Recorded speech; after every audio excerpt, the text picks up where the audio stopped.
Fast play. Very fast play. There it is. Oh my goodness. T2 certainly has to be convinced. It might be the absolutely perfect round. Nice shot on firm. Hit the ground and Taco low in HP. Easy to pick up again. Max 7. It's all on shots. He picks up one in overtime. He's looking for the shot. Shots gonna pick up one more. Triple wave. Oh, he gets the quad kill. Are you kidding me, Shoxy? That's going to be volleyed off. This gives away the indication, though. They should know he's here. They do. It's a nice DW. He goes through. In the same place there. Simple just jumping. Catching into the side. He's going to fall down again. Why is it top? Snacks. Does find one. As he dances back and forth between the box. What a shot. What in God's name is that from Snacks? Caravan drops him and fallen. He turns back on. Takes a second as well. And the third. That's going to be the Queen's go there. Oh, what are you doing? And these opening slots are going to. They are putting one down at the very start of this round, but it's Config just greeting the edge. Oh, he switches up! Config! They're going to move in and once again, very quickly. They tried before. They're going to shut down time after time again. Automatic! The left side. First shot's very easy. Knows that they're on the right. Lovely shot and get right with the aim. Challenging towards Connector. Sick shot from Kenny. And again. The opponents were being that passive style, but now you can see Scream doesn't care anymore. Scream's doing it out of respect. 4 quick headshots and the ace. That's beautifully done. That is sick.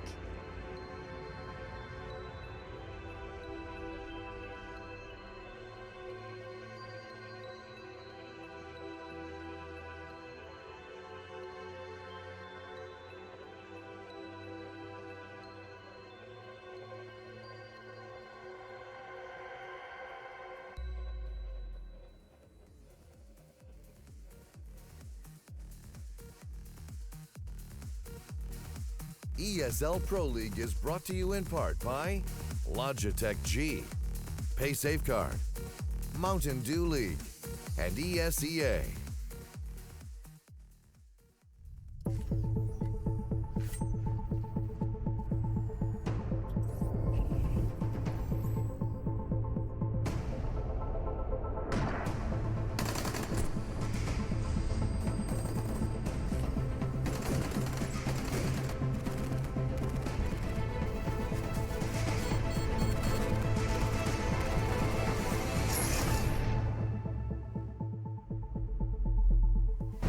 Ladies and gentlemen, it's back. The ESL CSGO Pro League has reached its 5th season. I'm your host for now, Alex Machine Richardson, and things are about to get exciting. That's right, a whole new season, and now your Tuesdays, Wednesdays, and Thursdays are going to be a whole lot more exciting. I don't know what you do on Tuesdays. It may be football practice, it may be matchmaking, whatever it is, it's going to be not quite as good as this damn Pro League. It's all here and now on YouTube as well, so thanks for joining us here, and now thanks for joining us on the desk.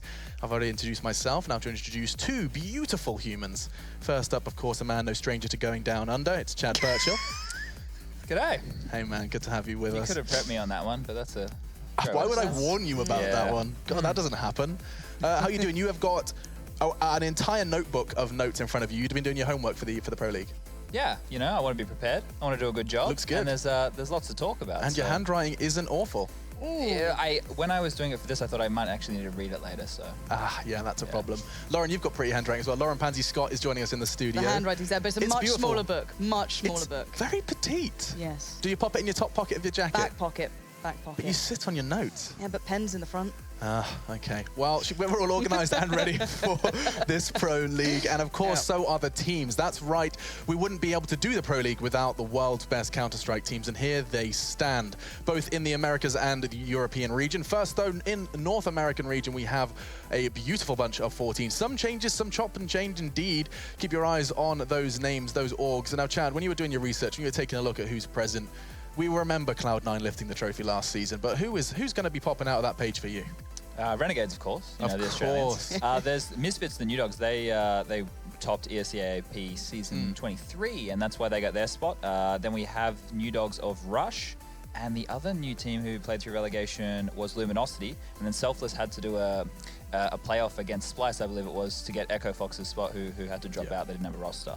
Yeah, and seeing Selfless back in it as well. I mean, these were teams you're expecting to see crop up, Lauren?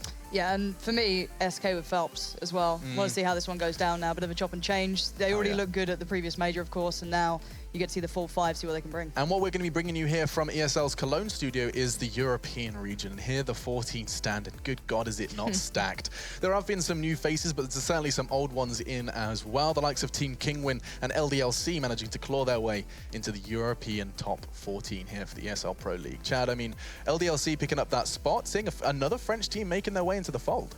Yeah, they're not really the scariest French team in the lineup now that we have the new G2 though. You know, they're the talking point, I think, and so are a few of these other teams. Fnatic with the roster change back to the Dennis, JW, Flusher, Olaf, and Crim's lineup, which was so successful. We've also got, you know, a very strong-looking Astralis lineup. I mean, yeah, major champions going to try and hit the ground running. Especially, even today, Lauren, we get to see some of Astralis. These guys impressed at E-League. They have to maintain it in the regular season. Are they kind of the ones to watch for you? Of course. Rematch of the quarterfinals today. Always going to be great to see. A little bit of a, you know, different level, let's put it that way to say the least. But always good to see. Got to point out, though, having a quick chat with Dupree earlier, they haven't actually had that much time to practice this. Well, they have, but Device hasn't been feeling so good, so they're just warming back into it. So, again, I don't know what we're going to be seeing coming into this season from them. Yeah, I mean, the French shuffle and the Swedish shuffle is going to be so damn exciting. We get to see it all unfold on this very broadcast. Now, we have had a lot of fun prior to this one. I know you guys are about to start having your fun, but prior to this, we were approached to try and complete our fantasy rosters. This is awesome. This is something ESL are doing over on their website. You can see the rules now in front of you. It's very simple. We had a little quick look to see how we were going to pick our 5. You get given a budget and pick your players according to that, how you expect to perform on that week, changing on a week-by-week basis. Now, you get 1 point for a kill. You can see the rest of it in front of you. And so we're looking for fraggers. Yeah, an important point with those rules that Lauren missed was you want to get players who are going to play multiple games in a week who you think are going to do well, because you can get more points that way, right? I think Lauren missed that point. Oh dear, is Lauren's team a little... Look, I put more time into my name of my team. Oh, here they are. Okay, so this is our personal league. You can play along at home as well. Yeah. But you can see it up in front of you. I can't read him too London well. Mint. Thank you very much. Sydney Underground. Team Cartman. No, Quantum. No, that's Quantum. that's our product manager. The product manager of the Pro League is in. Like it, like it. Alex, there's yours. Yeah. What was yours again? That is none other than Electronic Cyber Sports E-Gamers. Sports E-Gamers, yeah. Nice. Can't read the preview, man. That's really good. They missed out mine there, which is upsetting. Yeah, and I feel as though they might have meant that. And Matt. They didn't show yours? No, not sure. Oh, no. But basically, it was a great team. you can Whose is that one? Okay, Sydney Underground. This is yours, Chad. Walk me through it, buddy. Walk me through it. All right, so SK, NIP, Renegades, and Astralis are all playing multiple games. I got a Legion there because he was a good price, and I think he's going to slam Misfits. So yeah, I was going to say playing Misfits. Did you look at their opponents as well? Was that one of your influences? Yeah, that's important. I think the NA region, there's a higher disparity between top teams and the lower of the barrel. So if you can pick some good matchups, you can get some good points there. Be a little bit cheeky about that. Okay, so our product manager has gone for Hiko, Taric, Forest, Shocks, and Body. Ooh. Taric pick. Interesting. Who there's Alex's. Oh, this is me, the Electronic Cyber Sports E-Gamers. Oh, Rain's a nice pickup. So Rain, right? He's going to be dogging on Kingwin. Device, he's going to be walking all over NaVi like he did. But you just said he's not feeling well. Didn't get that inside info when I was building my team. He's probably better now. It's fine. Ugh. Shocks, though, of course, because it's the new G2. They're hype. There's the team. Oh, there's there you are. The female gamers. And I went for a little bit of an out there pick on Twanu. I want to see how he does. You said he's flashy. I've seen him play flashy, so I want to see if this guy gets it going. But it does mean that I also got Nico and Cold Zero as the combo. So that was the big heavy hitters. And you guys can play along as well at home. I have the URL in front of me, but doesn't roll quite off the tongue. You'll be able to find it, I'm sure, in YouTube chat. But it is over at fantasy.eslgaming.com/leagues, and then I think you'll find it from there. But if not, the actual league is 39682. That's our league. Check it out. I don't think they can join our league. They can see it. They can check out our picks for themselves. Sorry, that's my bad. But this is what's coming up today. We promised some Astralis, and we get Astralis NaVi, and overpasses the first map. Anyone that saw the major will know why this is important, Lauren.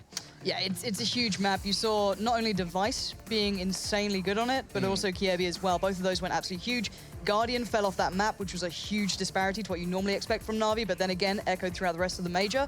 But still, yeah, Nuke as well, huge for me, just seeing these two play head-to-head. They've never played this map, going back as far as their inceptions.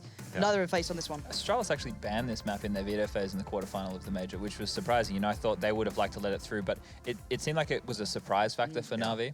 I mean, we got to see their Nuke versus Fnatic, right? And it wasn't awful. We'll have plenty of time to talk about it, of course, when we do dive into that second match. You saw the secondary stream as well. You get to see Ninjas in Pajamas back at it. Maybe Inferno's popped up. We don't know. No, that's the second week. Second week.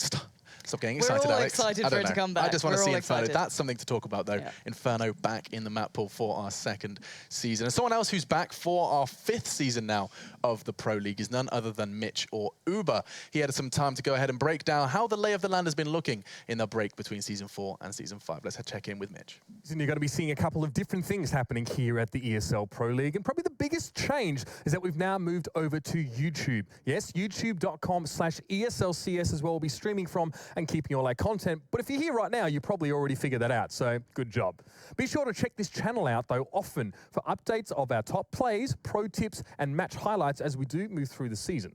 Also, be sure to get involved with our polls on both Facebook and Twitter. We're going to have them up pretty much every match day, and the first one's pretty darn simple. Our first match of the day, who is going to be the victor, Astralis or NaVi?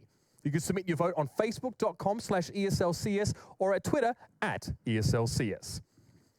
And each week, as I did previously mention, we'll be bringing you a recap of our top plays from the Pro League from both the EU and the NA regions. Also, at the end of the month, we're going to be having a viewers vote so you can tell us who you thought the best plays of the month were. And for those of you who missed all the action of the ESL Pro League Season 4, we're going to throw it back and take a look at the season that was.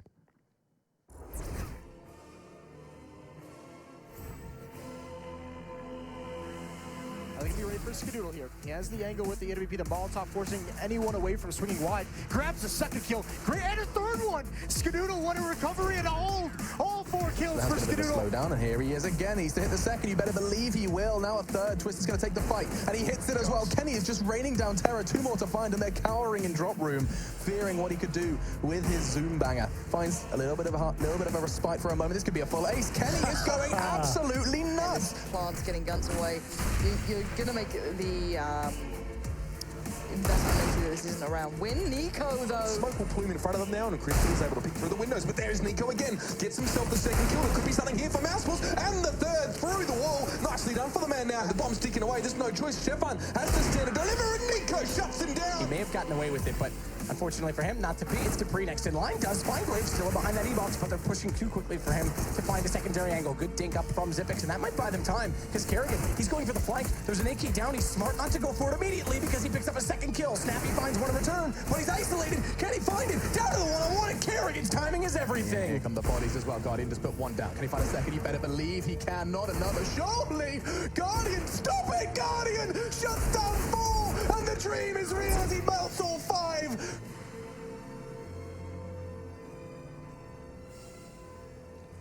And at the conclusion of Season 4, our top teams headed off to the finals. And in Europe, despite finishing at top during the group stage, Fnatic dropped out of the tournament, leaving NIP at the head of the peloton going into the groups. And over in North America, it was Cloud9 who led the pack. But let's have a look and see how those finals turned out.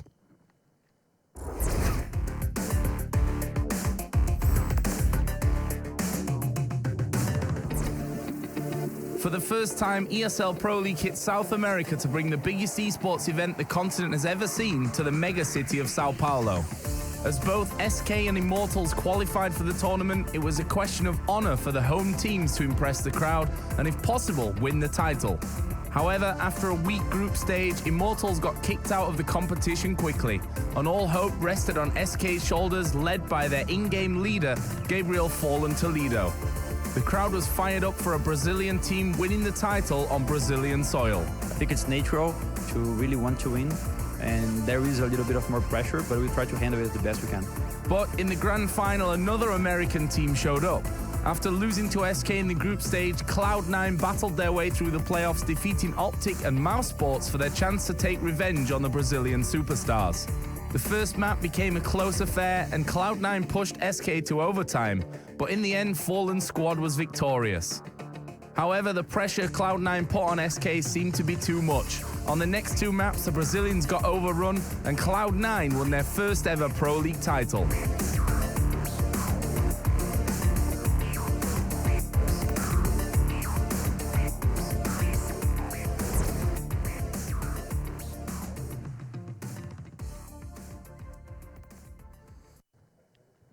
And that was the ESL Pro League Season 4 finals. Now it's time to look ahead towards Season 5, and we'll waste no time in getting into our first match of the season. It's going to be NaVi going up against Astralis, the latter who've recently made changes to their lineup. Shortly after the ESL Pro League Season 4, heroic member Glaive transitioned into the already top-performing Danish squad as their new in-game leader. And interesting in terms of this particular matchup we have today, NaVi player C's had a very positive opinion about this particular transfer. If you read the tweet, he basically said that Astralis had everything they needed to take the major, and their last hurdle would be the mental game, and that would be all they needed to accomplish to get their first title. Interestingly enough, Astralis proved them right, toppling NaVi in the quarterfinals at E-League to take their very first major championship. Yes, indeed, that was Mitch there, and also talking and ending on talking about Astralis, their performance at the major. I've got, you know, Sponge and Pansy joining me to just touch on that. We can't linger too much. It's definitely been covered plenty in the past, but I mean, the most recent CSGO we saw was Astralis lifting the trophy at the E-League major over in Atlanta. Yeah, and for me, it starts very early on here. Their group stage wasn't perfect. They dropped 2 games to Godsent and SK, but the recovery was phenomenal. It set them up perfectly throughout the rest of the game, and NaVi had the complete opposite. Perfect group stage, and then, as said, quarterfinals. And with NaVi's performance in the group stage as well, I saw a lot of people, don't know whether you yourself included, saying that there was perhaps an element of overhype surrounding NaVi after those group stages, given who they were beating and given the style of CS we saw, Chad. What were you thinking? Going into the event, I had NaVi as my team to win it. But, you know, I don't know if they were overhyped. They showed a really good caliber of Counter-Strike. They didn't have to play the hardest opponents, but they still got across the line and did what they needed to do. I think they were scared, you know. And in this matchup that they had, you know, it was a tough one straight off the bat. But Astralis, like, since they got since they've changed, they've got Glaive as the in-game leader and stuff. They have a new belief in him, as opposed to Carrigan. I think they had had so many losses as a team. The team had kind of given up on him and didn't believe in his calls. And now with Glaive, they're behind him. And especially in this quarterfinal matchup, you know? What versus NaVi? I mean, we get that rematch today, but we did get to see it over in the major. Was there anything that you particularly wanted to highlight from that game between these two titans of Counter-Strike? Yeah, well, it's Overpass again. That's the first map we have today. And that was a match that I think Astralis did such a great job of controlling the pace on their T side. We have a clip here, and basically this is quite late in the first half. Astralis have managed to make NaVi stack the A bomb site here. They've got 2 players over towards long. They've got one over in that toilet section. This Molotov here by Zipnix is super important. This has been done almost every round, and it stops the NaVi players from being able to take that sewer control early. It makes it look like it's just a default, but Astralis, with this change of pace and going over towards the B bomb site and just doing a full execute basically off the bat, have forced NaVi, you know, to just play scared and take a risk, which it doesn't pay off for them here. So what we're about to see is Astralis do their B execute while NaVi is still waiting for the normal default to play out. They're scared. They don't want to take any risks. They don't want to push areas. The execute comes in. There's only 2 players for NaVi left on that B bomb site. They just get overwhelmed by all 5 members of Astralis and take the round with ease. They're very pigeonholed as well. You saw those players just getting completely locked out of that one. Yeah, so basically in the course of that game, they had forced NaVi to be really scared of A. They had lost a lot of rounds over towards long, done a lot of fast stuff towards long, and I want to see if they do the similar thing tonight with controlling the pace. It's a mental game now for NaVi. How are they going to catch up and play against that? It's going to be beautiful to watch. And even in that round, you can see it. Glaive still smoking out towards Fountain, still trying to show presence towards A. Exactly. It's beautifully done as a whole team. I love watching stuff like that. It really does characterize how hard they worked leading up towards that major, and they finally had, I guess, the confidence in themselves to pull it all the way through and go to the finals and, you know, not infamously choke as highlighted. Yes, they made it to the grand final. That felt like an achievement for themselves. Like, literally, you spoke to Dupree, and he was like, we were surprised we even got to the grand final. That felt like a victory in itself, and they did manage to break that curse and do so rather gloriously over in Atlanta. Now, their opponents are on the screen as well, NaVi. We got to see them fall short at the major, and now got a whole lot to prove here in the 5th season of the Pro League. So much on the line. $1 million for this season alone. So for me, coming into especially Overpass, I want to be looking at Simple and Guardian. Those two got completely locked out of Overpass. They were literally lowest kills, and they became this kind of deadly duo previously. Leading up to the major, everyone's going, Overpass is a big map for them. They double AWP over towards toilets. It was kind of risky, but everyone goes, oh, it's those two, they can pull it off. Device shut them down massively, and so did Kiebi as well. So again, I want to see if they're confident enough to just go back to it, if there's any echoes in the back of their minds that maybe fall back towards being a little bit scared of going towards their confident style of play.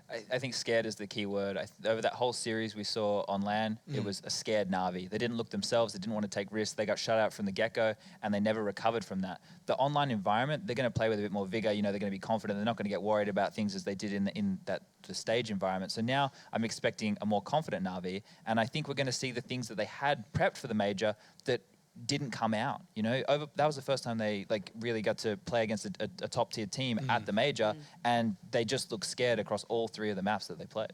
I mean, it's true. When you look at just because I want to come back to it, I quickly got them up in front of me. The teams that they did play before that quarterfinal, like to get to that spot, it was, and I want to make sure I have it right. Yeah, so Mouz, NV, and SK. SK with a stand-in, Envy about to make a roster change, and Mouse Sports looking poo. Yeah, barring the SK one. That's a good way to put it. To me, it was Cobblestone that was a massive map for them. And coming in towards that quarterfinal, though, the instant ban that we saw coming out from Astralis was Cobble. Yeah. Like, whether it was purely because they saw any of the group stage or cared about it, but no matter what, that was the first ban that they put out there. And you respect it. They were good there. That's when Flamey and Simple were obscene. We saw them going absolutely off on that sort of map. So again, nice work from Astralis coming in, taking away the one thing we saw them looking really strong on. Dust 2 against SK looked good as well. Like, as I said, Na'Vi in the groups were absolutely nuts, but they just never seemed to be able to pull that through in towards the quarters. Yeah. You said that we lost Guardian and Simple. I think it's safe to say, are we still expecting them to be the big deliverers for Na'Vi? Now we're back into the online environment, back home, back settled, and looking to do some damage again? Or do you still want to talk about Mr. Flame Dogger? I really like Flamey. You're a bit of a sucker for you, aren't you? He's a good player. I really like the way his style and stuff. But for me, it is those 2 players. It wasn't the fact that I don't think Simple fell off in that quarterfinal as much as some of the other players on the team. But now StarX in this online environment can have more of a say. You know, he's not restricted. He can talk freely at all times. So that takes a bit of weight off C's shoulders as well. He's going to be able to be more free-flowing, and that's going to be a good thing for Na'Vi. They need to fix their mental game, I think. And Zeus, I don't know how he did it. I think maybe he was a bit more brutish about it. But it seems now there's no clear or strong leader in the team. There's obviously leaders and stuff, and StarX would be well respected, and he's probably dictating a lot of the stuff they do. But there's no authority figure. The way I look at it anyway, no scary person. There's no Zeus character. Yeah, so they need to...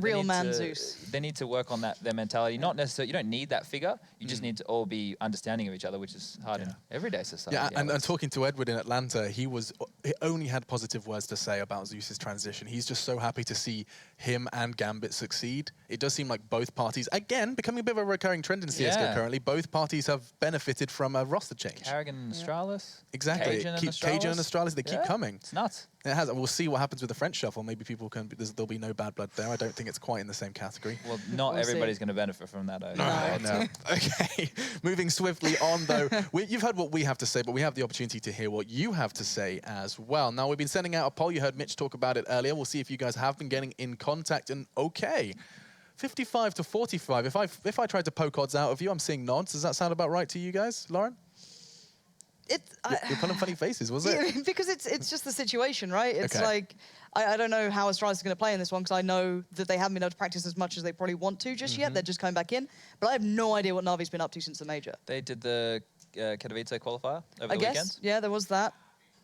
They're going to be looking... I'm going with Na'Vi. You are? Yeah, I'd do 60-40 Na'Vi. Now, I know that in other games there is this recurring trend of if you win a major event, you fall off for a bit. I don't know how much it applies to CS, but like it's like you feel like that sudden sigh of relief when you're like, we're major champions. And then getting back, mouse and keyboard in hand and practicing doesn't seem to be a top priority. I know they took a break. You said yourself, Lauren. Not a break as such, just because Device was ill. It's more like we might as well just, not just run back into it. There's no point. We ease back in carefully. But I don't know. I think that majors are different to like internationals, for example. You look at other games, sure, yeah, teams literally do win that and then just vanish. Sure. I don't think it's the case in CS because Valve doesn't love us as much, but it just doesn't equal out to me. I think that for me, I want to see longevity from this Astralis lineup, and I think they're the same as well. They want to be able to pull themselves through to a consistent level. So I mean, Chad's going for Na'Vi, Lauren. Who would you expect to take this one? This is Overpass first map. We saw Astralis beat them at the major on this map, 16-7. What's your call? I think the sensible thing is Na'Vi. For the map, okay. Yeah, but I will go for Astralis because I just feel the need to. All right, we've got a split desk. We'll go ahead and see what the casters have to say. Maybe they will be at a similar fate. It's none other than the infamous, the beautiful, the gluttonous Henry G and Sadakist. Gluttonous is only one of my 7 deadly sins, Alex. Thank you very much. Yes, I'm here with Henry G, and we started off Season 5 Pro League. It's hard to believe we're that far into it already. Yeah. And what a match to start it with. This could have been, if the bracket had aligned differently, very easily a grand final of the last major, not a quarterfinal. Absolutely, I agree. And what a map to kick it off as well. We saw this in the quarterfinal, Overpass. It was actually Astralis got 12 rounds on their terrorist side. That's quite unheard of on this sort of map. So that's kind of exciting going into this one. As I can see, I think NaVi are actually starting on the T side this time, so maybe a little bit more rebalanced. We'll see what happens there. But Matthew, I kind of believe in CSGO. When you win a major, it's quite a common trend. When winning the major, you drop off after that. The one that stands out the most is probably NIP to me. After they won that major, they kind of disappeared after that, right? I think the Luminosity win for Columbus, not SK, had the same effect. They went to Malmo a week later, and they were knocked out in groups by Tyloo. Sure. I think it's a big sigh of relief, and I think you kind of fall into a bit of a not complacency, but you relax. It's a large objective you finally accomplished, and I think that everyone kind of just lets their minds slip for a week or two. I don't think Astralis is going to go into a slump per se. But they have been doing like a lot of PR stuff, traveling the country, and not necessarily concentrating on the game. Obviously, it's a massive achievement, but this is straight back into it now against top tier opposition, and it is going to be the first game here, ladies and gentlemen. NaVi versus Astralis here on Overpass. We did see the quarterfinal in the major, and it was Astralis running away with this one in the first half. We'll see what happens here as we go into round number 1. Doesn't look like we're doing a knife round now. We're not going to get too excited. I don't get excited over knife rounds, Henry. That's mostly you. It's true. Well then, we have got 4 sets of armor from Astralis, and not going to be going straight towards B. It's quite a common trend on the terrorist pistol here. And Overpass has got 4 sets of armor, 1 smoke, a flashbang, and a decoy as well in the hands of Glaive, of course, the in-game leader. And look at this aggressive hold from the CT, so going towards that connector area, and the frags start opening up. Flamey picking up 2. Picked up from Flamey to fall back as well with 2 kills. Take the lead on the CT side. The one thing they did about this is getting aggressive with all the pistols on A. They've left B completely open, which, yes, they've got a man advantage, but they have to play a retake game, which means they have to be efficient about their timing. Otherwise, if they isolate themselves, especially Guardian on 17 HP, it's a 3-on-3 retake with only 1 kit. So it's not done and dusted just yet for NaVi as they look to rotate back. Thankfully, Guardian has slowed up but seized. To pick from the windows, taking a bit of damage. And Dupree, there it is. He takes down Flamey, and he's free to peek elsewhere. Doesn't know there's a second player on the flank, though, but no one pursuing inside of the site. He can pick his battles right now, and as a result, Guardian goes down. The strategy looked great from NaVi with the start and the aggressive play, but a good call from Astralis back to the B site, and they leave it open. It's pretty much exactly what Chad pointed out in that little demonstration he had of the strategy from the major. They show a lot of aggression towards A. Obviously, it's a map that has opens itself to rotation, so that connector area you can get to the B bomb site quickly, but if Astralis notices that aggression's coming in, they've seen heavy numbers towards A, they're going to capitalize. They make their way towards B. Flamey finds a couple of kills, but like you said, bomb goes down, the terrorists can recalibrate themselves. Nice post-plant situation going on there, and they pick up a much-needed pistol there. We are going to see a force buy here from NaVi on the second round. Flamey, he got a few more kills. He gets a UMP and body armor. They're going to be sending 4 players towards the B side of the map as well, so another heavy investment here from the CTs. Of course, so Astralis will be holding up in a full default. Don't need to rush in these rounds, don't need to give anything away. See if you can get some sort of tell as to what's going on. Try and bait out some grenades potentially here. You can see the CTs with 2 HEs in their hands right now. They're going to be trying to save those for the execution, but at this point, when they haven't seen anything of 4 players towards B, they might want to start sniffing some information momentarily. And it's KRB that's going to wait inside of water, construction position with that UMP, so he's going to get lots of information based on sound. Good play from Device, finds Simple down below. See if he gets away with one before KRB does re-peek. That puts Glaive in this position, but unfortunately 4 versus 2 as they walk in. It's still going to be all Astralis, and yeah, found one of the 2 players in that position. So again, they try and stack up NaVi, but the rotation around from the lower position at tunnels gets caught. That's a lovely shot. He does get 2. That'll cost some reinvestment. And that Zipix, unfortunately, I was going to say, I thought he was going the wrong way to get the gun, but he actually already had one of the AKs, so no matter what, they've got to reinvest. There's 2 AKs, I believe, that were down toward Monster. Yeah, and interesting though for NaVi. It's going to dent them going forward. They did fully invest. I believe Guardians kept his money a bit stronger, so they will have the AWP in that first gun round. But Edward, like you said, doing some damage to the economy, some nice work at the 5-7 there to finish things off. Can't pick up the round. It was another investment from the CTs towards that B bomb site. Did sort of pay off, I guess. Comes down to the 2 versus 1 in the end, but this will be one of those redundant rounds we normally talk about. Nothing invested by the CTs whatsoever. Just default pistols, no grenades, and they're trying to get this round over as quickly as possible. The objective for Astralis, allow these SMG players on the screen right now to farm up as much cash as they possibly can. Every kill of these weapons worth $600, so you want to be sending them in first. Dupree, he doesn't even want to use that. He'll use the Glock instead and finds 2 there, and it should be a very simple procedure. Want to keep 5 players alive, of course. Sees and Edward remain. KRB, watch the rotation of the pistol though. Sees hits 1, can't find the second headshot immediately after. No bomb plants in the last 2, but first off, doesn't matter. They do it on kills. The one thing we do have to mention still, unfortunately, Device did get some SMG money that time around, is the reinvestment that they had to force themselves into. So immediately Device is going to drop over an AK. Yeah.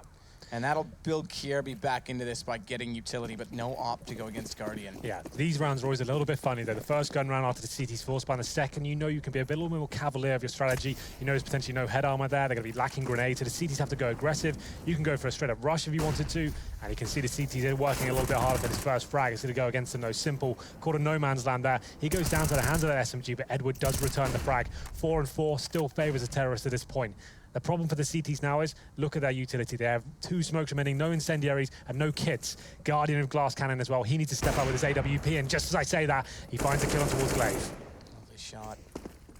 This Guardian backs off as well.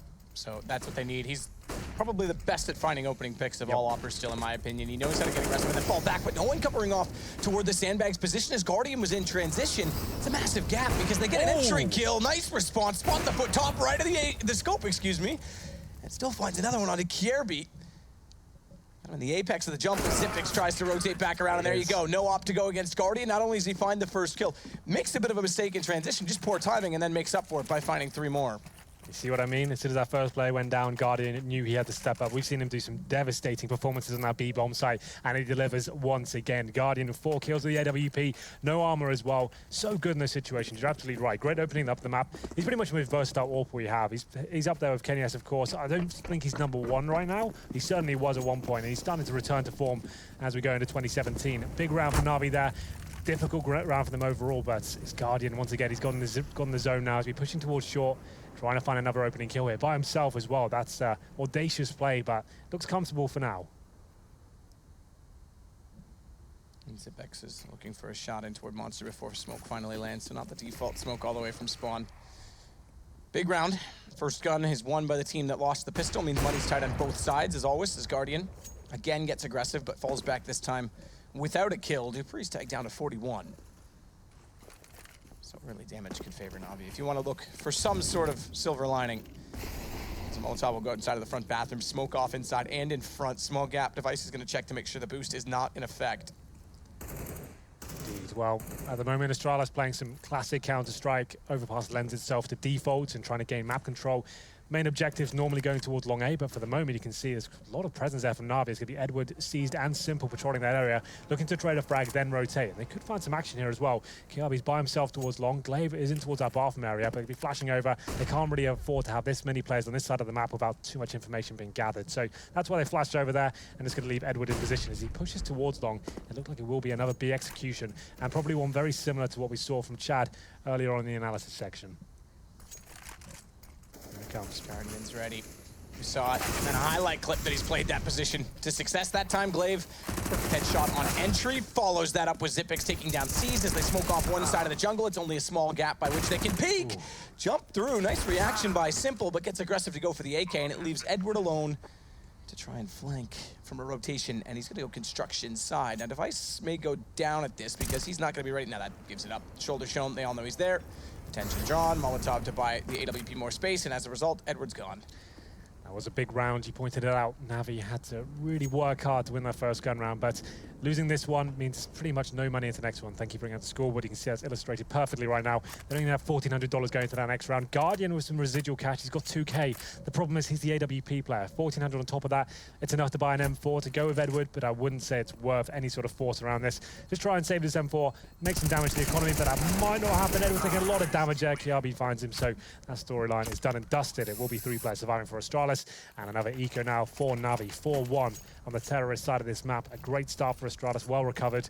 Back towards that B side they go. A lot of gambles being made by Na'Vi on this map so far, Matt. 3 players towards long once again. They don't find anything for it. Towards B they go. Astralis, once again, that full execution comes in. Get that first frag, and it's so difficult to reset that site once the bomb goes down. So very good job from them. Another redundant round, and I use that word when I say there's nothing really invested in the round. It's almost impossible for Na'Vi to pick up this one up unless someone goes godlike or they start killing each other. That helps as well. That's one way. Yeah, that'll work. That'll do. Device takes down his teammate after Guardian tagged him up through the edge of the wall into Monster. Guardian, back on the pistol, is going to try and take that to his advantage and get one more kill out of this because a call it a 2 for him, but that's the way it goes. Dupree, though, he's going to take Guardian out of the equation. So Kierby sits on the sidelines, punished by his team, and then Device makes up for it by catching off Simple. To follow it up, it's just Edward and Seized, and their fate no greater. Seized is in an interesting position, but I think they heard the tick from the Molotov, and Device sprays him down with the Tech 9. Interesting enough, simply Simply forced into that round. So you can see right now on your screen, he's got 2,200. They could have bought into this. It would have been a rough buy, so they probably had the mentality going for the double eco anyway, but he didn't necessarily have to do that. He'll be fine for the next round regardless. It's not too much of a huge deal. Just another almost free round for Astralis here. There is some upgraded pistols this time, and there's going to be some body armor as well for Guardian, Flamey, and Seized. They're going to be a third stage loss bonus next round, so they're okay. Guardian's money currently sits at $4,100. So just going to see what they can try and do. You can see Kirby reading the economy quite nicely here. Keeps his Mac 10, and he'll be throwing himself into bomb sites first here and trying to find his first frags. Another gamble from NaVi here. 5 men towards the B side of the map, hoping for that execution to come in once again. But as I mentioned before, when you know you're up against an eco and you've ascertained they've only got pistols, you don't want to be going all in. You want to be working a full default, work a pick, wait for the reaction, and then you make your play as a team. You don't just want to be walking into bomb sites blind. It's very unlikely a full stack at the start of the round should work out for you. Flamey, meanwhile, CZ75 is going to try and work with Seized in position. 10 for Kirby as he works with Glaive to try and push back. A nice shot, Dupree. We didn't see it. I think that was on the jump. He always hits that shot. I didn't catch it, it's but ridiculous. He gets every. I don't know. That's why I've always said in these casts, why do people make that jump? And I think it might have been a boost considering it was a B sack, but still, he nails that shot every single time. Well, either way, it's still pretty sick as he starts it off. But I was going to say they've cleared out lower hallways, and they can start to work either side of the map. If we look in the top left corner, our simplified radar, we've got Device inside of A as well. So this is going to clear out a lot of information and back Astralis go. There's no need walking into 3 players. He can get a forward stance on this rotation as well. To be careful though. Yes, it's great information because he's got the AWP on his back. That goes down and they don't recover it. That could be a problem. He gets in a great position. He should be fine. But now it starts to get a little bit interesting. We have got an AK picked up there. I say an AK. Sees it just a Mac 10, so that's not a huge deal. Kiabi is showing his hand towards B. At this point, it's not even worth the TD saving the Mac 10. They'll try and do something with it, and we'll see what happens as we go into a little bit of an interesting situation. 4 versus 3. Device has pulled out the AWP though, and he's in the position, the best position to watch all rotations. He's getting ever closer, just has to hit the shot, keep the AWP up. The rest have left the bomb site and actually are quite a far way away, so did have to hit that shot on Seized with reasonable grace. There was no kit in his planet for bathrooms, so I doubt he would have gone that far. But Glaive is hunting for the rest, and they get the Mac 10 back. That's some significance that it doesn't pick up any additional frag money for the NaVi side, as they're going to try and build up their economy to get back into this game. Good read as well, as Zipix finds Flamey, and no guns survive. No armor, no pistols, no anything. Whatever they had, it's gone. Indeed. Well, they had a lot of money going into this round. The first, I would say, real gun round here. No SMGs, both teams fully equipped. You can see the CTs right now, they have the AWP, they're going to have defuse kits. Incendiaries are so important on this map. Simple, he's feeling the burn a little bit more, Matt. I kind of pointed out before, you can see how he's been affected going into this next gun round. It's a big one. He's only got a single flashbang and no kit. Overpass is very utility dependent, especially against a full execution. You need the smoke to lock the terrorists out, the incendiaries to slow them down. He doesn't have that. He's a very, very good player indeed, but he can be overwhelmed with that lack of grenades. As we go into round number 8 now, it will be Guardian, of course, on the AWP towards the bathrooms area this time. More of a traditional round from NaVi, no gambles being made initially. Oh, Device, though, he's so dangerous on this map, and you've got to be very brave to jump towards a flower bed like that. Edward gets away with his life for now, but he has been spotted. Astralis with Device on the op. Oh, gets flashed. Worst possible time. Dinked as well. They know he's there. He's gone. AWP down. Guardian finds Kirby. Again, that AWP in his hands, finding early kills. And for the second time in 3 gun rounds, remember, there's only been 2 thus far. It's NaVi looking sharp as they try and find an equalizer. Astralis will get Zipix to get Flamey, but Simple's immediately after him, and Bomb is dropped out toward long. Dupree, doing battle where he can, has to reload, get around the corner before Guardian elects to chase him down, but smarter than that, he stays disciplined. Good shot. If he had picked up both kills, that on which Guardian needed 42 HP, this could be an open situation as he smokes off toward Bomb and gets back. It's certainly possible now. It's going to be the 3 versus 2, but a nice position from Seized there. Good reaction. He knew he was up against it. Had to lock down one side of the map for his teammates. He pushes off towards short, and that pretty much secures it. Taking down Zipix there, 3 versus 1. Yes, Dupree has the bomb, and now time is working against him. He's got 25 seconds, no grenades, has to hit some incredible headshots here. It's up to NaVi to give this one away. Have a crossfire. Edward doesn't even need to commit to this. Spot him, deny the plant, and just make sure there's a lot of pressure applied to Dupree. Don't give him too many opportunities here. Dupree, here's the shot rattling from the bathrooms. He wants to just try and get a plant down at that point in time so they can build up their economy. They are around in the good here, so they'll be able to buy this one, potentially the next, even with a bomb plant and lost round bonus. Yeah, you can still see, though, Losing 2 players there for Na'Vi, that's not, it's a good round overall, but they need to start having more of those, keeping multiple players alive. 6-2 right now. You can see the investments made. If they lose this round, it's another 1,400 coming into the accounts next round. So they need to win this one to start really sinking their teeth into this first half. Astralis still on a commanding position. It's going to be 5 AKs this time. We know they've got a lot of execution potential in this map. They're making their way to a short this time. Making it a swift job of it as well as Dupree leads the charge as we Flamey though aggressive towards long. That's perfectly done. He gets the first kill and he wants a little bit more here. I'd say pull back at that stage. Goes down to 22 HP and gets punished. I think as soon as you get 1 kill as a CT side, get out of there, especially if you're by yourself. Sure, multiple frags are always great, but as soon as they equalize a situation like this, now it's actually the advantage towards Astralis. So Dupree behind the bags has at least got somewhat closer onto the B site, can get a lot of information, but look at this push up from Simple. Missed shot, he's got to capitalize, and he hits Glaive as well. This could actually work out from really awkward to really good, because the missed shot on Device, if Kirby, Glaive could have been there to punish him without any kills, it would have been a problem, but he gets 2. Does go down. The nade from the Grave to get Device, who he did massive damage onto to start it off by catching him in turn with the nade out. Is it enough to sway this round? Oh, yes, it certainly is, because look at behind the barrel. Seized is there. He'll catch Dupree, who was waiting for a false information to walk into B. Well, there it is. Another aggressive round there for Na'Vi. Kicks off from Flamey, pushing them onto tunnel. Beautifully done. Like I said, maybe overstayed his welcome a little bit there. Comes down to this 3 versus 1. It's Kiabi, though, one of the stars of the major, which Astralis recently picked up. Has got the bomb, makes his way towards the B site. Molotov as well. He gets one of these kills if possible, but Edward takes him down. Another clean round there from Na'Vi. Got a little bit scary there. Simple, uncharacteristic shots there towards long. Misses that first kill, but ends up getting 2. Like you said, the grenade saves him as he manages to find 2 frags at the start there. And that should force Astralis down to an eco. But as I said, though, it's still enough for a buy, but Glaive has been affected. He's only got the Tech 9. There are 4 AKs out. You can see the stun if he grinded down now as we go into round number 10. Guardian back on the orb, of course, and looks like Na'Vi into the swing of things now. They should be able to pick up this round on paper right now, considering Glaive just has the pistol.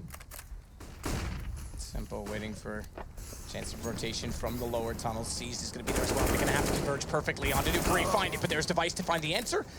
Where does Edward find his kill? Because he's got 2 in the round now as Zipex will go down.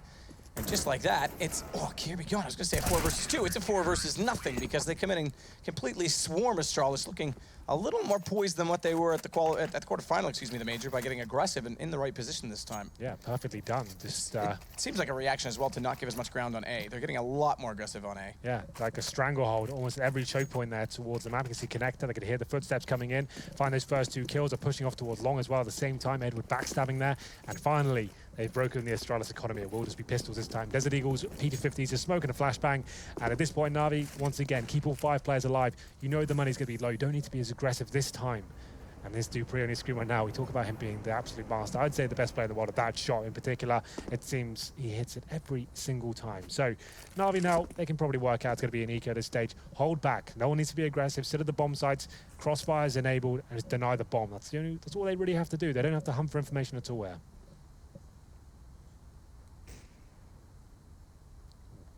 Zipex. Try and get an opening shot with the pistol. Does it all himself despite Dupree's best efforts on a deagle, and we know he's a threat on the weapon.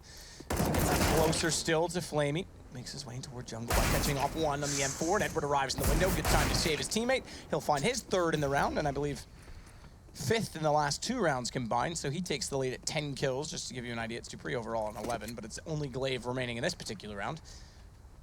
So if Edward finds the next, he could tie that up. And he may do as Flamey gets damage in. Edward's just behind him. There's a chance he could get that last 6 HP off of him as the flash looks to go over, and Glaive wants to do as much possible damage as he can. It's not even over. It's popped in, and bullet's not going to land.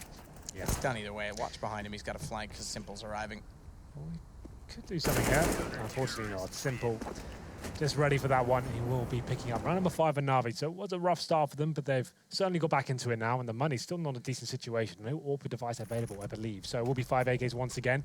Na'Vi now with a few rounds in a row, make it 4 to be exact. The loss bonus starting to accumulate for the Danes at this stage. Round number 12. This is certainly a CD-sided map still, so Na'Vi looking to get a few more rounds on the board at this point. Guardian, his money actually starting to get to a real decent place. He's actually on $11,000, so lots of AWPs in the bank ready for him. Aggressive once again towards Connector, and he's going to have some opposition. Nails the shot, but can't find the kill. Lag instead. Reverse damage down onto Edwards, reasonable at 19, but the AK can't prevail, and as such, they go down a man. Flamey's tagged on to 60, though, so there's a bit of a chance here that Astralis, if they can find the right positioning in the right time, able to pick up the kills required, but they've gone far back on the map with very little control to try and regroup in this situation. Minute and 24 to play with, but a full relocation of a dynamic defense, and that seems to be what NaVi are looking for throughout the course of this match. Guardian's position. It seemed like the world's slowest reactions, but then it was dead on as Device gets taken down. This is great for NaVi right now, changing their positions and their mentality almost every single round. Astralis having a real rough time working out what's being presented to them each time. Another 5-on-3. I would say at this point, Simple may be a little bit overextended, but at this point, it doesn't even matter. Kiabi's not even going to check it. Down he goes. It works out perfectly for him. He finds his second frag as well. Lovely stuff from Simple there. The point I'm trying to make there, obviously when you have those first 2 frags, he doesn't need to be in that sort of position, but it's done to perfection at that point. The bomb goes down, and now it's just poor old Zipex in a 5 versus 1. So NaVi really have turned things up in the last few rounds. 5 in a row now. Shot from Zipex, but he leaves himself very open and exposed at the top of the doorway. Exposing himself near bathrooms. Henry G, you know all about that. Simple gets him. 6-6. NaVi, decent response on the CT side. Did you have any NaVi players in your fantasy team this week? No, but Sadokist Sexy Samurais is by far the best fantasy team in that 8. In fact, I'm willing to say that I will win. You're willing to say you'll win? You're putting a lot on the line there. I'm willing to say that I will win. Okay, then, I will fair bet enough. your house on it. Okay, fair enough. I'll bet your car. Damn it. I take it back. I'm not sure I'll win. Well, once I did again. pick Speedy and some guy named No One, who I don't even know who it is. Simple's going to take down Device. It's another eco. Well, it's a partial buy, I guess, at this point from Astralis. They've got some money in the bank. Maximum stage loss bonus should be a simple procedure for the CT. First 3 frags now coming in for NaVi. And it's going to be Zipex and Kiabi up against him now. There has been some damage inflicted, but that's about it. No real reason for Simple to keep committing, but as I always say that, he seems to be the sort of player that always goes against the rulebook and manages to find kills when he shouldn't. So it could be Zipex trying to get the bomb down here, but unfortunately for him, that's on the other side of the map. Takes a kill down with him. 4 on 1, I should say, but Zipex trying to do a little bit more damage there, but Flamey finishing things off. And for the first time now, NaVi do take the lead, 7-6. Lots of money left. It's going to be round number 14. That's almost redundant at this point. We do have a Device AWP, which, to be fair, has been lacking. He's only seen it a couple of times there. Hasn't exactly been lighting up the scoreboard. Picks it up again as we get to the latter stages of the first half here. And like we said, NaVi have been so good at being dynamic at this stage. They're changing their positions up every single time. And Astralis looking like they're a little bit out of their depth. We haven't seen that kind of pinpoint execution from them yet, running a lot of defaults there and losing the first couple of frags almost every single time. With that said, I completely agree with losing the first couple of frags every single time. They're going to try and change up ever so slightly by getting a boost on top of Slide. It's not the typical tree boost that you see, but they'll give up. So they've been sort of shown so much aggression towards Long that it's setting up for him, waiting for it to come in. That's going to be fine. They'll go for a long sort of retake at this point. You can see them kind of setting up. Maybe a flashbang will go over, allow Device to face that area as the flash. Glaive won't be committing just yet. They're seeing what the reaction's going to be. And you can see there are 3 CD towards Long once again. So let's see how this works out for NaVi in particular.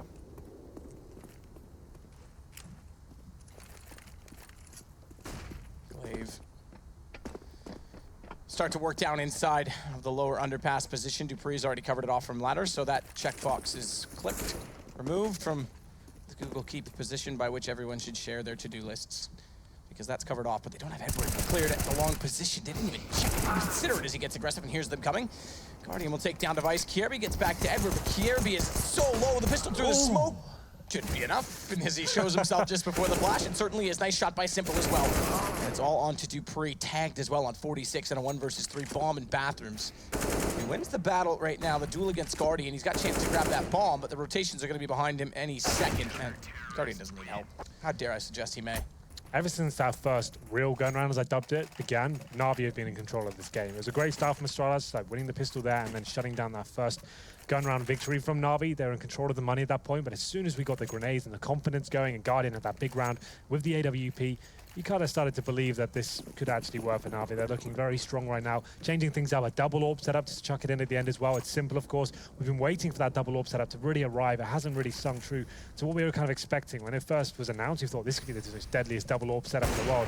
Hasn't really delivered, but so far, Guardian stepping up. He finds another kill there on towards Glaive, and this has been the story throughout this first half. NaVi get the first couple of kills. They've done it once again, and there's no response from Astralis. Free. Desperate to get shots through smoke, is going to give himself away with tracers and allow Flamey instead to find the damage.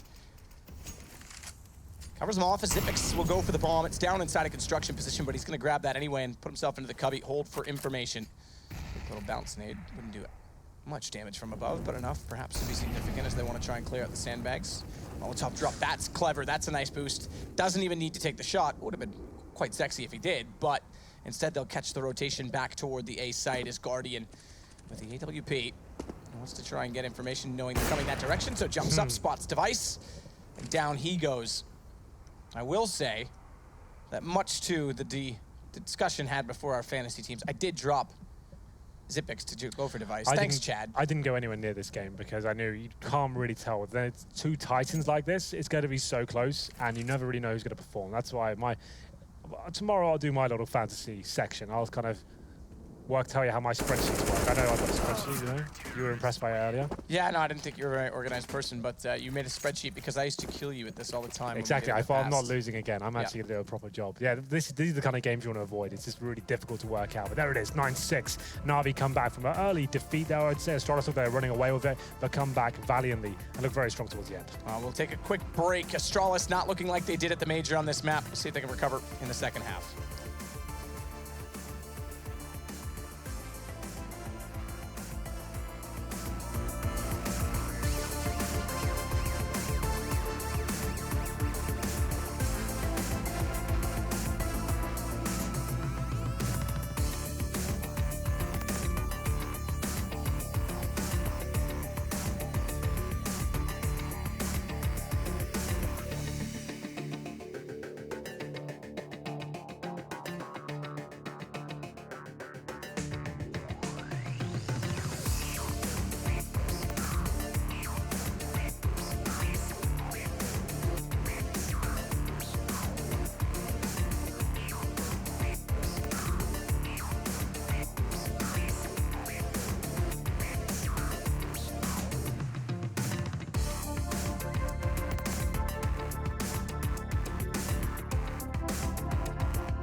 Na'Vi show off some form, some dynamic play on the CT side, something we didn't see from them just 2 weeks ago when it may have mattered most. But what it does mean is quite clearly that Astralis needs to recover from a 9-6 deficit on the second half.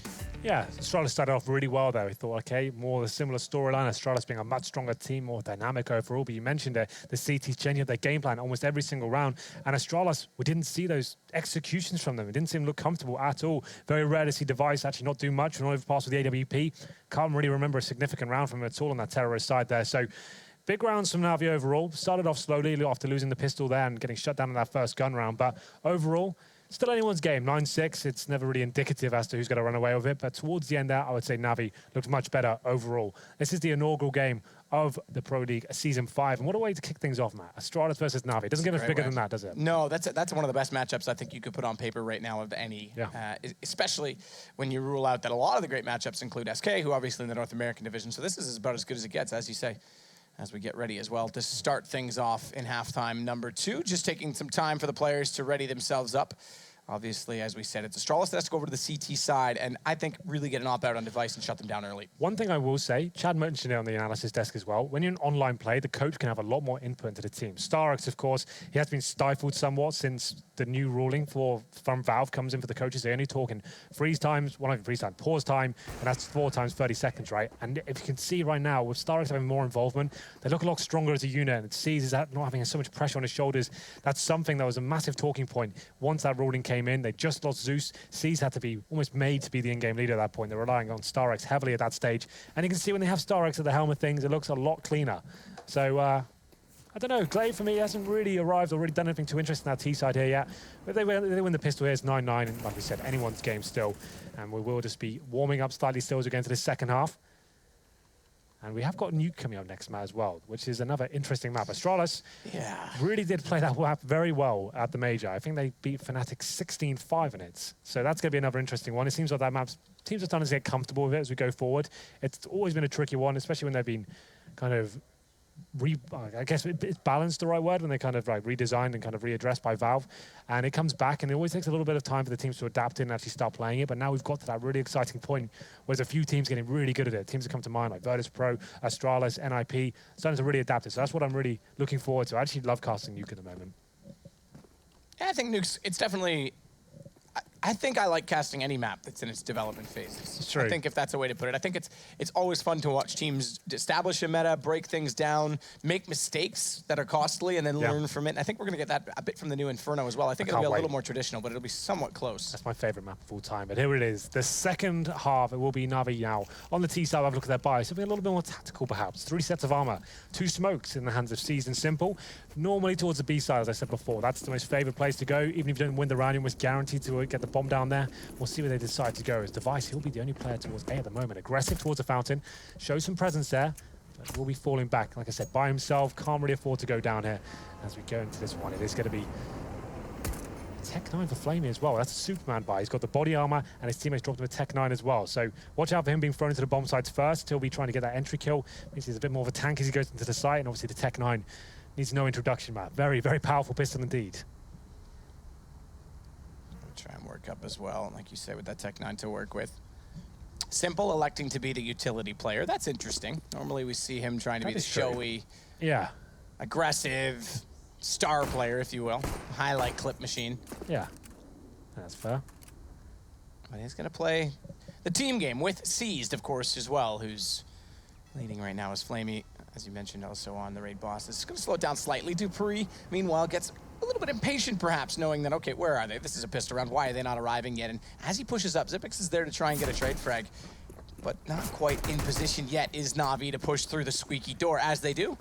Astralis has made the right call to back away, hearing the door open up. It's going to be Flamey trying to walk in as well. They search both sides of the site, but only one side occupied, and occupied with kills right now for Astralis as they get in toward the construction pit. It's going to be pulled back as Edward does get one, and now Flamey's... What? Raid boss can go to work. Doesn't quite land it as he goes for the reload. Device gambling to go for the wide peek on it, because now it's down to a 1 versus 2, and he was exposed and susceptible of falling before the first kill came back in for Astralis.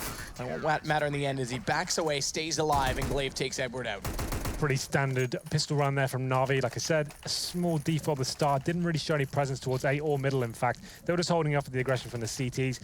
Standard smokes, one towards the CT entrance, one towards Heaven as well. Going together with a flashbang. Didn't really amount to too much until it got to the point where they lost a couple of frags, and then all of a sudden, 3 come in for NaVi, but still not really a winnable situation there. And interesting enough, NaVi, they have been good at this recently, been conservative with their cash. Normally a lot of teams will force buy into that second round, especially if they don't get the bomb down here. It's actually a full eco. They could be planning some sort of surprise here. It's quite rare to see this. Maybe go for some Tech 9s and body armor next round. We'll see what they decide to do. But it's going to be Glocks for now, 1 flashbang, and it will be Device to get the first frag. Hungry for a bit more here as well as he finds his second. Is of course the AWP, and he finds 3. So this is great stuff from him. Looking for the ace so far, and anyone who's got Device in their team at the moment, this is a big round for him. 4 kills so far, trying to hunt for the ace. Kind of like this kind of fantasy kind of feature we have this time. It means you're a little bit more invested into certain players I and want teams. the ace. Let's go Device. You're on my team. Don't mess me up. He's not on my team. So if you've got him, you'll just cashed a lot of points there. Oh, I'm going to cash out a lot more points than you do anyway, Henry. That goes without saying. Your spreadsheet can't stop my genius. As Simple in the 1 versus 5 is found by Kirby. Damn you, Kirby. Device nearly got it as he snapped to the right, but 4 kills nonetheless. Logitech replay showing exactly how fancy it was. I love that X-ray's off. Look how close some of these shots are. First one, easy to spot. Guardian smoke still dissolving. Spots up Edward. As soon as he arrives, pretty straightforward on that one. Okay then, so Matt, no bomb going down in the pistol and nothing purchased in the second round whatsoever. It means they can get AKs, head armor in this round. I don't think the CTs will be expecting this at all. You can see them going aggressive here. They could actually run into these AKs. If the CTs stand back a little bit here, Edward runs through the fire there. Look at his first frag and should be able to pick it up. Gets a little bit hairy though. That's peculiar in a lot of ways, because not only should he be able to pick it up, Xyp9x had a chance to peek him for free and didn't elect to do so. Dupree didn't pick up the kill. It would have been an opportunity lost. They heard the ticks on those Molotovs. They totally repositioned. As soon as the ticks came in, Xyp9x was getting ready with nades to fly out toward Monster. And that's going to be an early kill down. Now, the question is, they'll see the gun coming out from his body, but are they aware for the others to have purchased up in this situation as well, as Simple will grab an AK-47? potentially try and take advantage of the situation. Bomb slowly going back toward T stairs as well as Simple baits out a bit more utility from the CT side. Time, obviously a factor in that sense because we're still just crossing the 1 minute mark. And they're down to just 2 smokes and a Molotov left on the CTs. Well, then 5 on 4 for now. We do have a smoke for Na'Vi available, but 2 players towards A, 2 towards B. I assume they'll try and show the hand towards that B bomb side, try and pull a CT player across, and you can see they actually be walking to the A side. Flamey nailing a shot there, finds the first shot towards the A side, and Simple doing a lot of work towards B as well. The CTs have no idea as to where this will actually finish up. You can see them kind of scrambling around, trying to get some intel here. And Glaive, just with that SMG, shut down by the UMP in return. 3 on 2, all of a sudden, it shifts in favor of Na'Vi. Smoke down, Zipix backs away. Seized will be the one to place the bomb in the process, and advantage massively swaying in the favor of Na'Vi as Device will get in position with Zip. No boost going up just yet, but Guardian's prepared for it. He knows that, all right, you're both coming from the same position. You've got a retake against 3. Very likely they go for that position. Interesting that this kill registers on Device and Zipix tries to get a response to get it into a one-on-one almost the second it happens, but can't do anything to take down Simple. And the early buy pays off for Na'Vi. Yeah, literally nothing Zipix can really do that. The SMG, the UMP in particular, not really effective at that sort of range. He's very good in close range combat, but Simple knows he's low HP, knows exactly where he is as well. He's got the advantage, he's got the aim to challenge that, takes him down. Zipix couldn't really do much about it. That's a really interesting approach for Na'Vi, buying up in that 3rd round instead of the 4th, which is traditional. Like we said, we normally see teams force up in the 2nd round, but I think that's going to shift soon. People are starting to realize how powerful the UMP is in general, and you're going to see a lot of interesting buys like this going forward in 2017. CSGO's in a really interesting place in that regard, but still money available for the CTs. Edward, aggressive, of course, gets taken down. Zipix finds 2 frags, but equal for now. Equal indeed, but Zip's got a problem in that he has to get a reload in somehow, and he knows they're getting closer. Wow. Never mind the reload over to the USP. He may get more than that damage done on Deceased. But it's down to the 1 versus 2 as Zipix gets 4 kills before perishing. Leaves him at 16, Device at 15. And Seized with 1 kill. Guardian on 1 kill. Kiabi's got 1 kill as well. I'm just looking at the scoreboard for the first time in forever. This is a 3-horse race. Yeah, that's Flamey insane. and Edward, 15 and 12. Right. Guardian definitely to be a reconnect. No, Guardian got loads of kills in the first half. He was going nuts. He definitely had 1 and 11 though. How does that? This is ESCA, remember, so it resets each time. But I don't think the kills reset perhaps. So he must have just, I'm confused. Someone maybe explain. It's our scoreboard on our screen, you know? It might be different on They just had it on the observers. He was lighting it up in the first half. Yeah, so something's bizarre there. I don't remember him disconnecting at any point in time, but if you're reconnected to only get 11 deaths, how does the stats tell you? Let's not bring up something's weird. Let's leave that. We'll be fine. Bomb's going to be planted by Seized. He's got the UMP. He'll fall back. He planted it for default at bathrooms, but doesn't have the weapons. What is he doing? What? I'm so what just happened? Because he looks to go towards bathroom, turns around, leaves himself in the open, fires in, somehow stays alive with the Device staring him down on the crosshair, and then he wins the round. I'm so confused as to how that all transpires. It's interesting. The whole round is a little bit confusing for all of us. I've just been confirmed by Matt. It was an ESCA bug in terms of the scoreboard, so don't take too much attention to it. It's fine. We're looking into it. My whole life just got completely confused. You really did lose your mind that round. It was a very confusing roller coaster for all of us. But Na'Vi do come out on top. A very strange round indeed, I have to say. Device misses a crucial shot there in the back as well towards Bank. Like we said, he hasn't been amazing on the AWP this map so far. And ultimately losing that round. A nice little Glock shot there from C's. Finish things off. Great pickup from him. Replays all over the place here as we go into the next round. Number 5, it's not a big deal because it's just another eco from Astralis. But Na'Vi, some avant-garde strategies here. Like I mentioned before, that 3rd round buy-up was interesting and potentially got them back into this as we go to Simple. Oh, what a little one-tap that was. Finds 2 kills as well. 5 on 2 all of a sudden. And it will be Zipix and Dupree remaining. Not really much I can do about this situation. Very disciplined stuff. I guess Na'Vi on the same team we kind of used to recognize them as, the very slow-paced team, leaving everything to the last 10 seconds since Simple's come into the team. Hasn't really been the storyline so much, but right now they're being very disciplined, not giving too much away. Got some information, got the kills, and going to be making sure that no mistakes are made. They don't want to drop a single player here. They want to guarantee this map victory. Go down in round number 5 with 5 players stay alive, and at this point, Dupree and Zipix looking at 6s and 7s as they're going to both be in CT spawn. Simple, hungry for more frags, of course. He never gives up. Yeah, spotted up. Zipix dead to rights, 24 HP. Not much to worry about. Just make sure he doesn't cop a headshot from the P250. So 12-8. Na'Vi, firm control of situation, but they got an AWP still up on Guardian. They've got guns to go against finally, but not much. Device left on a FAMAS again. Yeah, he's had a pretty quiet game so far, and now on down to the FAMAS. Only one kit available for the CTs.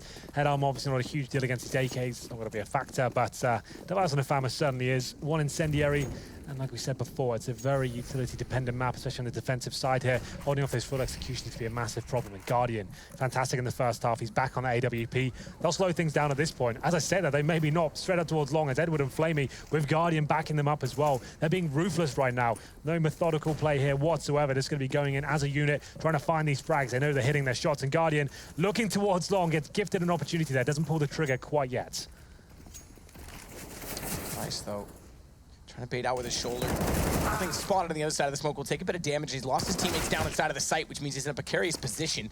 Pinched off by the terrorists, and unfortunately can't even get damage dealt.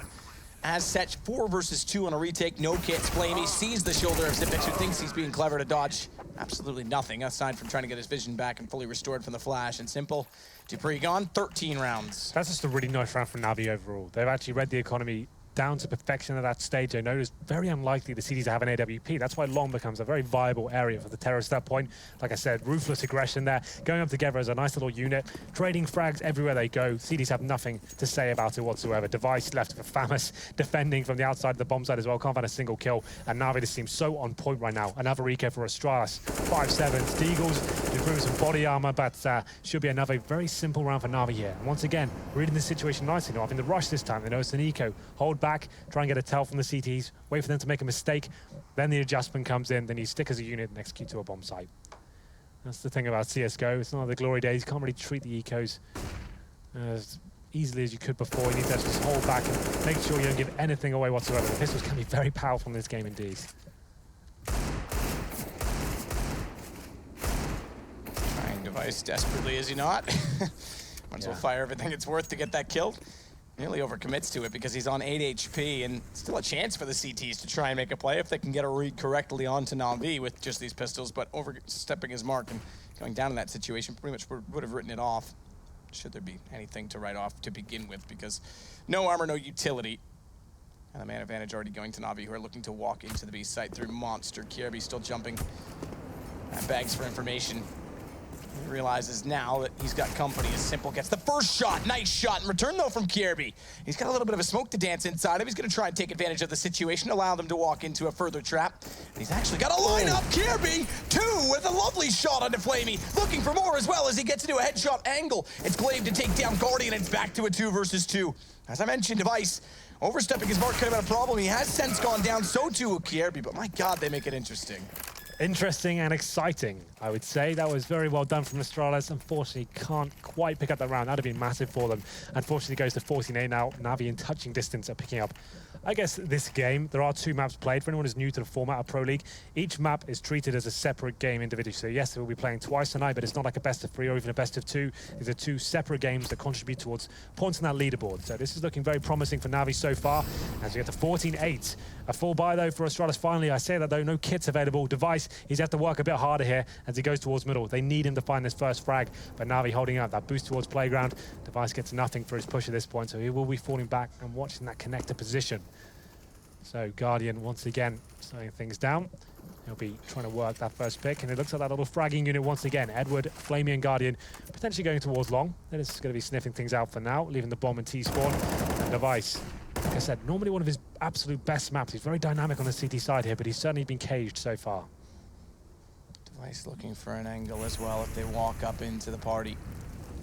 He'll grate them with, I think, what Alex referred to one time affectionately as a zoom banger. I'm not really sure what that is.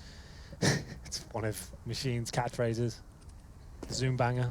As they start to work up long, Guardian as well on his zoom bang. I'm done. Yeah, gonna keep going with it. Yeah, Edward's going to clear out close proximity bathrooms. The connection point to long. His Device still sitting tight, patient to watch and see if they get any closer. The problem is they actually bypassed him by going to the front bathrooms, and as he gets back, he could be caught by bomb carrier. Seized at this time, not quite though, and as a result, he will get back inside of the site. Didn't have any support. That's the point I was going with. He had to be careful. First kill does go in for dupreeh. That was only the 1 man on B, though, that was trying to cause rotations, and that kill coming in so quickly, first off, won't cause any rotations, and B, secondly, will force everyone back over to A as there's no follow-up on it. So this should confirm that they're in the right position. As such, they put a player in Position to cover off default. That's Glaive, 2 players toward the truck. Dupree being one of them. Good kill from him. He'll follow that up with a kill into Flamey as well. And Glaive now sees that bomb has gone down on default. With 5 seconds left, that's the round. But do they try and chase out and get them after the time expires? 1 second, don't kill him yet. He's in the open. Now he goes down. Guardian loses the op. He'll lose money as well. And Edward made 2 perish. Not quite. He stays alive with the AK. Yeah, they take him down after time, which is a huge factor usually, but Guardian still had 8 grand in the bank, and they're almost a match point, so it's not a huge deal, but certainly contributes going forward if Astralis do start to find some momentum here. So we will take a match pause. Not clear as to whether it'll be technical or tactical at this point. I'm going to assume tactical, considering what kind of situation we're in. Yes. You would assume? Yeah, I would assume that's correct. Difference, obviously, for online timeouts than it is tactical. Online timeouts versus the LAN timeouts, the system's done a little bit differently, but NaVi calls this. They don't want to let this slip out of hands at this point in time. Yeah. Well, and you're right in saying they've got lots of money on Guardian, but look at the round that he's just bought into. Exactly. So it does take him down as effectively a full round. Yeah. Well, at this point, NaVi haven't had to work too hard for the rounds they've picked up on the T-side so far. They've been running the defaults, they've been grinding the money down of Astralis, they had some really interesting economic decisions at the start of the game, which really influence how success they've had so far in the second half. But now with that pause, I think they'll be trying to mix things up, maybe go into more of an execution-based play. We'll see what happens here. Device, as we said, went aggressive in the previous round, didn't find anything for it. Looks like he'll be going for a similar approach as we go into round number 9 here. Waits for the flashbang, turns away from it beautifully, and now here it comes. The battle we've been waiting for, Guardian versus Device, but both players will be falling back at this point. The flashbangs just scaring Device off a little bit there as he goes back towards the bathroom area. Edward's going to wait for his team to join in position as well. Guardian flashing out toward long. Double check to make sure no one's on top of the flowers. Second flash came in. I think that was also thrown from a teammate. I didn't see a second trail through the sky, but surely it was somewhere. Good timing from Simple. Door open, Zipix checking out towards short pipe, down he goes, and shut the door, I'm gone again. It doesn't get much better than that. Obviously, Dupree's at short, the idea of that one, he's supposed to be watching that angle, but Simple just seems so aware. What a great pickup that is. Open the door, free kill, close the door behind you. And 5 and 4 comes in just like that with a minute remaining as well. That's very well done indeed. And now, up once again, pressure towards the AWPer. And it's going to be Simple, taking a lot of damage there. Dupree might find him with that HE grenade, not quite. Got him down to 6 HP at this point, but 45 seconds remaining. Like I said, we haven't seen much execution play from either side here, so I'd assume this might be one of those. You've got the man advantage. You still have a couple of smokes and Molotovs remaining as well. Bomb's still down towards T-spawn, which they're going to pick up now, but Dupree does some fantastic work and finds a kill in return. Does indeed. Glaive's got position above the smoke all too easy as C's just walks into the open. He'll back away, drop down because he doesn't need to overextend it. They pulled back the damage as required, and once he backs away, they think he's gone. He pulls back up. Kirby gets a kill in the meantime. It's on to all Guardian. EWP in hand. There's one man who can. It's this man, but unfortunately doesn't spot Device slipping up behind the barrels, and it's pretty easy for him to close it out. Well, now we have got a game on our hands. Astralis now have recovered. They had a few moments of despair there in terms of the money and not having the AWPs, but they're starting to balance things out now. NaVi, yes, they have money to buy into this round, but I don't think it's required. As I said, though, they're going for it. They've got a lot of rounds in their hand here. They've bought into this round. Loss bonus isn't really there, but they're going to have a Galil, 3 AKs, and the AWP, but they have got a distinct lack of utility as well. Still a viable buy, of course, but maybe not one that's required just yet. Device aggressive once again. This battle, we're waiting for this one-on-one duel to come in. He hits the shot towards Flamey. The HE could be good. Not quite enough, though, as Flamey does find the first frag in return as he goes down to low HP. Device with the op will fade back in through bathrooms as he wants to reposition. No one out to support again. This is a bit peculiar, I have to say, in times, because Astralis is leaving Device out on his own. So either it's confidence from Device or early rotations from Astralis. It can cost teams. He does this time play long, though, which is a little bit easier to get back inside of the site from. To compensate for that, we just saw it on the map as it was brought up. Dupree's made his way all the way to T-spawn. At the exact second Device goes back around the corner at long, they show themselves at rocks, though, so he won't have that call for Dupree to work on, and Dupree may make a questionable decision.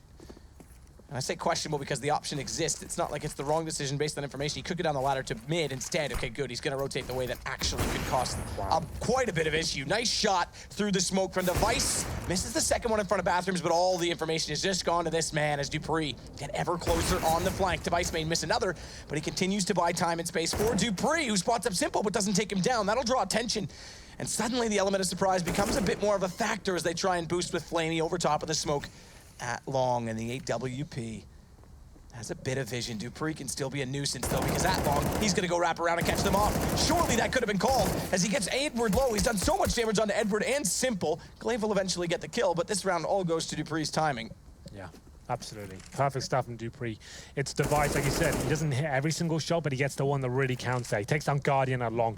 That's the bread and butter of Na'Vi, allowing him to open up the map. As soon as you take him down, they're a little bit stunned at that point. They have to work a little bit harder for those kills. And Dupree, he capitalizes at that stage. Simple might survive here. It's actually quite crucial. If he goes down now, that's a big kill. Oh, he just about survives, so he will be saving his AK. Won't get the money, of course, but this is the shot from Device. Like I said, double flashbang for this one. And then the shot through the smoke just before it blooms as well. Really, really good stuff from him. Doesn't nail anything after that, but it's enough, like you said, to slow them down, buy some time for Dupree's going for that log backstab as well. So, round number 11. It's 14-11 now as Astralis close the gap. Simple with the saved weaponry. He'll be accompanied by some Desert Eagles and P250s here. Edward's got some head armor and a Tech 9 as well, but Kiabi, he wants to find these kills. He wants to get that first one in, fall back. That's actually quite an interesting move from him overall, but in terms of the grenades available for Na'Vi here, they've got a smoke and a flashbang. Looks like they'll be making their way towards B. And hopefully Simple can light up the scoreboard for them, but Three's waiting, trying to get his first kill in return. They'll fall away ever so slightly again. Simple gets closer as a result. Good opening shot. Give him the control, he'll take it. Nails the shot on Glaive inside of the window, and Zipix tries to compensate with a little bit of a chance and a bit of a fluke shot through the wooden plywood. Zipix still has to play support onto the man inside of the site right now, Dupree. He spotted him. Who's gone in behind the barrels, and that's not the man I'd want to be spotted by as Simple as he gets backed out toward it. Zipix can get a flash in. If he peeked Monster right now, there's the flash. But he's not in a position to try and take advantage of it. That would have been timely. Edward's still over toward A. It's right now that the action starts, and Simple's got 3 already in the round. Both of them go down. No flash that time. They already threw it, and he's not going to peek, and Simple's got up to 4. He might get the ace spots. Device tries to tap, and he's got... It's Flame, he stole it. Sorry. Still, that was one of the sickest rounds we've seen in a while in online CS from Simple. Very, very nice stuff indeed. 1 AK, 4 pistols. He just dominates the map by himself. That's the problem with this guy when you're playing against him. Give him an inch and he will take a mile. He walks it towards short, catches him with the pants down there, gets the first shot, rotates back around towards Monster, nails 2 glorious headshots at that point, and you can see Astralis panicking. Device drops his AWP, he gets an M4 out, round's already over that point, and now that is match point, and you can see Astralis, how much that's affected them. 3 UMPs, 2 pistols. This should be GG if Na'Vi play this correctly. This one round will close things up here on Overpass. So, what's the play from Astralis at this point? They've gone aggressive towards Connector, a little stack here. It's going to be Device with that UMP. Doesn't really have the range to face at all around that corner. Has to just tuck himself in and hope for the best here. And you can see Na'Vi are aware of the situation. They know they've got the economy in their favor. We're slowing things right down. No need to rush. Use the grenades, flash over, check every position. They haven't got that Guardian AWP, but Device opened things up. He takes down Simple, who's by himself. Device smokes off down below as well. Kirby. He'll fall away. Map point Na'Vi, and I have to agree, Simple in that round.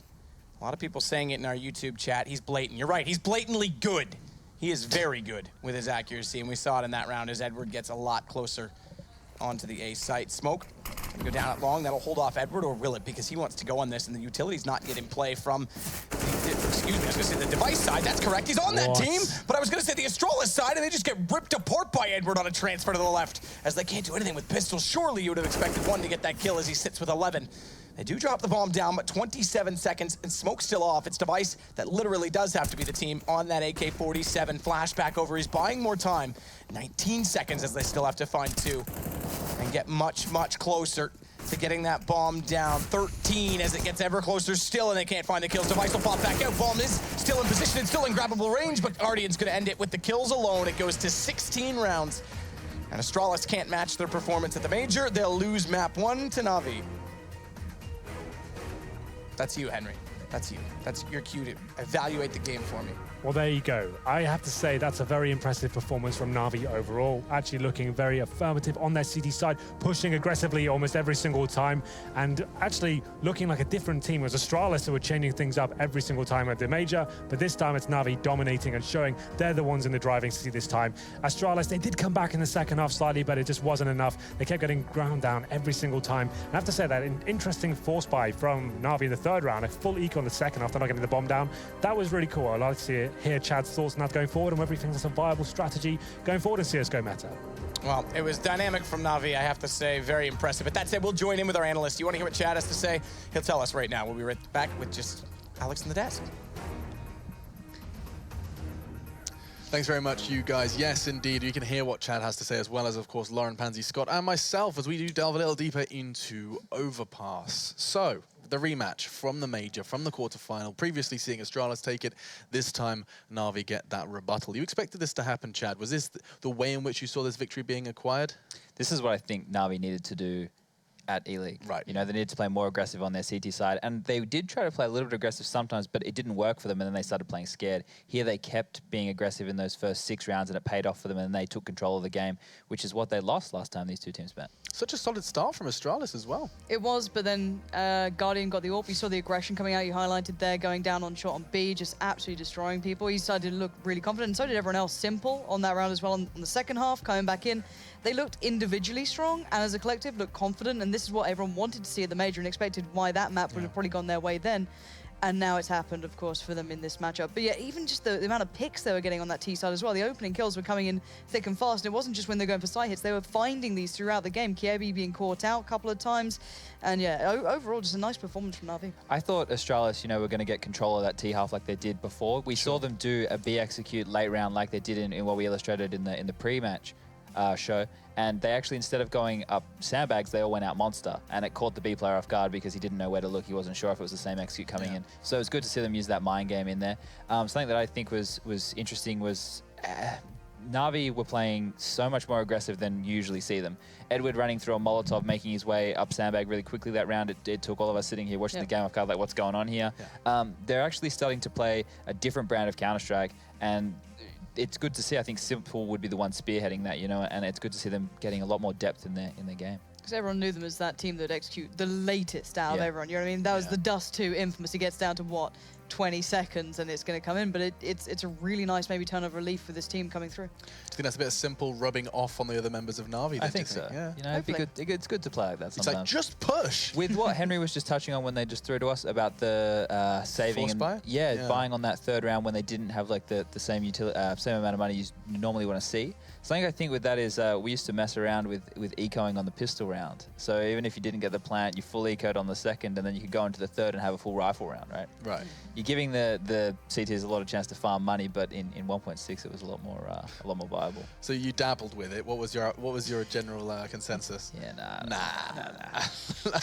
I mean, I bet you probably won a couple of those pistol rounds with no Kevlar bought, and you just felt like complete gods for the rest of the game. Sometimes it felt good. Yeah. I think like in this situation with the UMP being as powerful as it is in CSGO, you may as well do those kind of rounds, right? You can take the close quarter duels. You're going to actually have an advantage in some situations. And I'm so glad you brought up the UMP, because my quiz Chad for 30 seconds segment that I've just made up on the spot is about to start. Here we go. It's not a quiz. You said already.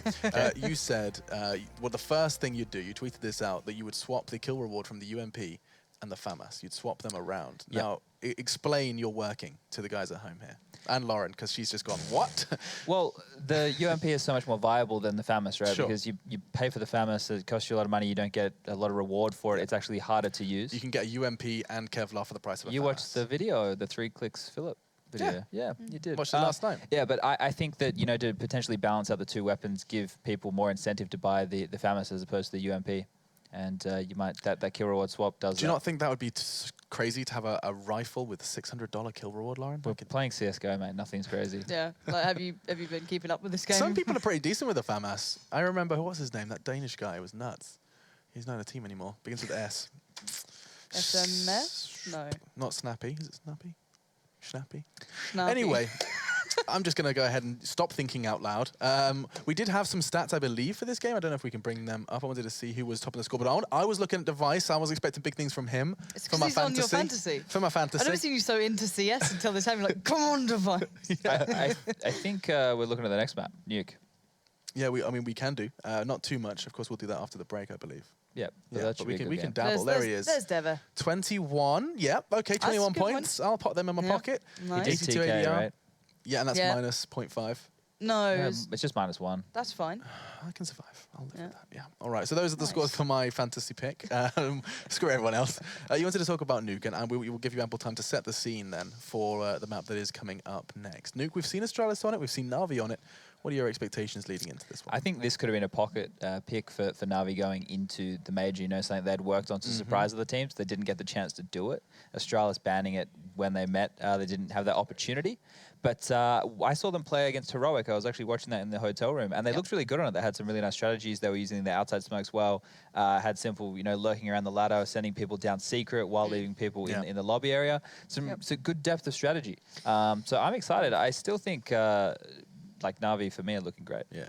And of course, just quickly touch on it, Lauren, before we take our break. For me, looking at Astralis on this one, I just want to see how they play towards the outside. Do they exploit it as much as before? Can, you know, the likes of Glaive really dig deep enough like he was bailing them out last time we saw them on this map? I want to see that again. Oh, Glaive was fantastic. Yeah, and indeed, it's something we'll talk about afterwards, but Glaive and his performance at the major seemed outrageous. Something Mitch touched on at the start of the show. We'll continue to unearth that and more as we do go ahead and take a quick break. When we do return, we'll be talking about the second map in Astralis versus NaVi. We see the Danes clash with CIS powerhouse NaVi on Nuke.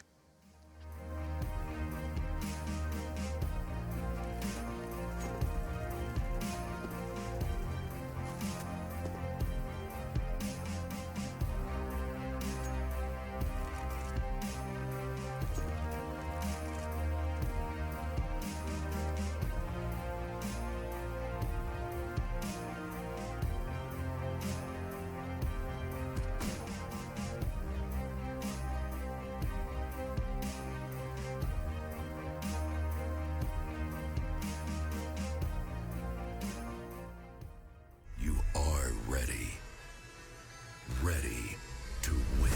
Fantastic first breath, they line up. Apex spraying them down. He decimates Tempo Storm. Second fire, and they line up again. Cold, 3, nearly 4. He gets it in the end. There has to be quick from phase. They have no kids, but Boris in a lovely position. That was sick. Fifth to the challenge. One quick kill and the nade. All of phases.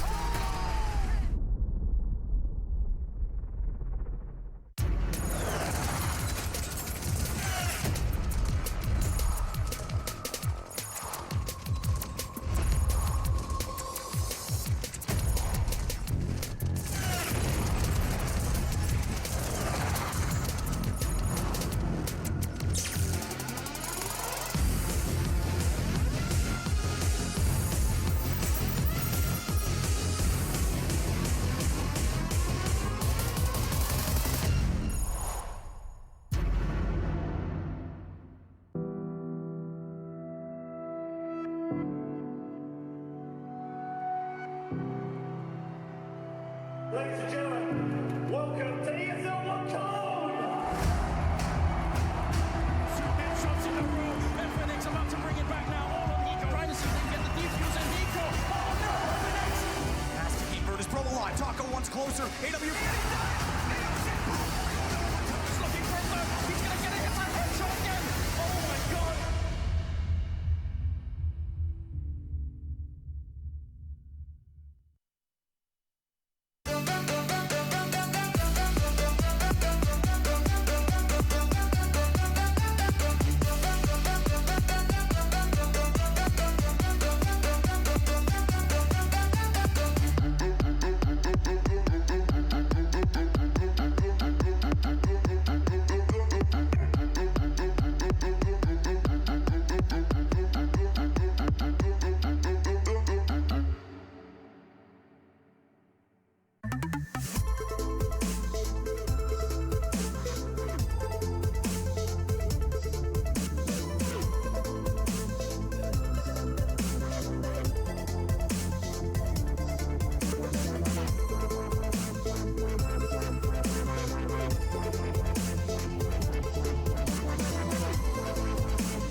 Get your team apparel now at shop.eslgaming.com.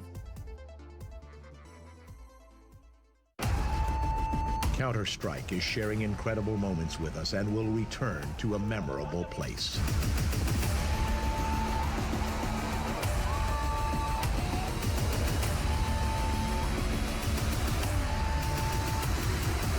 Get your tickets now at proleague.com/Dallas.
ESL Pro League is brought to you in part by Logitech G, Pay Safeguard, Mountain Dew League, and ESEA.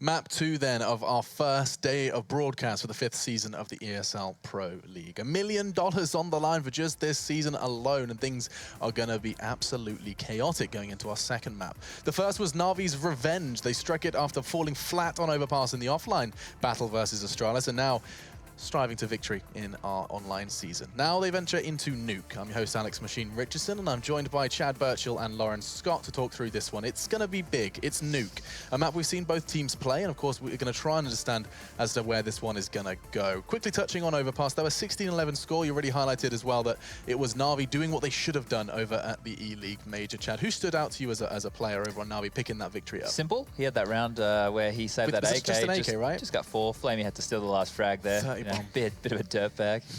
You don't want that. You're on getting an ace, and he was on it. His crosshair was on him. Matt sounded upset as well. Like he was ready for the moment. He was at the pinnacle. He was like, and Flamey stole it. Never mind. Bloody Flamey. Bloody Flamey. Or Flame Doggo, which I love this so much. Flame the glass. I feel like the more time we spend together, Chad, the more like Australianisms leak into my everyday discussion. Yeah, it'll be Peng. He's learning. He's got it. He's got it down. Yeah. Nice crepes, by the way. Crep check. Crep check. Crep check. Okay, we're not in America. That could go anywhere. Yes, it could. There could be bloods and crepes. Or if you're French, they're sitting there like, why has he got pancakes on his feet? Okay. It's going into Nuke, and first discussion has to be that of what we saw from Astralis on Nuke, because they came into the Major claiming this, they've got a new map in their back pocket. Yeah, we've done our homework on Nuke, and then we saw them versus Fnatic, and a lot of criticism that there was a L towards their Nuke was that they weren't really tested by Fnatic. A chaotic, unstrategized Fnatic on Nuke, and they didn't necessarily really have to do much more than a default execute on their T side. Chad, what do you make of that? I think like all of the Danes were relatively early adopters of this map. We saw like obviously North when they were Dignitas and stuff, and Heroic as well. Yeah. They're all quite like this map, or picked it up early. With Astralis, I haven't really been super sold on their Nuke, just like what you were touching on. I think they have the players to be good at Nuke, but like you said, they need to be tested a bit more. We need to see a bit more depth from them. And on the other side of things, we have NaVi, who last season, this was their ban map with Keish, I believe. So they never have, they've only recently picked this map up. And like I said, for the Major, I think it was going to be their little surprise for everybody. Didn't get to unleash it on the world, unfortunately. Now, Lauren, you also stated that Glaive had to pull Astralis kicking and screaming through their Nuke battle. You think that's something that's going to be a recurring theme, or you think Astralis have actually got something to show? I hope they do. I think Glaive showed that he always had that level of kind of pushing himself further and kind of digging deeper. Moses actually said it at the Major on the desk after, I think it was even, I think it was Overpass, he brought it up. The Glaive seemed to be able to do things to turn rounds around, essentially. He'd be able to provide 2 kills here and there, which is not necessarily what you'd expect from him at the time, and then he did apply that to Nuke as well. You saw him pushing outside, even on the CT side, pushing up to beneath Silo, really trying to change the odds for them. And I hope it doesn't have to come down to just one player making the difference. I want to see a collective kind of improvement on it, so we'll see if that comes through. I think a really important thing for people to know on Nuke, and while they're watching, look at this, watch the radar the best you can, the way that CTs rotate when the terrorists take territory. So once you do the outside smokes to take secret, how do the CTs rotate? If they're very one-dimensional and they always rotate the same way, let's say a player always drops down the vent to rotate to cover off secret, you know that you can pick that gap and then you can exploit that gap. You don't necessarily have to send anyone down to secret. So just look at how teams, if they've done their homework, how they're going to use that in their play. Yeah, and now if our viewers haven't done their homework, they may not be aware that Nuke did get slightly changed. I wanted to start talking about the door. It does sound like we're already ready to kick this one off. Yeah, Lauren, just quickly, closing thoughts and a team name for me. I'm going for Astralis on this, and I want to see how good their T side is. It impressed me before, and I want to see if they can keep that up here. Okay, cool. Now, Chad, what are you saying? You said you hinted at NaVi. You think it's going to be the 2-0 kicking the season off with a bang? Definitely the boys from NaVi, Flame Dogger and the crew. I can't stop. It's just going to be, it's in my brain now. And someone that's about to be in your brain at home is Henry G and Sadakis. They're about to invade your membrane with some Counter-Strike castings. Let's check in for Nuke. Thank you very much. Yes, time to get back into it. Astralis, maybe as expected, a little bit slower after the Major. It's hard to come back from something like that and be as motivated. You want to take some time to enjoy the win, but not enjoy it too much because they go down 1-0 to start it off, or 0-1, and then what? I think Lauren's enjoying the floating arms on the map. Oh, I see. I thought you were laughing at me. Yeah, that is true. I do see that floating cackling in the background. That's actually Flush's new tactic, which we weren't supposed to reveal until we see the new Fnatic. But as I was saying, NaVi obviously going up 1-0. That's a great start. On the other side of things, on our B stream, Nip just lost to Heroic, and you pointed out they weren't at the Major. What have they been doing? Yeah, they've had all this time to practice as well. You'd think they'd come in like revitalized strategy. strategy is heroic. Like, it's uncertain of their future and what Cadian's doing with them as well. I thought that was a lock-in, an instant win. I had Get Right and Forest on my dream team, and that really has backfired tremendously. But let's get into this one. Astralis now on the CT side of Nuke. It will be 5 sets of armor. And Matt, what's interesting from Nuke as well from the Major, it actually was a very balanced map in terms of T versus CT victories. This has to be the most balanced map pool ever based on that Major statistic alone. Every map was within 1 or 2 rounds. It's crazy. It's famously a CD-sided map, but the Major proves otherwise. So here we go then. Not going to be a rush to kick things off here. There will be a Tech 9 for Seeds and a smoke, and they're going to be going towards ramp. But Glaive, he's got an aggressive approach, but gets punished for it. Gets 1 kill. That's not going to be enough, as Zipex tries to get 1 in return as well. Zipex falls back slightly, but then takes a leap of faith to go back out and re-peek in toward Radio, and he makes the right call because he absolutely obliterates Guardian with an opening shot. Lovely start for him, I have to say, in this particular round. He's going to follow that up. Down goes Flamey. I told you I should have picked Zipex, Henry, as he looks for another headshot in toward the Radio room. It's simple that he'll confront this time, and that's not such a simple task because his head gets ripped off in return with the USP that's now been picked up. And he's going to rotate back in Simple and try and find another kill, but he's not expecting Kierby to be on his left side, our left, his right side, and Dupree will get seized.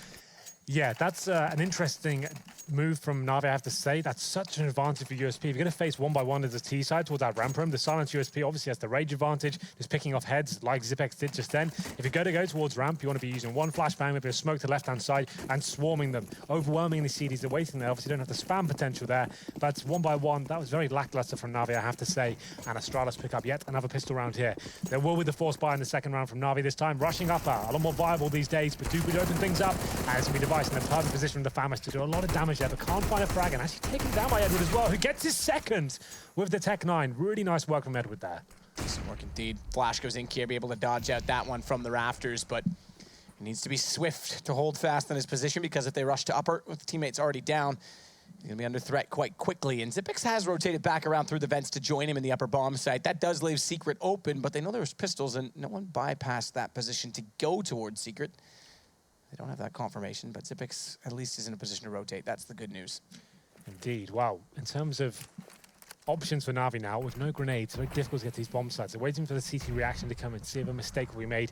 They've got a minute to work with here, so that's absolutely fine. They've got that huge advantage right now. 4 on 3. The CTs now with 2 SMGs and 1 M4 in the hands of Kierby. Good news is for the CTs, Seas and Edward very low on HP. So what's the next move? It looks like it will be an upper play. Whether Astralis can hold it off is yet to be seen. Guardian through the hole in the door. Zipex to confront immediately when he opens it. Good shot from Glaive to start it. Zipex gets taken down by Simple through the window in return. It's Guardian, or rather, excuse me, Glaive that's going to be found next. Simple absolutely dominating starting off. As he hits a second shot on the Deagle, it's only Kierby remaining, and he's got to work in from the main entrance. The flash toward Heaven, I think that's a rather obvious sales pitch because it came outside of the balcony, which means it can only be thrown from one particular place. That's outside itself, and if that's the case, unless he climbs the ladder, which will be revealed, he's got to go to the entrance, down to 11 HP, and I dare say he's got to back out of this and try and save. Big round from Simple there. It was Edward that opened things up with the Tech 9 towards the main entrance. Fantastic work there. Oh, and he 6 almost HP, cratered. I thought he was going to crater. Yeah, you're right. But it's down to Simple. So deadly with that Desert Eagle. He delivers on all fronts there. 2 very big kills. He makes his way out towards the upper bomb side there. And you're right. After Kierby gets dinked to main entrance, that's the round over. Has to save the weapon. Still can be a viable option here. Saving that M4 to the next round. His teammates probably will force around him as well. We saw what Simple did on Overpass. You have 1 rifle and then some pistols and SMGs to accompany him. Can be very exciting. But this is the shot from Simple there. Great shot to open things up. This was the one that really secured the round. Glaive, he got his head ripped off there towards Heaven, and here comes the force buy from Astralis as predicted. It will be 2 UMPs, 5.7, a P250, and the saved M4 in the hands of Kierby. So still a chance to win this round. Certainly can be a crossfire kind of mentality for the CTs coming in. We'll see what happens here as we go into pretty default positions from them. But NaVi, once again, this hold up, try and work out what kind of weaponry the CTs do have left over, and then make the next move as a team. I'd assume there'll be some sort of outside execution, get control of the secret area, and then upper bomb site split. We'll see what happens. We'll see. We'll see. We'll see. Well, we'll take it all into consideration. Device, fast rotation to get inside of the secret stairwell, does have position for the UMP to try and take advantage. If they get closer, watch the jump. Glaive, Edward with an AK, ready for that position.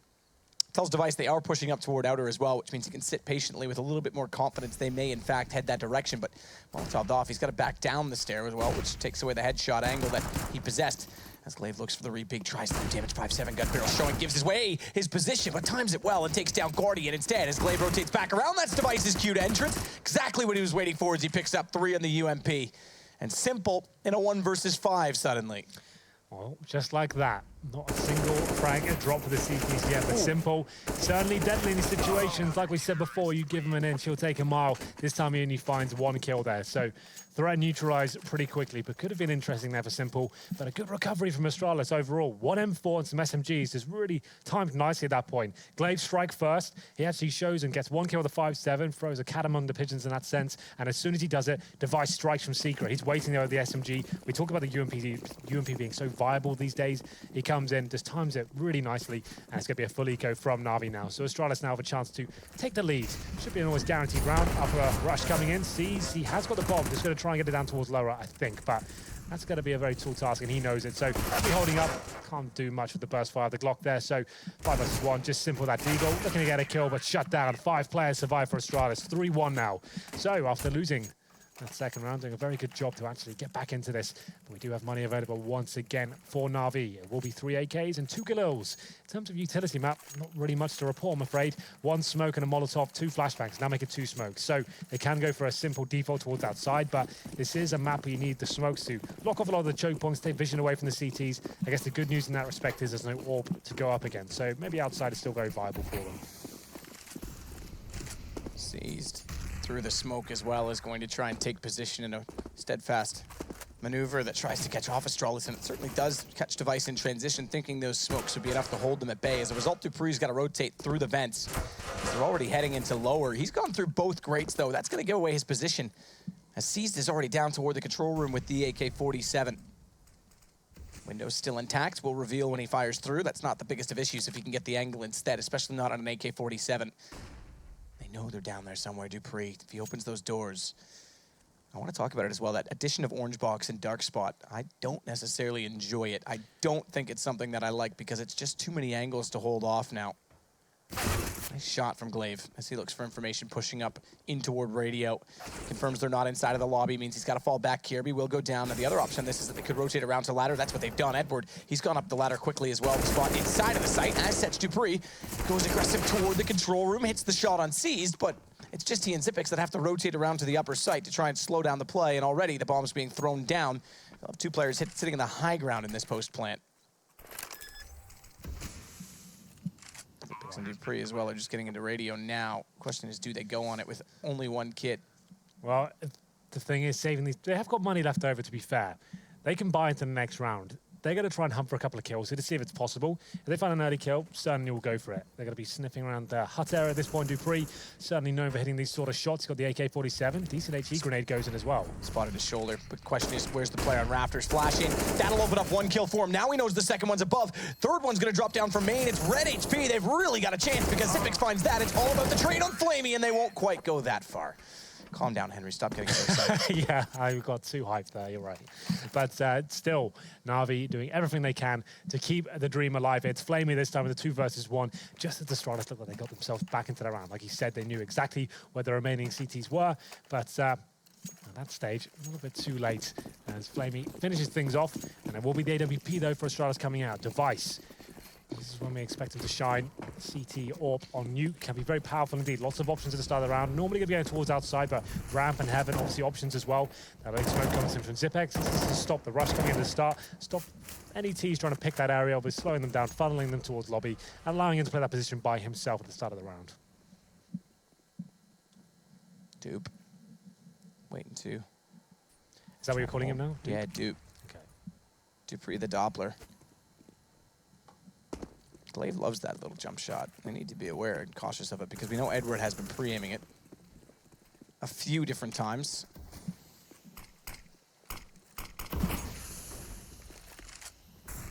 Simple as well is going to start to look in toward the hut. There'll be passive cross set with Dupe on top of hut to try and cover off that upper position as Edward again is going to be the one to work out, or jumping makes a noise. Glaive flashes him off. Tags him up to 21, can't land the last bullet as he just gets around the back corner. So it's all about Zipix at this point in time as well inside of radio. Flash means they can cross, but Device already rotated They almost give him a chance for a double as they get crossed over, but he doesn't re-peek. The Molotov won't allow him to do so. That's fine, though. They've got that first frag. Ran from a very difficult part of the map to hold off. It's a nice crossfire there. Device gets the first kill. Zipex doesn't have to work too hard at that point. He can actually afford to drop down. It's a 5-on-4. He doesn't have to risk challenging there at all. So Device can fall back. They can allow him to have ramp from. They've got this man advantage. And you can see Device, timing might have worked against him there, but he recovers very nicely indeed. Finds a 5-on-3, and Edward low HP as well. Should be a secured round from Astralis in this one. Try and spray back up the vents in case anyone jumped through. Won't work. Glaive's gone down, but 8 seconds. The round's going to end there because he's may have bomb, but well, I think it's quite obvious you can't get to a bomb site in the time that remains. 2 seconds left. Does hit the shot onto Dupree. That confirms his location, but over top of the roof, they won't make it far enough to take the gun out of his hands and take the money away. So he stays with 1900, but he does have an AK. The rest very limited, and I highly doubt are going to force in around that with sub $2 grand money. Yeah, well, that just shows you how powerful the AWP can be in this map. Like I said, many different options at the start of the round. This time, Device opts to go towards ramp at the start. Zipex kind of baits him in there with a flashbang. He finds that first kill, and they're just very disciplined there. They're not giving too much away, falling back, making the T's make the next move at that stage. And this will be a full eco. I think C's saved the weapon, so they will force up around it, but it's just PT50s, and it would have been a double eco regardless, so it's not too much of a big deal here. There will be 5-2. A couple of kills coming in, though. Edward finds a kill on Glaive there with the PT50, but they know his position. The bomb's down as well. That's pretty much all they're able to bring to the table in this round as Dupree finishes things off. So a little bit of a dent to the economy there, but nothing really to write home about. As we go into round number 8, this should be the full eco now for NaVi. The loss bonus not quite there for them yet. It's the second stage right now, so should be Glocks or PT50s across the board, and Astralis now have a healthy lead. So Glaive, he adjusts, he brings out the UMP, and as I discussed on the desk, the UMP, you're going to see that gun coming in a lot. As it's been kind of modified over the years, it certainly is the most viable SMG out of all of them. It's very cheap. You can get a UMP armor and all the grenades for the same cost as just the M4 itself. So it certainly is an interesting addition to the game, and maybe one that'll be looked at going forward. This is almost making other SMGs redundant at this point. It's very rare to actually see like the MP7s or the P90s, which were so common in those second round buys, maybe in the first couple of years of CSGO. Now it's just all about the UMP, even in gun rounds. Yeah, it really is. To the point where some people are creating cause for discussion about it. Look at this position from Glaive. Usually you see him in behind the silo itself. It's an old school position. That's going to work wonders because he gets one kill, he steps out, now they're all distracted. And he tries to find the last, but Device is there to get it back with the op. Thank you very much, Device. Need all the points I can get from you. Seized. He's going to go back down into the lobby. Do what must be done with just a pistol for a gun. And Glaive finds him first. It's going to go 6-2 to start things off on Nuke. CT side, Astralis. But as you say, it was very even at the major, so yeah. I don't really know how to read Nuke at this point, because I've seen both. I've seen super one-sided games end the way we expect, and then close games, and I've seen a few odd comebacks on the T side. Yeah, it's a strange one right now. When the map first came out, it was certainly a CD-sided affair, but as we predicted, going forward, we kind of said this when it first came out. As the game develops and people start to realize how to play the T side, we said it balanced out, and it's almost getting to the point where T's actually winning halves now, which is not even an instant win at that stage anymore. It's no reason why the T's can't do that in return in the second half. But I like this smoke coming from Guardian. Boost it up. Obviously giving a little one-way there, seeing if any CTs are being aggressive towards outside. He will have Device up against him this time. He's towards Secret, so he'll be checking out towards Silo. Simple waiting there as well. Known to be an aggressive player, Device might find his first frag if he overextends it a little bit. Flamey. Sit to hold the angle red crate as well, which could be pushed, as we saw the aggressive play from Astralis. That smoke timing, Device doesn't fire into it. Yeah, and it may have been a gift. And as such, they've got a wall lined up, but he still has vision slightly. Just enough misses a shot on Flamey, though. That gives Flamey a chance for the shot in return, and you do not want to give Flamey a second chance. He's not the girlfriend that you say you're sorry to and allow her back in your life, because he'll rip your head off twice just like that, as he does manage the shot on Device. And seized, he'll rotate inside of the site to catch off Kierby, rotating back at Hut. They've got them moving. That's the thing you have to do to the defense on Nuke. You've got to cause chaos by moving and rotations, especially around the secret and outside positions, because it opens up upper. As Dupree gets tagged up onto 20 HP, still recovers to take 40, and it's Flamey down in the end. Great work from Dupree overall. 3 kills with him. Got a bit hairy there towards the end of that Altercation with Guardian, he legs him, but Dupree knows he's got a couple of seconds there to try and take him down, gets the headshot in return as well, and finishes off the job. 7-2, another eco, I believe, for Navi at this point. They've only got about 3,200 in their bank accounts across the board, so nothing really invested here. Deagle comes up with simple head armor as well, but that kind of balances the book. I think he had a little bit more residual cash. Oh no, I beg your pardon, he doesn't. Down to 1,200, but maximum loss bonus next round is not a huge deal. He'll still have plenty of cash going forward, enough for an AK at least. So Dupree opens things up, and Device aggressive this time towards outside. He knows it's an eco, not going to be picking up the AWP this time, just trying to do some work at the AK-47, and is he doing it? He's going to kill on towards Flamey, 5-on-3, and round should be over at this point. Edward finds a cheeky little kill there, but no real grounds to even get to a bomb site at this point. Simple tries with a Deagle. Not a bad shot hit Device, but Kiervy's there to answer the call. 8-2, Astralis looking to recover and go 1-1 on the night. Remember, it's not a best of 3 or a best of 2. It's individual maps. It's been the same for Pro League over the course of time, but we do have to mention that. So they win this, they go even for the evening. Because you call it an evening. Yes, that works. That's good. Thanks.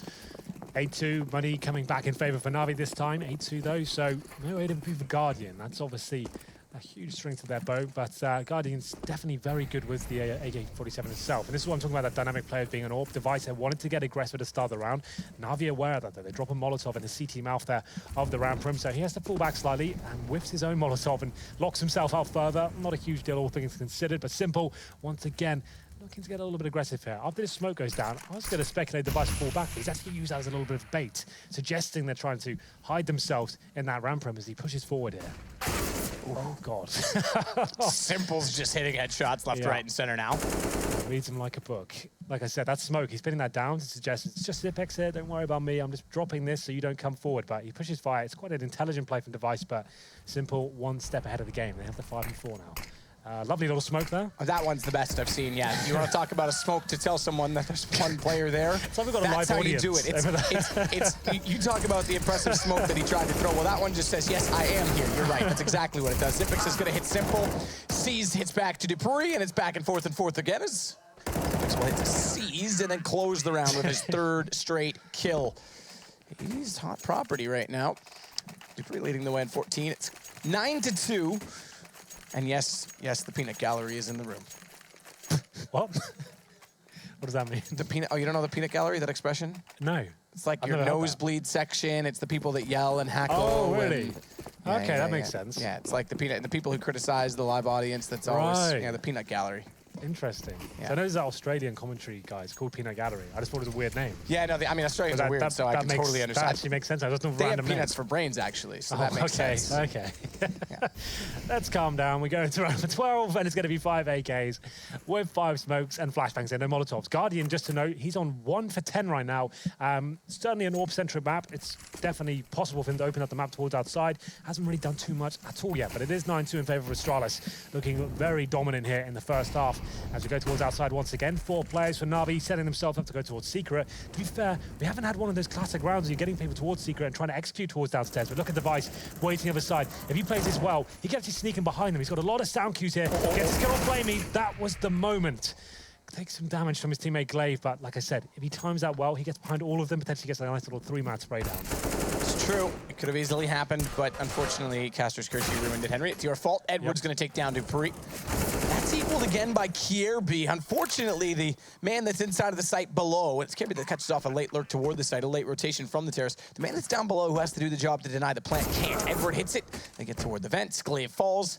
And does Kierby fancy his chances of catching them off? Somehow C still hits a lovely amount of damage onto Kierby despite being on the ladder, but enough to discourage the round, and Navi will pick up number 3. They've got lots of money, so I imagine he'll look for exits towards Secret instead. Yeah, bomb down, and not really much he can do here, but you're right. He has got a ton of money here. To be fair, it's not swelling out of control. Dupree's done 1,600, but Kierby himself just shy of 10,000, so he'll be happy to try and hunt for a couple of kills here. Should be able to get this one. Edwards, oh, almost whiffs the shot there, but takes him down. Every kill he gets is viable because you can see right now, as this round ends, we'll bring up the scoreboard. You can see the money for the reinvestments to the terrorist, very low indeed. Terrorist side is not so much of a huge factor, but still won't have AK's head armor and all the nades required. Against the M4s, it's actually kind of a big deal. And I think Edward actually went down there with the bomb as well. So all players dropping towards the end there, so this reinvestment won't be amazing. AK's come in, 1 Galil, and he can see Guardian, no nades, simple no nades. Same story for Seized as well, so a very rough round for them coming in here. If they lose this one, they lose everything in terms of loss bonus, and it's a full reset. Could mean a double eco in a really pivotal part of the game. Upper rush comes in, probably the only option they have, and Reed mows them down. First 2 kills come in his favor. Do indeed. Edward, oh, get out of the window, my friend. Apparently burns himself, gets stuck, caught out. Simple, good position again, tries to go around toward Heaven. He's gonna go back as well on top of that new catwalk position and drop into the main entrance. This could catch them off because the option's there to go both directions and they need to read this well. Now, did they hear him drop in? Because Dupree is repositioning accordingly, but it's Simple who gets the better of him still with the headshot, just barely as he gets tagged to 7. Simple playing lights out right now. As soon as they get in trouble, he seems to be recovering these situations time and time again. Low HP for Edward and Simple though, and Zipex picks up one of the aforementioned low HP players.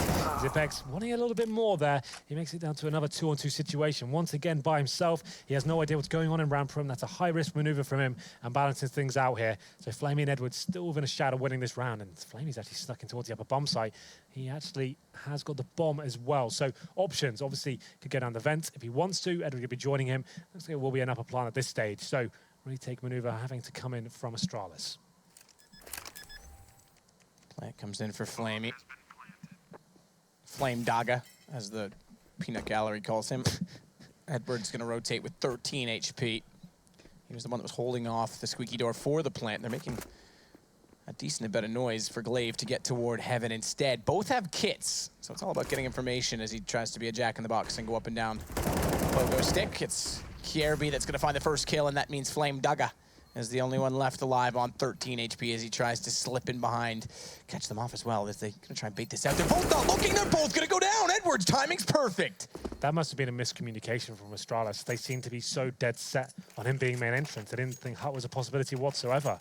I'm assuming a bad call comes in from a teammate or some speculation was made there. Edward was gifted that round towards They thought he was outside for sure. He was low HP himself. They could have touched a bomb, watched both choke points, main and towards Hut itself, and they knew his HP. Just one bullet would have done it, but they're both checking the same area. Remember that at 9-4, it was the 13th round that it happened in, forces guns away out of the hands of Astralis. This could go 9-6. If they end up winning the game by a very slim margin, that round's big.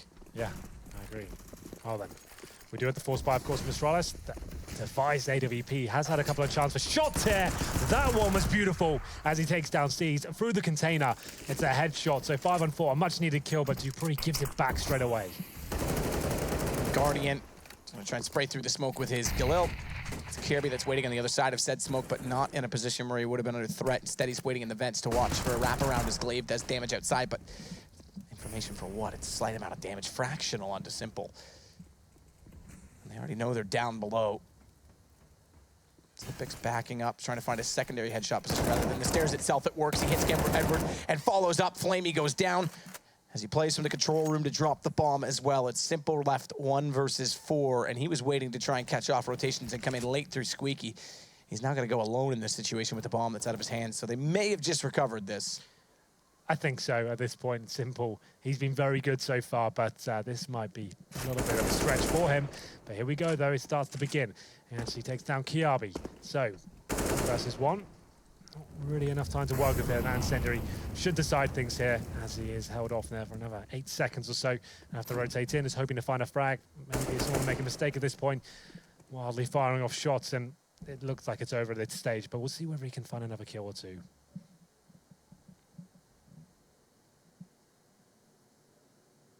He's going to try. Bombs just ahead. 7 second round. Over. Tagged to 1 HP and needs to die. Yeah, definitely at that stage. But to be fair, we say that he only gets 1,400 from that round. It actually would have been beneficial to stay alive, but dying after the timer, that's the point we're trying to make. If he goes down with 0, that's a real big problem. But that's the shot from Device. Got me a little bit hyped, and there's his stats right now on screen, and I sort of image for you there. 104 ADR. He had a rough time on overpass, I have to say. So he certainly has woken up. The AWP is delivering at this point. As we enter round number 15, it's a real commanding victory so far for Astralis. 10-4, and very likely they'll get the 11th round as well. You can see the buy comes in for NaVi. It's going to be Tech-9s, P250s. They have got a bit of utility to work with, and it looks like maybe some sort of upper play here. Simple. It's so deadly with that Deagle so far, trying to find that kill on towards Zipex, but denied for now. Oof, God, be careful. Yeah, he's trying, isn't he? He's trying his absolute hardest. That's Dupree. Watch off to behind the door. He's going to sit as well in behind the vent, which is covered off for at least a moment on the way through. Nice little gap. I wonder if there's a collision on that gap. That's something I should evaluate now that they've removed those secondary railings up above. Molotov's out, Skylight's blown up. That's going to force anyone off the top of Hut. No one playing there, though, as we already saw the position from Kirby. And they immediately check Dupree's position. The most common to play on the floor as of late seems the trend. Thankfully, Kirby hits one and has a wider angle to play on the smoke, but they've gotten down the vents. The other two players, Guardian and Simple. And getting a bomb plant could be something to write home about and try to go for the top silo. That doesn't exist anymore. It does not, but there are more options now for the terrorists to hide. As you said, the orange box and dark spot, and Simple doing more work with that Desert Eagle. Takes down Kiabi. Now a winnable situation for them. Especially on a retake from Device on an AWP. He's going to smoke off bomb. That's lined up almost perfectly with the door. Spots already that Guardian's there. As soon as he realizes that those Simples behind him and they've got a pinch position on both players, as Zipex, reads that he's gone in the smoke. He's going to watch the wide side. Good awareness as always. The intelligence of Zipex cannot be disputed as he'll find the 11th round for Astralis. He's just so sick in those clutches, isn't he? He delivered in the major time and time again. He never gets the most amount of frags for his team, but he wins so many pivotal rounds for them. Just to note there as well, Guardian really dropped off. I think he finishes that first half with 2 frags. AWPers are really influential, especially on the T side for your defaults, working those outside picks. He was shut down. Great half from Astralis overall, 11-4. And this could be a real rough road now for NaVi to get back into this one. It could be. And they recover from an awkward round wherever it clutches it. 11-4, we'll be back.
Well, we're back into the action. Astralis with a hefty lead, 11-4. But as Nippa proved after going 8-7 in their first half of Nuke, you can very easily not win a single round in the second half. They just got beat 16-7 against Heroic and go 0-2 on the night. Astralis, they don't want to suffer the same fate. They want to take this 1-1. Against her and Heroic as well, who are in a difficult position. They've just lost Frizz, one of their star players, and you'd think with NIP not attending the major, they'd be in a fantastic position after the break and come out all guns blazing. A disappointing night in the office for them. Another bit of news has come in, that's relevant to the Pro League as well. FaZe have just confirmed the departure of AZ as well. That's actually come in. So lots of interesting moves going on in 2017, Matt. It's going to be a hell of a year. Lots of big teams being made. And I think a lot of people can assume where AZ will end up. I don't want to speculate too much, but you can probably work it out. Can I find out by looking at a compass? Yeah, nice. Yes, you probably could. Okay, I'll see if it'll point me in the right direction. Yeah. Well, we'll see if that's a possibility. We'll get into the second half, ladies and gentlemen. It is 11-4 as Astralis swap over to the terrorist side here. So if they win this pistol, this could be tied up very quickly indeed. Lots of interesting strategies being used on the T-side pistol. A lot of upper rushes now since the door is a lot more accessible now for those rushes. We have got 3, make it 4 sets of armor, and Glaive with a single smoke and 2 flashbangs and a couple of decoys there in the mix as well. Nothing too interesting to report on the CD side. 4 sets of armor, no one rushing, particularly just a default setup from them. Guardian backing away with the pistol, does try and jump to spot anyone that's gone over top of the silo. I'll call it that because, listen, I know North America likes to eat their Twinkies, but apparently Europe doesn't, so. We'll call it silo. Silo, Twinkie sounds so much better though, doesn't it? Wake up in the morning, you look in the fridge, you can eat a silo or you can eat a Twinkie. Do you keep Twinkies in the fridge? It makes the scream a little bit better that way. So I've heard. As we go into round number 1 here, it will be quite a slow start. No one giving away anything just yet. Still going to be a 5-on-5, and Glaive not expending his utility just yet. A defensive hold from the CTs, and Kiabi, he starts to encroach on the outside area. From the catwalk position, Flash comes in. That's designed to give him a bit more freedom as he makes his way towards main entrance. Simple's going to wait in behind the vents. They're going to check it as well. Finally, Dupree looks that way. Great shot. Hits Simple down. Device. And Dupree again will find kills as a result of this. It's Flamey and Siege trying to finally do damage to Astralis, and they'll get a shot onto Dupree, but not before the bomb is planted. And Device with lovely start once more. We'll get 3 kills. Look at that. Just chilling, just hanging. Yeah. Have you ever hung onto a monkey bar like that? Not in a while. Not in a while. Back in the day, Let's maybe. Go to the park tomorrow. If it's not too cold, sure. Wimp. I need those gloves. Chad's got some nice gloves. I'm trying to steal from him. So I need the gloves too. If anyone has gloves, they want to send me their trade link, I'll take those gloves. I'll take those gloves. Look at those ones Flame Dogger's got. Which ones has he got? Oh, they are nice. Look at those. Studded as well. He looks like he should be in a biker gang. Okay, I can see a beard on. Actually, you know what? He could do without the beard. He just has that mean mugging face with the leather jacket. Yeah. It's Glaive. Ooh, careful with that smoke. That's better. Zipix walks in, takes 2. Glaive will eventually get Simple. Device follows up on Edward. The double push at ramp room is going to work out well. As Seized will drop off the scout and go to the UMP to try and make amends for what has been lost. What would Flamey's biker game be called? Flame Dogs. What's this whole Flame Dog thing about? It's just making fun of Chad, really. Yeah, but what does it come from? Does he just make it up? He said it once, and Alex, you know, he's very impressionable, that young Alex, and it immediately went to his heart. And head. And head. Straight to the heart. I'll think about it. I'll quite good at thinking about names like that. Like we've got London Minute in the Fantasy League. And the Sidocus Sexy Samurais. Yeah, maybe you're better at the names. You obviously got a talent for it. Thanks. Well, for 13-4, as I get my words together, it will be another eco for NaVi. P250s, USPs, it should be 14-4 unless there's some sort of absolute miracle coming in favor for NaVi at this point. Very difficult to win this round. It's going to be one step closer to the match points as Dupree opens things up. He seems to be on point tonight as he takes down Simple. Big scalp to take. He's certainly been their nemesis going forward in this series. 5-4, treated like a gun round at this point. They just want to make sure they win these rounds. Obviously, it's quite tempting to rush into the position you just found that kill, but to slow things down, wait for another mistake to be made by the CTs. They have to react. They have to hunt for a bit of intel here as they just hold up. Device, UMP in hand, might find a couple of kills here. Sees decides to walk into the hut. It's a little bit of a bait and switch, but no problem with Device. He finds 2 kills as Zipex chimes in as well. Guardian, pistol, timing the peak. Almost to perfection, but can't land the shot on top of it.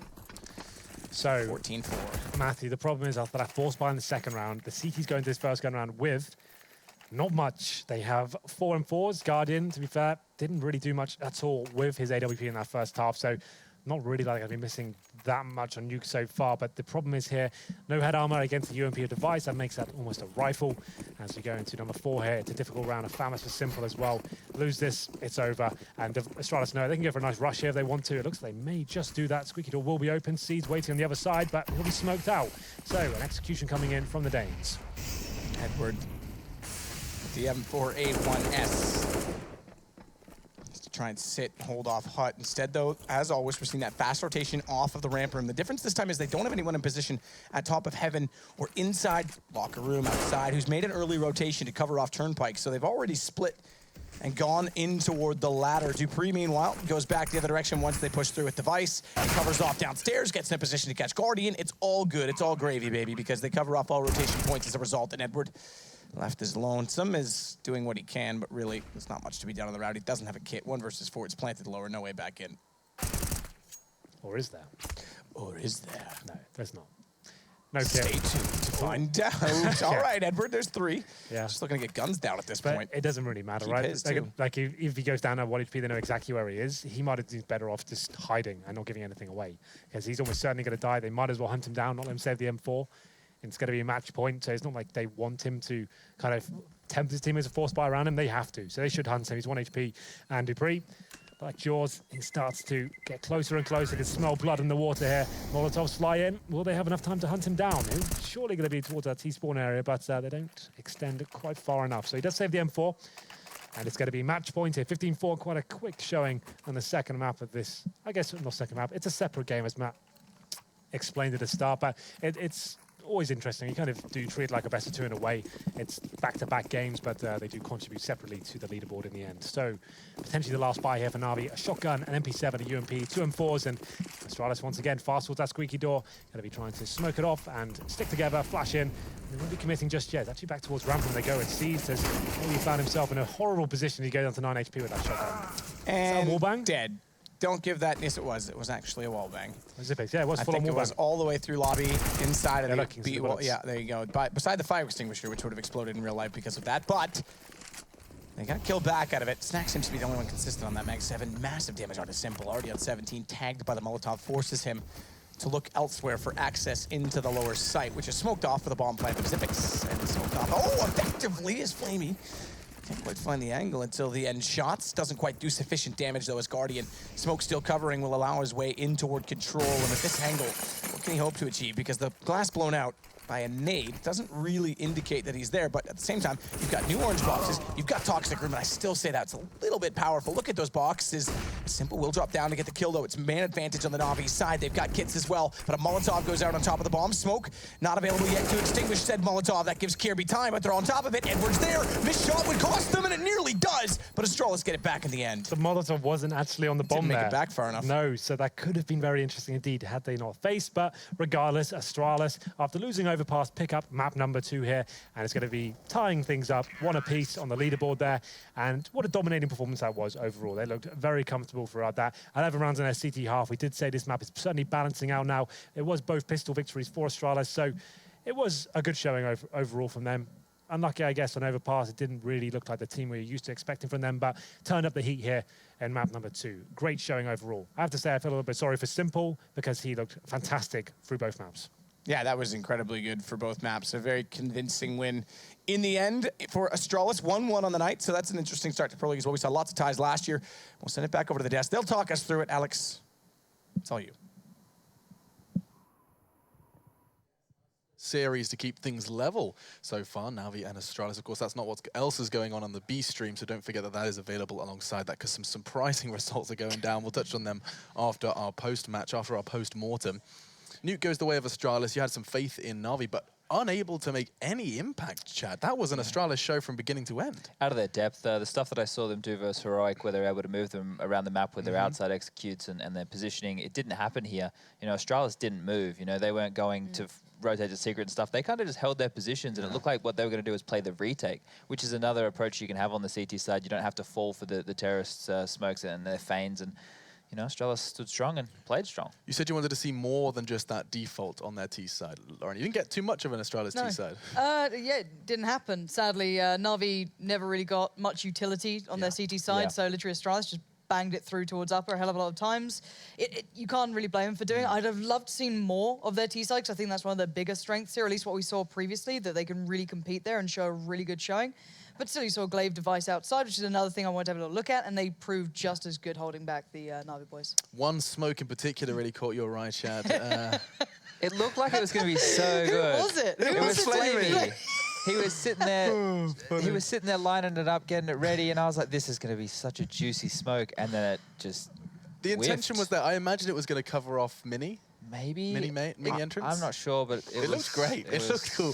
Of course, this is just a couple of recaps of that. We saw Edward getting a couple of good exits despite being very little. Just I asked for that round. That might have looked a little bit weird. So that was the CT round where they had to buy in with no utility. And the importance of that round right there, like Lauren touched on, is when you don't have the utility on the CT half, you can't stop the terrorists from just walking all over you. Yeah. And you saw in that round, Astralis basically dominated the whole map, and they were able to harass the players in topside who couldn't just wait for their Molotov, hold them back with that. They got pushed out of position, and Astralis ran all over them. For me, I did get a little worried though. It was when I think it was Device on the CT side pushing up towards like Ramp, came up through radio, and then Simple just decked him.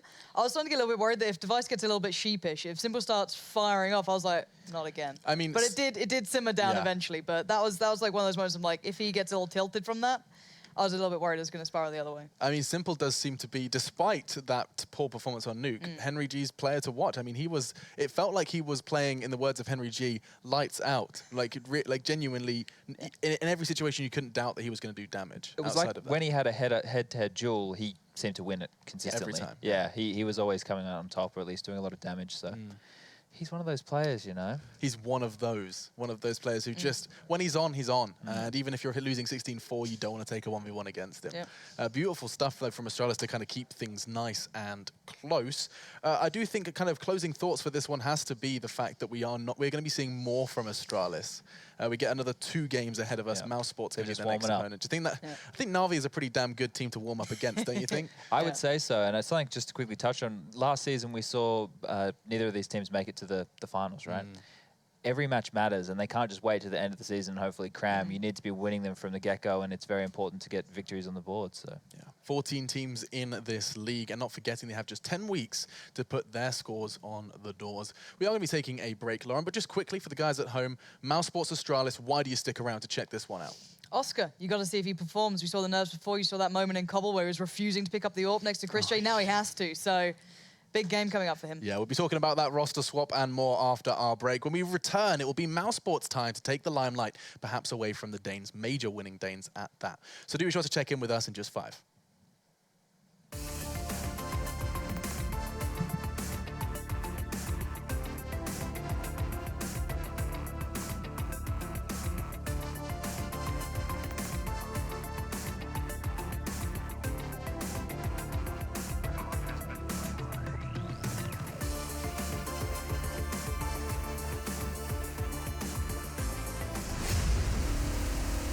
I can't understand people watching somebody play a computer game.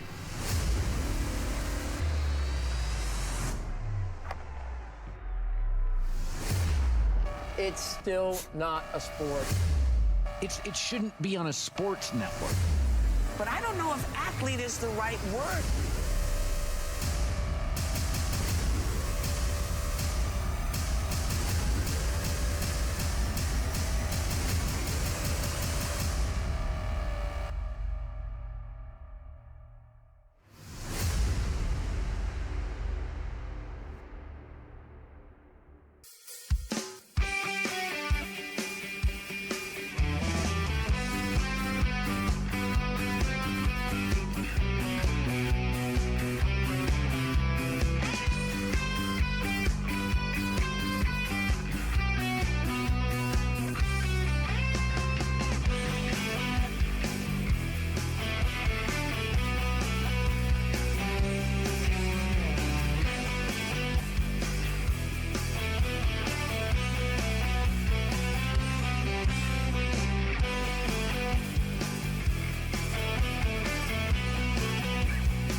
It's important to be part of the Pro League because it's sort of the premier league for you know, all the North American pro teams, and also it gives you the opportunity to make the LAN finals and play against some of EU's best as well.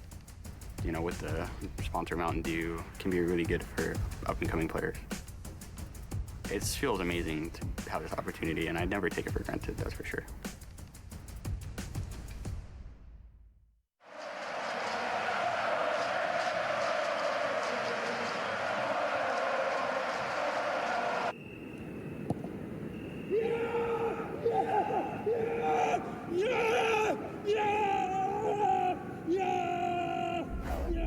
Start your esports career now at play.eslgaming.com.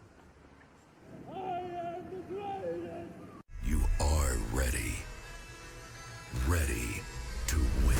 Fantastic flash back there, let him roll. A big spray, knocks down, he decimates Tempo Storm. Second fight, and they line up again. Cold, 3, nearly 4, he gets it in the end. There has to be quick from FaZe. They have no kids, but Boris in a lovely position.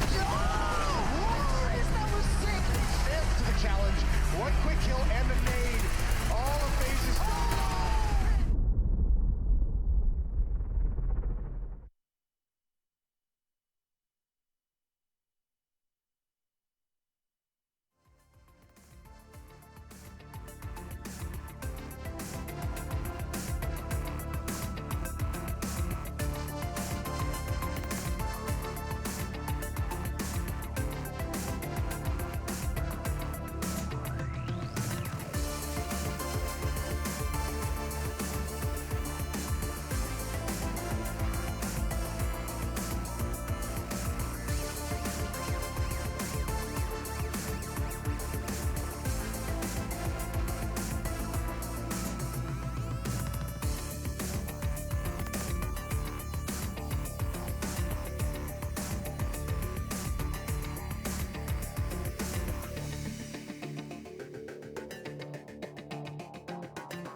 ESL Pro League is brought to you in part by Logitech G, Pay Safeguard, Mountain Dew League, and ESEA.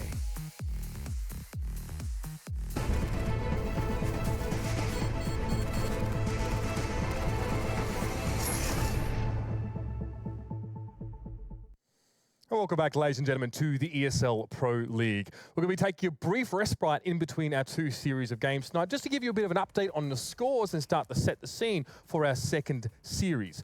First of all, if you have been watching and you didn't get to see what's happening off stream, it was a very interesting game between NIP and Heroic. Ultimately, a 2-0 for Heroic, and NIP, starting off a little bit weak, went 11-16 in favour to Heroic on train, and then a capitulation from the Swedish squad. Heroic all over him, 16-7, and newcomer Nico really starting to make some tracks after joining from Tricked Esport. Guys, another set of matches you might be interested in watching also is the Mountain Dew League. Basically, Mountain Dew League is giving amateurs a direct path into the CSGO Pro League. So check out esea.net/MDL for all your information, and also just so you can keep up with the action happening there, the up-and-comers here in towards CS. And of course, guys, we are keeping the discussion rolling on our social media channels. The poll right now, as it stands, is about this new Mouse Sports lineup. Will they succeed? Will Oscar be what they needed, of course? Making a few changes to the roster now with Chris J out. We'll have to see if they can make that stick. Facebook.com/ESLCS or @ESLCS on Twitter. The next map is going to be Astralis versus Mouse Sports on Mirage, and we'll finish the night again with Nuke. So to prepare yourself for the second coming of Nuke, our own observer Rush has made a little bit of a pro tip video on how to get some smokes down on the T side of Nuke.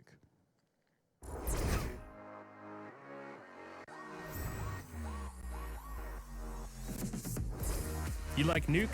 No? Well, here's a common warehouse smoke for you anyway. The lineups for this are nice and easy. It's fairly common AWPers should play from this spot, and this smoke should push them away and force them to relocate. Position yourself over this corner and aim slightly above the metal fixture, and then toss the smoke. Easy. Now you removed one of the 45 different angles that CTs can kill you from.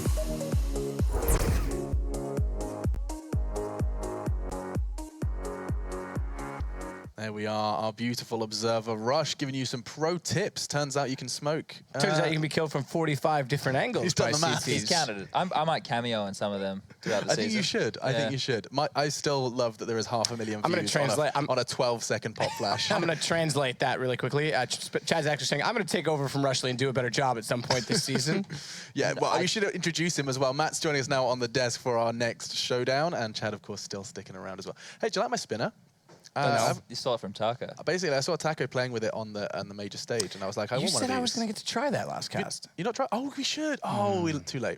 Tomorrow. I'll give it to one of Mitchell or Pansy, but it's very therapeutic. I recommend to anyone that fiddles all the time. I really like that color on Matt. Yeah? This maroon? I've always liked maroon on me. It's true. My next suit, when I buy one, don't really buy suits anymore. It's going to be maroon. Okay. Maybe get a nice pocket square to go with it. Yeah, the thing is, I'm out of money. Yeah, so something about a car or something. Yeah, like yeah. Well, don't know why I did that. We don't play with cars. We play with mice. Oh, we were both going for a segue there. I like yours more. I actually just think the car's German, and we've got a German organization to talk about. That works as well. There we go. Yes, indeed. Mouse Sports is our first port of call. They're going up against Astralis. We've already seen them perform as well as talked about them, but Mouse Sports are an intriguing beast. They have made a roster swap after a very intimidating and rather poor performance over at the Major. We'll start with their Major performance. Matt, you were there in Atlanta. You witnessed it. Disappointing doesn't quite summarize. I think their disappointment was quite apparent as well, as I think we're going to discuss here and look at the aftermath of some of the situations. But no, there was no question they were underwhelming. We weren't even sure that they were going to make it into the Major. When they made it through the qualifiers, we were expecting a little bit of regrouping from them. We always expect Nico to step up, and inconsistencies everywhere for them overall. Yeah, I mean, looking at their results, they picked up a win versus Hellraisers, a loss to Fnatic, all around not looking great. A 16-4 versus Liquid, no less. And Liquid hasn't been looking ideal. Yeah, here you go. Here's some of the... Yeah. I'll let you go through these. But well, I mean, yeah, you have Spiddy there, head in hands. In fact, his tweet afterwards, want to go to sleep and wake up in 1 month or so right now. Sorry for this. And now this is funny. This is actually quite funny. Chris J saying, flying home with an extra bad feeling, but I'm sure things will look bright after a while. Following that, we saw an announcement, I think it was 2 days afterwards, from Mouse Sports saying that Oscar has returned to the active roster and will replace Chris J. Of course, it's more Schadenfreude, but we are in Cologne. We're laughing at the misfortune of others, as just 2 days after feeling that bad feeling. Chris did say it was an indefinite amount of time, that after a while he could feel better, so good luck.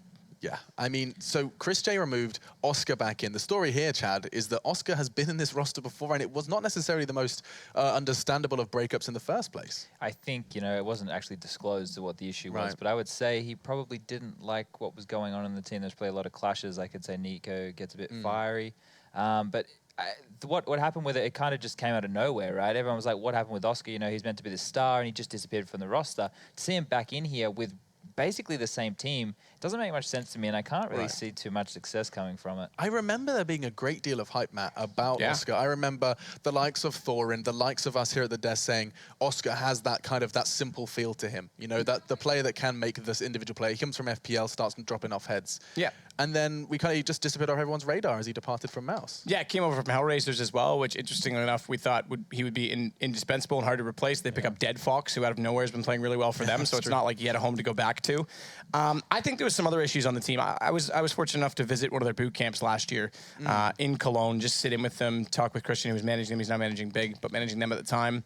And it was very obvious that during that boot camp, a lot of people were talking. There was a lot of rage, which I felt very unnecessary for a boot camp in specific. You're there to work on things. It's one thing to get upset about it, but the rage was carrying on for several rounds. But even during all of that, the positives, the lows, there was one man that wasn't talking, and that was Oscar. He was very quiet throughout the course of that entire boot camp.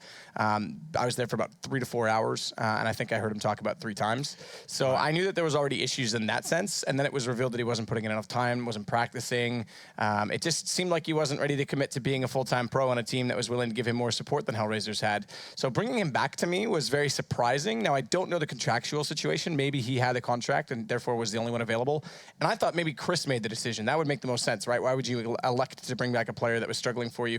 But I'm not 100% sure that was true either, because I saw some of Chris's tweets afterwards, and it seemed like, oh, I have no plans. I don't know where I'm going. You would have thought if he was leaving on his own, he had a plan, right? So this is a very confusing roster move for me.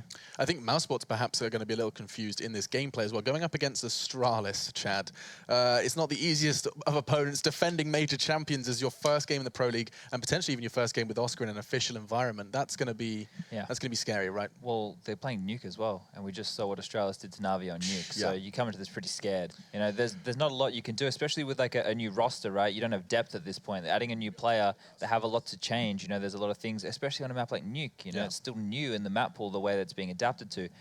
Unless they can have like a really great star performance from Nico and Oscar, who just go off and they're killing everything, they're going to struggle because they're not going to have, you know, the depth they need. And we talked about Astralis' performance on Nuke. We also have to talk about Astralis' performance at City Hall. Yes, indeed. They headed over to the City Hall of Copenhagen. And this was most likely in an Audi. And now this was actually today, if I'm not mistaken, right? Yep. Yes. So today they were hanging out at the hall, grabbing some dinner. It's been a busy day. And feeling like celebrities, local celebrities. This is the same way Olympic gold medalists are treated. So just to see them coming home with a major trophy and being respected like that, the 2 gold medalists they have? There's a couple. Okay. And it still counts. It's just kind of crazy to me that we're at a stage now where you can go to an esports tournament and go and get recognized by your home city, your national pride must definitely be flowing a little more than normal. Yeah, I think I've heard it happen a couple of times in the past, you know, especially like being in the news. I feel like Scandinavia are the kind of first adopters of something like that. Well, there was the McNib burger in Sweden. So. Yeah. And I think actually to be true, Denmark, it was Sweden or Denmark. I think it was Denmark that was the first place to put an esports education system together. They did at high school level. Oh, damn. Well, Astralis no doubt feeling like local celebrities, and now they have to give a celebrity-worthy performance versus Mousesports. Now I'm seeing Mirage. Is that that's going to be the first map? The first one's Mirage. I was already thinking, you know, for the old Nuke match. I'm really intrigued by the presence of LMBT and Chris J there. I'm assuming that's incorrect.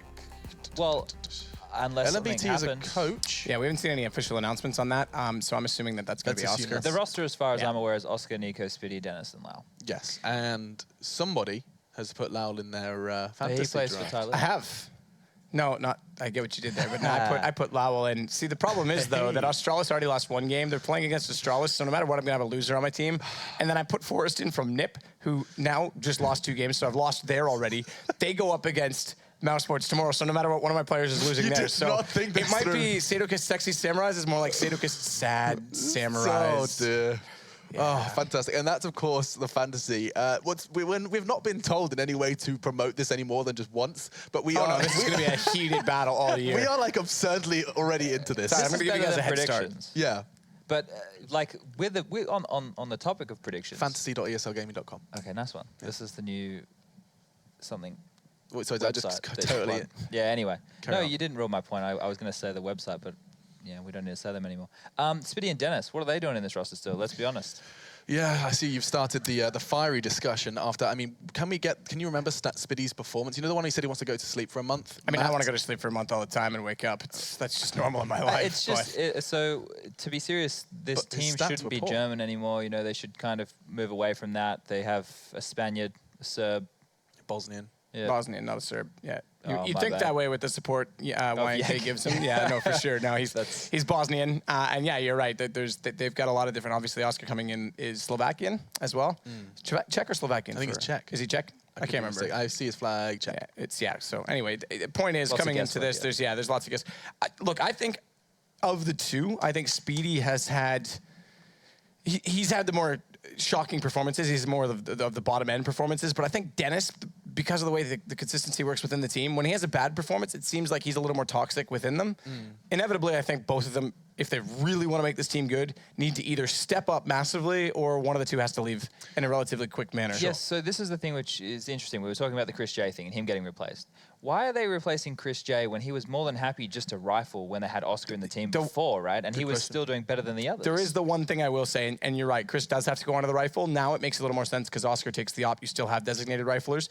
But talking to them at that boot camp that I was at also, they said the transition period was a little bit tough in after plant situations where Chris's awareness was very different on the rifle. He wasn't quite adapting into situations of understanding how to play closer angles, understanding when to peek. He still wanted to get that aggressive shot in as if he had the op. So it did seem good, and I'm sure the stats were there, but they said in situational performances he wasn't really up to speed with it. So I don't know if it was a comfort thing or what. The team's just a mess. I think that's the way to put it. It is a mess.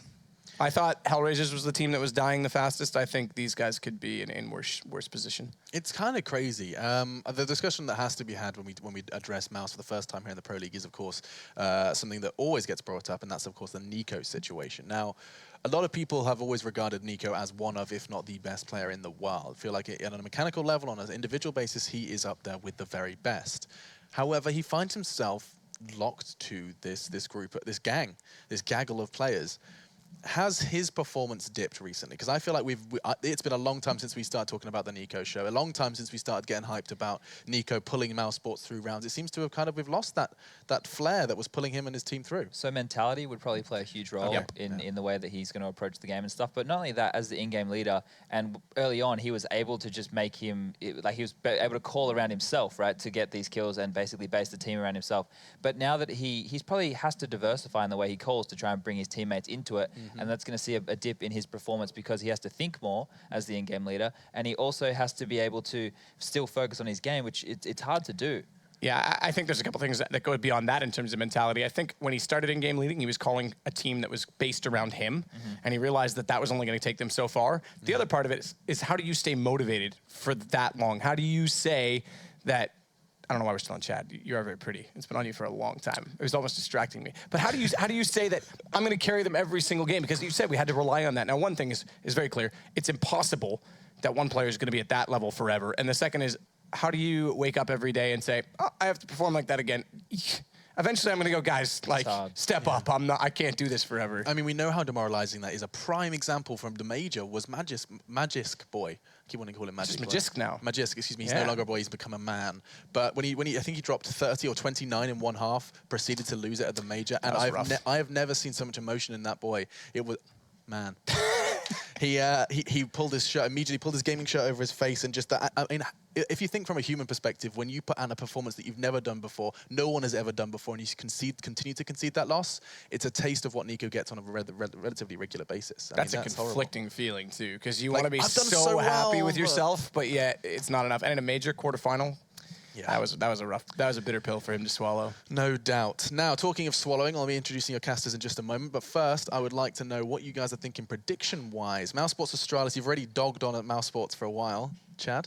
I think Astralis will definitely take this map. Yeah, okay. Yeah, I don't, barring another Nico-esque performance with somehow Oscar showing up in like the finest form we've ever thought of from him, I don't see them beating Astralis on this map. Mirage has always been good for Astralis. So it's Mirage and Astralis who have no doubt going into this one as favorites. They've already picked up 1 versus NaVi, and now they're looking to go ahead and get 3 under their belt in the coming 2 maps. Mirage is up first, and now your casters are ready. Locked and loaded, headsets on. It's time for Mirage with Mouz Sports and none other than Astralis. Yes, thank you very much, Alex. It's going to be an interesting one. I'm here with Lauren. Of course, I am Uber, if you're not able to put the voice to the name. And an interesting one here, I mean, they said it on the desk, Mouse are a mess. Even Spitty now is actually moving into a calling role, which doesn't even really talk about that much, under the supervision of LMBT and of course Nico. So I don't really know what that looks like in practice, but an interesting change nonetheless. Yeah, this to me is just waiting to see what happens with this strange experiment of a team at the moment. It seems very, very curious how it works out. I'm hoping the best for them.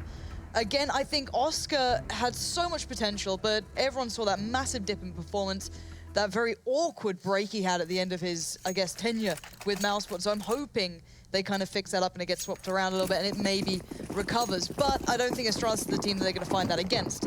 A team that's just taken down NaVi on Nuke, for example, isn't looking likely to lose out to Mouseport. But then again, there is the outlier of Nico, right? So let's see what he can do. Astralis, fresh, fine, ready to shine, but it's going to be Mousesports on the T side here, and all five trade away through apartments, putting pressure on Dupree. He's able to take the head off of Nico essentially straight away. 2-for-1 trade for Astralis over on the site now, and they will just keep their distance. Yep, and I was about to say, look at the positioning from Astralis. 2 players by Cat, Glaive already pushing up. Decent positions, but actually Mousesports fighting their way out of it. Nice little bit of work. Bikievi going to find Oscar's head, and now it's down to this 2v2. Hole and Spitty both with kills apiece now. Bomb down, and Device needs to get a little bit closer to the action here. He does spot Spitty. Spitty takes so much damage behind Truck, and now the 1v1, at least Lol's able to make good on the other side. Kirby down, Device pushing in now. Lol just trying to duck under some of these shots, but he's got to back away on reload. Device now has to do the same. It's 22 HP, and it's going to be enough for Device to get that pistol down and try and go for this defuse and get it done.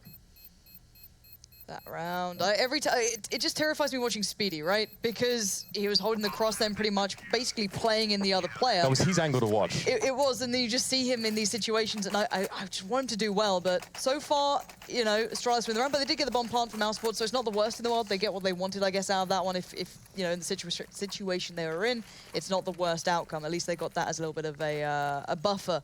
This round going to forego pretty much almost everything. Maybe a little bit of an investment, nades, maybe a smoke. Something very light, because you want that third round coming in. Yeah, just flash in mid here. Nico being caught by that one. Smoke now does bloom in the middle of the map.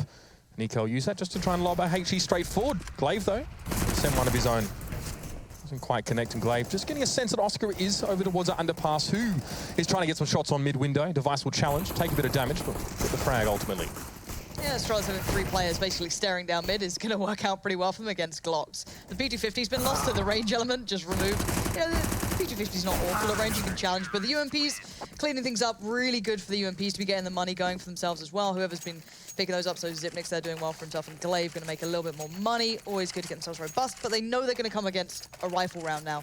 Maybe limited, you know, in the fact that you're not going to get your full molly set, but still, it's a decent buy here, and you can never take it too lightly, but the UMPs are strong. It's a huge discussion point at the moment, so they're going to have 3 of those still up, with a buffer of money to support as well. Astralis is going to go into this one looking to make the opportunities happen for themselves, but Spitty quickly out towards mid, going to spot at least 1 player dropping in towards underpass. Pretty sure he caught a glimpse of Dupree then, not sure about Device though. Mid to B focus for Astralis right now, and Mousesport's trying to set up in the middle of the map here. Smokes thrown into mid-window. Look at Device and Dupree. They are all the way around the back. Oscar's got a really good idea in mind by watching this, but I'm not sure if he's completely aware of where they could be. Dupree's already falling back from this, but Kiebi getting the first is important. That's removed such, I guess, an integral man from Mousesports. If you're going to pick anyone up at the start of a round, you want it to be Nico, right? So again, down to 4 now for Mousesports. They only got 1 smoke, so that's going to limit them as to what they want to do. You see a lot of teams fall back to the A hits when they're down to 4 men on the T side, but now how are they going to make that happen? Interesting lurk A for Nico, actually, because I believe he pushed out of Palace on his own and was caught by Kirby. Maybe just the fact that he'd done a little bit of damage there to that single player was enough for Mousesports now to want to turn their attention towards A. Correctly so, Astralis are focused towards B for them here, but Kirby will be lying in wait, and there will be reinforcements hot on their heels. Yeah, Zipnik's probably going to just rush around towards CT, I can imagine, try and get there in time to help out Kiebi, maybe to face towards ramp, because they're about to step out from it. Speedy's going to catch and rotate, spots out Dupree, but that's going to give as much information back towards Device, who'll pick up the frag at top mid, but the A-hit's going to come in, a nicely timed flash going to slow this down again. They've got the full picture now, Astralis. They just have to get the kills, but Mousesport's still deadly. Those AKs are going to go to work, but Kiebi's position does pay off finding Dennis. Device comes in, and now Lowell left in a 1v3. Position surely to be checked on, and there it is. Already Kiebi checks it, Zipnix comes through, and Astralis don't allow it to get too far. And Kiebi had no need to show his face, actually, after Mouseport started tickling over on that A site. In fact, he waited until which point, I think it was Lowell actually challenged Connector before he even showed himself, and a comfortable 3-round buffer here for Astralis. Mousesport's having previously been on gun. Now, Deagles, and we're going to have a 1 HE for Spitty. And good stuff for Astralis, considering they had those 3 UMPs left as well. They've upgraded everything. They got a couple of AKs away from it. Their money's going to be really robust in those nades. Oscar. Oh, you're never going to win that. Not fun. Not fun times. I don't know. Nico, we've seen Nico do this with Deagle, so I'm not going to say anything at this point with this man. But Dupree's just going to be peeking over towards the absent. He's confident. He's going for these shots. He's taking a lot of damage. Time to back away. Leave Zipnix to be a little bit more of a closer man towards that point, as already Nico's found 1. And we know what happens when Nico finds 1. Normally there's a second to follow. So again, 1 minute and 20 on the board, plenty of time, and they're just going to go for frags. There's nothing else to be done. I doubt they're going to be able to pull a round out of this.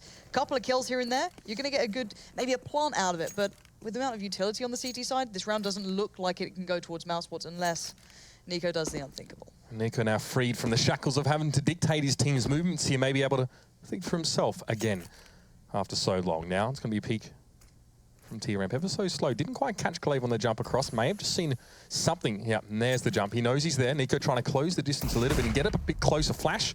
He's going to send him completely white now as he's going to be stuck out from the rest of his team there, trying to back him up. But Glaive sitting at Firebox here. Knows there's a few more players to follow. Nice little trade there. Lol gets on towards Glaive, but again, eventually, Mousesports will have to stand and deliver as Kjaerbye closes the net. Yeah, I want to start looking at the money as well. Look, 10k already on device, straight up on the AWP. Really nice position for him. 7k set on Zipnix, 7 on Kjaerbye. The other side, though, this is a really good buy. We saw the first buy that they had actually coming through being a little bit lacking of the utility. Smokes, yeah, and once they'd done their first kind of foray into the round, it subsided. They didn't have anything to fall back on. So hopefully now we get to see what Mousesports can bring. They need this round, otherwise Astralis, they're going to be so confident they'll take kind of liberties here and there. And Device is known for doing it anyway. So maybe a little bit of a peek towards B, have a little bit of look, gain that early information, try and find someone ideally. But we'll see if LoL walks into this. Device again, deep molly, going to allow himself to push further up. There it is, and there it goes. LoL gets picked up in a second, and the early advantage straight towards Astralis. And who knows if we're going to see another late A rotate here from Mousesports as they're running out of options there. That was at the A lurk, and Nico picked up by Kjaerbye for the second time in 4 rounds. Smoke in mid allows Dennis to get up a little bit closer, but there's no information to be gained right now. And I just love the positioning of Astralis right now. They've got 3 players directly challenging towards mid almost. You've got Zipnix playing from ladder room, you've got Device on short, you've got Kjaerbye just backing away from connector actually, and Dupree's there as well. Glaive's going walkabouts towards Palace, so Mousesports are kind of left in their own trap here, but there's still a chance. They've still got a smoke. They've got 2 smokes actually and a molly, so they can try and cut off one of these, but they're going to give away everything. And the bomb's still at the top of mid, so they're going to have to go back, get it, give away positions. Kjaerbye gets actually pretty much tagged up here, so he has to back away from this now. So a small avenue of approach being created here for Mousesports, but it is a slim one. They've got to get themselves on the board pretty soon. Dupree's still in mid-window here, so he would have got a lot of information from Kjaerbye earlier on, but not enough to peek blindly, of course. That's a bit risky. Dennis, though, bit of risky business of his own. He gets up in the face of Dupree, gets the frag. Kjaerbye now forced back into CT. No backup for Glaive for the moment. But it's all Glaive. Timing is his best friend at this point. The bomb has to go down, and now Glaive's going to take the fight. He actually misses the opportunity perfectly there. And now actually Oscar's been given a little bit of freedom. Timing is of the essence, though. 17 seconds left, and Dennis is trying to just buy time, allow for that bomb to go down. So now the time's in their favor. And this 2v3 actually isn't impossible for Mouz. It's just tricky. Glaive just skirting the flames here, trying to get a bit more information as Device and Kjaerbye do converge on A. Bomb's ticking. Both Dennis and Oscar are quite low, but a lot of Astralis as well. Not a lot of HP between them either. Now is the push. Dennis finds Device. He was already low. Glaive still healthy, and he does manage to peek out and get Dennis now. It's the 1-2. It's going to be Oscar versus Kjaerbye. Kjaerbye has a kit. Needs to defuse pretty darn soon. Now the fake. And Oscar just around the corner knows just when he needs to peek here. This should be pretty straightforward. No time for Kjaerbye. Not going to go for a second there as well. Going to abscond pretty quickly, try and grab the AWP. Oscar not going to challenge there from CT. Still going to die, though. No gun for the man. Got to say, considering the position Mousesports were in, they look like they're locked to mid. They look like they couldn't find a way out. They actually fought the way through that. They defined their own path towards A, got the bomb plant. I thought that Glaive could have turned that all around. Such a good position to be in. Doesn't manage to do much more than he did, but really well played in the end. It was Dennis, if I'm not mistaken, to be the one to really kind of lead the fray for them. So Mousesports find that window, finally getting the utility behind them, finally getting a bit done, and Astralis respond with a bit of aggression. Why not just quickly switch up the pace? Dupree's the one to take that straight in, but a great flash now. Kjaerbye, what a perfect bit of timing to support Dupree there. If he was out there alone, he'd have been done for. So they do keep the man alive. And now 5v4, Mouz looking for the response. A quick hit towards A, and it's not a bad idea. Astralis are locked off by that connector area, by jungle. Bit of a team flash coming out, catching them all off, but the bomb goes down regardless. And we're going to see another possibly good round here for Mousesports if they can keep this under control. All smokes out, but it's not going to be working so well here for Mousesports. Having to back away. Bomb is down at the very least, but through the smoke. Correct. Kirby and Device. Kirby continuing his performance, of course, MVP of the E-League Major, no less. Continuing the trend here, and Astralis are going to give Mousesports just a little bit of a glimpse, a glimmer of hope, and then snatch it back away. That was such a poised retake from Astralis as well. I thought that maybe Mousesports kept 3 alive then. They could have maybe held some way to keep Astralis back, but just really good composure from Astralis to be able to come back in there and take that one through. And Device having a good game already. A nice, a little bit of a confidence boost for him, I guess. Going into this in case he needs it. I don't think he does, but it's going to set Mousesports back. That's the big problem now. They are getting plants, which, you know, at least keeps them relatively in the game, so it's not the worst thing in the world, but eventually it doesn't really matter about the plants. You just need rounds on the board. And, you know, 5-1, it's not the worst thing in the world, but a little bit of damage would be good. Try and keep the CT's monies down, but at this point, it's, you know, shooting fish in a barrel unless someone gets going with that deagle. Yeah, Device, they're trying to facilitate something into mid. Mousesports maybe a distraction, but Device just mows them down one after another. It is going to be the hit squad, and Kirby helps him combine. Now you can maybe see why those scores are so padded. And Nico, again, questioning so many things, especially as to why he is now sat around, again, playing that A lurk, but again, getting very little for it. Nico trying to make something happen in that role, but the rest of his team crumbles. There's not a lot you can do. Yep. I feel we're going to be saying that a lot. Yeah, I mean, here's an AWP, though, at least coming up here for Mousesports. So something a little bit different, perhaps. It's probably the first time this game they've had one in their hands. And Device doesn't have one. Perfect. He could have gone for it. Chooses no. Just going to stick on the M4. So why not? See how he feels. If the game's working out fine, if you're on 6-1 at the moment, you don't feel the need to start picking up the AWP. Don't bother with it. To be fair, it used to be Carrigan who used to AWP a hell of a lot as well back in the day on this map. It wasn't necessarily him. And oh, what an absolute beating. But Oscar, you're burning alive. The barbecue begins, and Xyp9x will be the chef of that one. But in the meantime, Mousesports have claimed more kills. So again, you're left in this kind of 4v3. They've got a good step towards B here. And it looks like they're actually going to take that chance. The bomb is with LOL, so that's the important factor. He's moving in for this one, and Astralis are going to have to respond eventually. Early B presence this time paying off for Mousesports, but Astralis have read this from day dot in this game. The double nade definitely gives away a hell of a lot there as Oscar was cut down to a very small size. And again, Nico in mid, just trying to maybe get some control for his team, get some more info, but Device will shut him down. And now Astralis getting some real estate. Xyp9x may have overextended slightly here. There's no one here to help him, and Device and Glaive are a long way away from this one here. This is going to allow Mousesports to plant. It's going to allow them to set up in a 3v2. Let's look at this up. So Dennis is like first port of call towards Kitchen, I guess, and then Glaive's on the long way around, so Spitty's kind of his opponent. Dennis catches Device off, so now all eyes towards Glaive. Gonna play out, try and show presence like he's coming from short. They're not really falling for this, surely. Now, Glaive, what are you gonna do here? Nothing. There we go. No, yeah. Glaive knows there's limited options. If he can maybe get guns away, perfect. That'll do for him. Not going to be pulling off the 1v3 in this sort of spot here, kind of a little bit too far beyond what he wants to go for. So a nice position, though, for exits, as both players might be walking this way. They might have an opportunity to pick up here as well, or a Molotov to keep himself alive. Either way, hello, Speedy going low. Needs to be careful. Smoke quickly to extinguish that one. Glaive would want to be careful about trying to follow up on this one. But interesting there from Xyp9x, you know, his aggression on that B site when he was essentially in a 1v3 and the rest of his team were over at A there may have cost Astralis a little bit in terms of their setup, because initially Xyp9x was backing away from that B site. He smoked apartments, then walked to mid.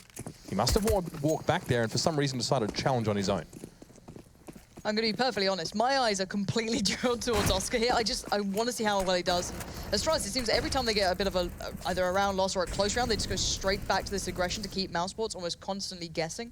And it's Xyp9x this time. Last time we saw it being Device. We've seen Dupree do it. We've seen everyone basically off spawn, it seems like, playing this one out. LOL this time caught by the flash. Hello? Hello? Dupree, there we go. Does get the kill. I was a little bit worried then as to where he'd gone to, but he does get the job done. But in the meantime, how's Dennis been able to walk out on A? Astralis clearly not spotting ramps. They allowed a little bit of room for movement, but the trades come through. So it evens back out to a good situation for Astralis. But Mousesports do have the bomb side, but not the bomb. So Dennis and Nico need to just secure areas. Try and find safety here somewhere and allow Spitty to get himself towards that side. Preemptive moves here towards mid now. They kind of had a feeling Kirby was going to try and get boosted up there. Nade thrown. That's going to be a hole in one. Dennis managed to get Kirby on that one now, and it's a 3v2 situation. Dennis with yet another one, and it's just Dupree on his own. Back in towards CT here. No angle as the smoke obscures his view entirely. Guess the best defense is, you know, good offense, get in their face, get the kills, why not? And now it's going to force Dupree to back away. He's got no option, and he's being hunted by Dennis. There we go, Mouzsports back in this one, and Dennis this time. 4 kills for him, and important kills at that. Bit of a variation this time.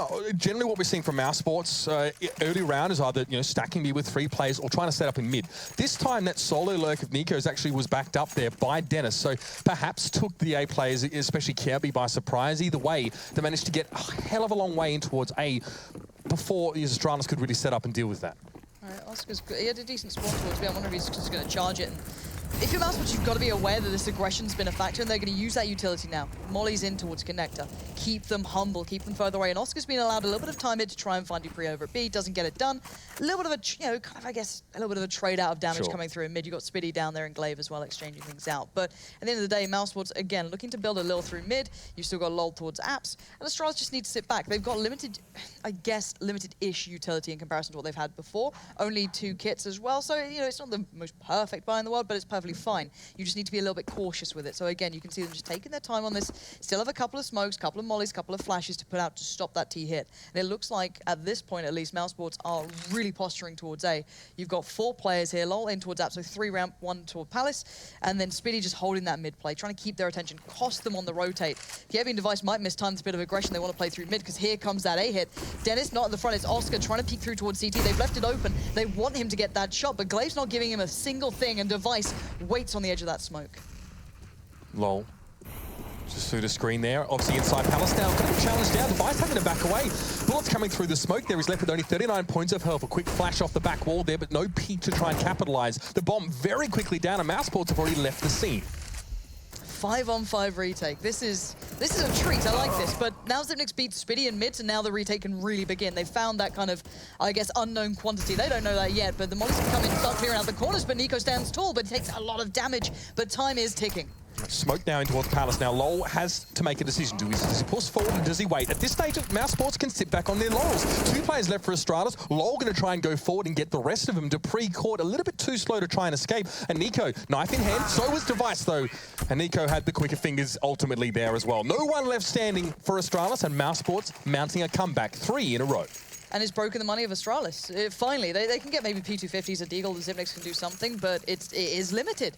At last, it's going to come through for them. Spitty knows that. Straight onto the UMP, wants to go farming. Good choice as well. That gun can certainly do some work, whether it be against pistols or not. Farming Simulator is very popular in Germany, I'll have you know. It is. It is really like is. a It's like the #1 game. Fantastic. Way to live up to the stereotypes. It's just brilliant. But yeah, Astralis, I want to see them try and do something with this. I don't want them, you know, playing out default kind of. It doesn't excite me as much as seeing them trying to make something happen when they have limited amounts of work with. Oscar though, going to be toyed with over by B, but doesn't find the opponent, but he gets the info. And Glaive trying to make something happen there, but LOL very aware. Just waiting, pretty much. You've got Nico doing the same towards Palace. You've got Oscar and Dennis over by B doing the same thing. Just waiting to see if Astralis were going to try and do something a little bit quirky. And they're just, you know, try and fend them off, get the picks, and just deny it. Not terrible from Glaive, considering that Mouzsports often rotate back to A after an attempt at B, as they've done probably 6 rounds or so. So trying to get in there early could have been helpful. But now Astralis going to back away a little bit more. Kirby in a position up here. Going to be mollied out. No, actually drops down to the lower side, actually. Kirby can stay safe for now. Dupree quickly coming in towards CT now. They know what's going on. No one's checked this corner, though. Kirby in a perfect position to get 2 kills. The headshot on towards Nico cuts Mouzsports down to 3. Gets himself an AK to boot. Dupree's in the smoke as well. He's right on site with them, but I don't understand this round. How is this a 2v2? You've got Device and Kirby alive. Dennis is on the site. He's just kind of petrified of every single angle, sprays his way out. Kirby does fall. That's the big man down, and now Device falls too. Thankfully, Mouzsports keep control of that just. But those sort of rounds terrify me. There was such a limited investment from Astralis, and yet they still almost make something happen. Not checking on the little balcony ledge by Palace. They did molly lower. They just didn't expect someone sat there. And obviously with the USPS, I guess you get away with a little bit more because you don't, you know, you've got a silenced USP. That's the point. But still, Yeah, it's crazy the amount of confidence that the false confidence can give you if you are sort of molling out lower dark and not checking that corner. Sometimes you can't check every corner, but that was a perfect situation there now. Run boost into mid. Oscar checking window. No one waiting for him now. 2 players towards connector though, and Oscar will have the peak. Takes down Kirby early on. 1 player down. Glaive going to fall elsewhere on the map. That was Dennis finding him over at A, and Mouzsports are getting more traction on this particular site. Dennis has already pushed very, very deep now. Mouse have control, but the bomb is in mid in the hands of Oscar still. Oscar's starting to come alive, and this is what we wanted to see from him as well. he can create plays, and this is a good map for him to do it on as well. And the other man I was about to highlight is Dennis. Both of these two sides are really starting to fire up. Dennis earlier on, you saw him get, I think it was a 4K or something of the such, but it has left Xyp9x all very much alone here, as he's been at the kind of mercy of Mousesports, and there's little mercy to be shown. So Mousesports probably going to take that bomb into away there. I can imagine you know where Xyp9x generally plays. He is a B player as such. He has been playing up on Cat pretty recently. And yeah, found in the end by Lol. Very much aware of it. Bomb down. And Dennis and Oscar are the two names, to me, that are standing out so far. Dennis was 0-0-4. Yep. Went to 3-5 in the next round, and then from there on out, he's been consistently making an impact over the map. Very important. In Kirby and Device, no surprise to see them continuing to sort of be up the top here, but the pause is going to come in here, and a pause for thought is probably exactly what Astralis need now. With, you know, middling money here, have to decide whether they just sort of get a little bit of utility, maybe something to work with and wait for a decent buy, or go for it here. Already 13th round of the half, though, so too much time to be wasted here. This is Oscar in mid earlier on. That was Oscar. That was Dennis, yeah, pushing out here. So what we're talking about now, this A lurk that Nico was trying to make happen, now Dennis is pushing. And it's really nicely timed, though. You pull the attention pretty much in polar positions. You get someone playing through mid, you start to pull the player's CT attention towards it, and then you get the play through Palace. It's just really nicely timed. I don't know how much work Mousesports have been able to put in yet towards these sort of maps and how much practice they've had, as these lineup changes are still pretty recent. Obviously, just the major happened, and that's where Chris J kind of fell at the wayside. But Mousesports were always that one with the question mark, weren't they? They're always the one who's like, if everything works out, if this player turns up, if Spiddy, you know, can find something to do here, blah, blah, blah. There's always been those if, buts, and maybes. But if it does start happening, they're an interesting lineup to watch. But so far, a good T-side coming out from them. 6-6 is very respectable. If they get the pistol in the second half, that'd be looking even better, because they really make that scoreline look a little more robust. But for now, we've got to see if Oscar can keep this trend up. And yes, he can. Dupree goes. And for him, we know he's a confidence-based player as well. He takes this to heart. He's one of those players that will suffer if he doesn't play well. He gets very in his own head about it. So for him, perfect start. Now Xyp9x will wait patiently and does find one. Oscar's sights will not be moved, but then they will do some damage, and Xyp9x can't get away, though. Device will find his way there. And now the 3v3 is looking a little bit more dangerous. Kirby finds Nico, and how is this coming to this sort of situation? 2v2 again. A little bit of armor and pistols this time, so a little bit of a different situation. Oh, there it is. 1-for-1 trades were fortuitous there for Astralis, but eventually Spiddy is able to shut it down there. A little bit dicey for Mousesports, but again, now getting themselves into the lead for the first time in the game, and with halftime looming in a pretty strong T side for them. Oscar is up to 12-8 here as well. Now often see players like Spiddy will stick with Oscar over on that B side there as well. Often two players early to B, just to make sure that Oscar, you know, just can't be jumped on. At least they can secure a trade at B and then back away and make a rotate if they have to. Look at this hit. Mouse have kind of set this marker, I guess, that they like to go B. They like to use mid, and then they've just gone, all right, screw it. Let's just round, all game flip it over. Yeah, exactly. This is the first time, and it's just, this is very, very brave as well. They're going in, I guess, dry is the best way to put it. Not exactly beautifully said, but it is exactly that. Now Mousesports back away. 4 players in Palace. Nico kind of just holding around T-spawn. Very weird round. Well, they could have used some moisture there, Lauren. I'll be honest with you. Now they have to back away. So, I mean, that's probably just a cursory Molotov from Astralis there over towards A. Very standard stuff. And they still don't necessarily know that Mousesports are sort of going for that hit. Normally, the player in apartments for Astralis can sort of spot a player if he doesn't fall down, but very limited information has been gained by the CT side thus far. Flash mid, Device on the corner, ready to take it, Lol down, bomb falls loose into the middle. So Oscar now has the challenge to retrieve.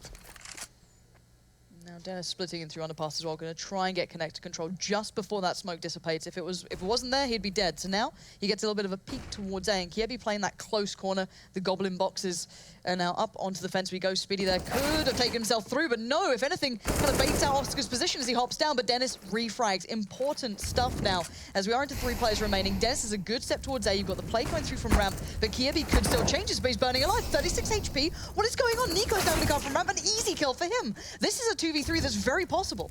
Glaive now does need to be careful. Mollied back away from Firebox now. It's going to be Dupree and Device playing through mid here. So Glaive needs to hold his own for now. No, he gets taken down by Nico. Now Mousesports can turn their sights towards the middle of the map, and they'll do just that. Flash, going to leave Nico white, but it's enough to get the spray down on Device, and he makes it too. The headshot into Dupree, securing yet another round for Mousesports. Dennis had a very early step on A. You mentioned that. He was close towards to jungle, taken down by Kirby, but still Mousesports had enough to secure that site.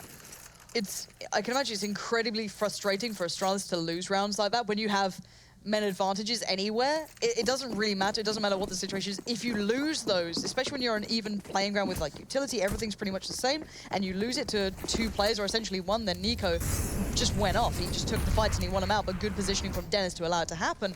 It's just annoying for Astralis. They'll be sat there just getting more and more frustrated. Kievi's going to take mid control, but it doesn't matter. Elsewhere on the map, we've got control coming in, and Oscar's giving us a show. 2 big kills. Dupree, Zipnik's gone. The B side is theirs, and they know this. Dennis is going to push up towards Kitchen, try and get some control, but there's the problem. The big problem itself, not just Kievi, but the bomb right next to him. He's surely going to see the leg, but Spitty no. got the jump. Spitty got the jump on him. Good stuff, but it's Glaive left in a 1v4. Near on impossible at this point with just the UMP in hand. Bomb now being securely taken over towards A, and I'm not going to have to eat my words just yet.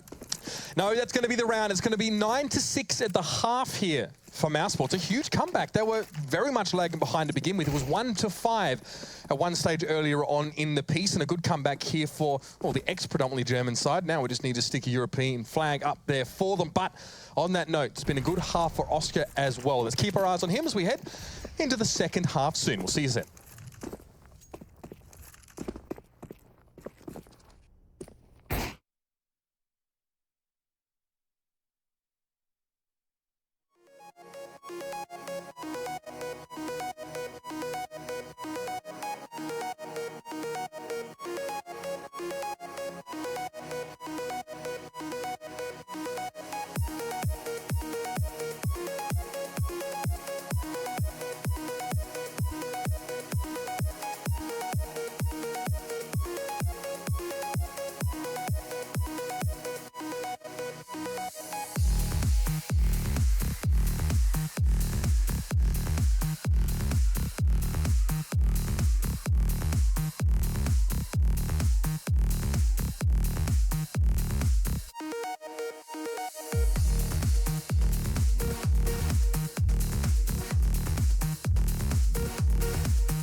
Welcome back, ladies and gentlemen, here to our second match of the night to kick up Season 5 of the ESL Pro League. Astralis against Mouse here, and Mouse so far, so good. Definitely a lot of question marks over the changes they'd made recently, of course, with Chris J leaving.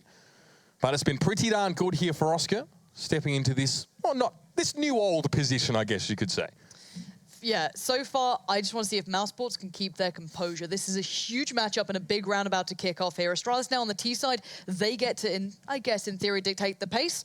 And I'm going to try not laugh at those floating arms that I keep seeing across the screen. They are absolutely fantastic, but a 3-2 split towards A, it seems. Kievi devising Glaive, but again, this could change up. Glaive, the only one with the utility so far, so he's the one to kind of set the piece, and there it is. So he's going to put that down towards jungle, deny Nico a bit of a glimpse, and now Astralis going to make their play towards A. A big split here, but look at the amount of Mousesports' presence. You've got 3 players on this site, and I know we don't have audio right now. Hopefully that's fixed up, but Astralis don't need audio either. They're just going to deck the people on the site. 3 players down, and a bomb plant not yet to come in, but soon to be. Yeah, Nico back in towards the middle of the map, and Spitty hoping for something here from CT. Unlikely it's going to be forthcoming there. Glaive just shuts things down on Nico very comfortably here, and Spitty may as well just get it over with. And there it is. USP shots not successful, and you got to love the investment into the molly. You know, in this first round, of course, Glaive straight in towards mid window gives 2 Astralis players the ability just to walk straight down mid and get a pincer set up on A early. Yeah, it was just nice. Astralis seems to have a nice idea to approach it. And look at this buy, though. 4 rifles, 1 UMP. To be fair, UMP's a rifle in theory these days. It kind of feels like it, doesn't it? May as well be. Yeah, the penetration value is very, very good. And now Oscar down on towards the scout. We've got Deagles. We've got a bit of play to work with here. That almost looked like a shot was on, but it isn't to be. And now Nico's going to back away. Has a little bit of a foray towards mid, but there's nothing to be found. He gets info, though. Yeah, Oscar has to completely leave mid-window there. Getting taken down to 58. No armor, no helmet to speak of there. Hoping for something. Then Nico finds it instead, though. Device to fall. I'll take the wind out of the sails for Astralis for a little while, but it won't be enough to win the round. And Dupree now is trying to, I guess, rousel rabble over on the B side, but going to back away himself. But Dupree seeing this might tell them to go A. And now Dennis is in a really interesting spot. He pushed Palace. He's going to hear Zipnix, and I'm not sure if he's going to expect the bomb there. He might do. It's not. The bomb's already with Kiebi. They're so tentative towards A, though. But Dennis can play into this nicely if he finds a way to position. Nico's watching towards the rat hole, just going to be spamming through. Nothing really coming from it. Oh. There's the Reddit clip, hello. But Dennis, yeah, good positioning. The timing's going to be interesting as well, because they won't be expecting it just yet. So he's going to take his time, have a little look, makes the most of it, just takes down Zipnix. He's denied the ramp presence now. They have to work out where the 3 remaining players for Astralis are, and it's a whole play towards mid almost. You've got Glaive by jungle, Kiebi by connector, and Dupree all the way in mid, and the bomb's for it too. They're up on the site there as well, so a bit of a fake maybe to draw someone from Astralis out here. Doesn't really yield results. It does. Kirby makes the peak, but quick trade for Dupree here makes it a 3v1, so it is all going to be on Dupree. Nico found Glaive in mid, and Oscar, again, he tried to use the scout early on the round, had to back away from window, but saves it for the last breath and does its job. And just remember, Astralis had 4 AKs then and 1 UMP. So they want a massive purchase, and that's not worked out at all. So they got the bomb down at least. I guess that's something. But 2 rifles recovered, 1 UMP, not the best thing for Oscar, but he knows that he can go farming now. If you want to look at it that way, he can make more money off of this than if he had the rifle. So fine for them, and a brilliant turn for Mousesports. That's going to put the game right back into the face of Astralis going, let's hope you've got another plan here, because we've got your number so far. Yeah, just a reminder for viewers that are just joining us, the scores are not correct. In case you're wondering there as well, HLT, it's the ESEA client, I think they're just giving us a bit of a bum steer. So, it's going to be Kirby off on towards short stats, here. That is. Yeah, individual stats. Scoreboard's fine, fam. All right, it is 10-7. Kirby there makes short work of Nico, and it's a decent start here for Astralis after struggling to find a round in the last few. Don't turn this one around. This is where I get confused with CS. It's just one of those games. There we go. Oscar takes away the rifle that was starting to creep towards the hands of Astralis, put it to use, but Device finds Dennis. What is going on here? Why are there 3 alive now rather than 5? What? How can this happen? Guys, no please, armor, Dupree now no has helmets. B. There's no one at B either. Device finds another in connector. What is going on? And Zipnix in a really interesting spot. If he can bait out the last 2 players or just hold ground, this is curious. Again, Lol and Speedy might be walking into a bit of a tricky situation, because look at this. Speedy's going to check for it. Yeah, he is. Nicely done by Speedy. But still, the bomb's over at B, and this was a round they had almost nothing. A couple of upgraded pistols. This should not have happened. Yeah, and the problem is that as easy it is for Mousesports to take down these Astralis players, no armor, low health, they've both got Deagles. Line them up and you'll knock them down. Just sat at bench. just taking a It's basically going to bait Dupree almost, or bait him in as such. So Glaive takes all the 1v1. attention. No one expects another player to be there as such. So that's it. Oh, okay. Well, that can happen too, I guess. Yeah, Lol just bangs him out through the bench. It was such a nice theory, but you know, things in theory don't always work out in practice. Oh my. Yeah, perhaps a little bit flimsier than we remember, but. And there's now just going to be a little bit of time bought for Speedy to find a bit of a nice weapon there as well. So, may have been 1 bullet there. I'm not quite sure. Again, when you've got no armor and you're stacked up on top of each other, sometimes you get some weird interactions in CS. So, we'll leave it down to that. But Mousesports lead now by 4 rounds. They've really started to kick things up here. And bear in mind, Astralis did win the first round of this up, where they won that pistol and they have not converted it. And that's not good to see here as well, especially what we saw from them previously against NaVi on Nuke. Next point, Oscar's got an orb. Not a scout this time, mid's a little bit scarier, and he's going to look for this fight as well. Spots out, the molly going in towards connector. He's smoked out though, but he's going to stick around a little bit for a little bit of time. He's got Nico watching connector anyway, so he knows that it's relatively, it's safe enough for now. Good flash comes out. I'm not sure who that came from there from Mousesports. Deep smoke towards connector, going to isolate Nico, but Device, you better check for this. Oh my god, it's just timing now. There we go. Trades come in, but it's an awkward one at that. Now Device is connected control, and they look like they want to split towards B, but there's 3 players there for Mousesports. You've got Lol, you've got Speedy and Oscar. So Astralis just completely crashing in towards the sand here, like waves to the shore. There's nothing they can do to break into this. The patience from Oscar is really good as well. He doesn't get anything in mid. He retreats and goes for a later round contribution, and he gets it. He goes over towards the B side, catches on towards short. Dupree finds something there. Speedy is taken down, but the bomb is still out of the hands of Astralis. And Dupree doesn't even seem to be in the mood to look for it right now. Perhaps even establish some mid-control. Dennis is lurking over towards CT. Won't spot him. And now Dupree will have to go back and get that bomb. 43 seconds in the round. Zipnik's trying to hold position here in connector and give at least some egress to this A site. Might be B is the option here.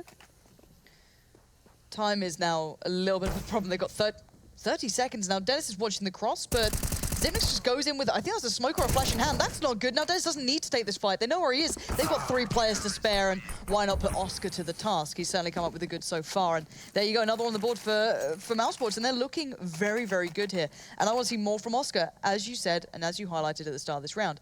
Didn't get the great success through mid. It was smoked out, it was mollied out. Nothing you could really do at that point. He finds a more passive angle, waits for it, and leaves Astralis just enough rope to hang themselves. I think, look, I mean, you're always pretty much going to get that mid-window smoked with a team that actually has a decent buy, right? So if you have some patience and don't try and ask for more than you maybe should get, you know, we see a lot of players go towards connector trying to go for an early second peak, but that's beautiful stuff. Device caught Zipnik's even as well. Damage on towards him. That was over on A.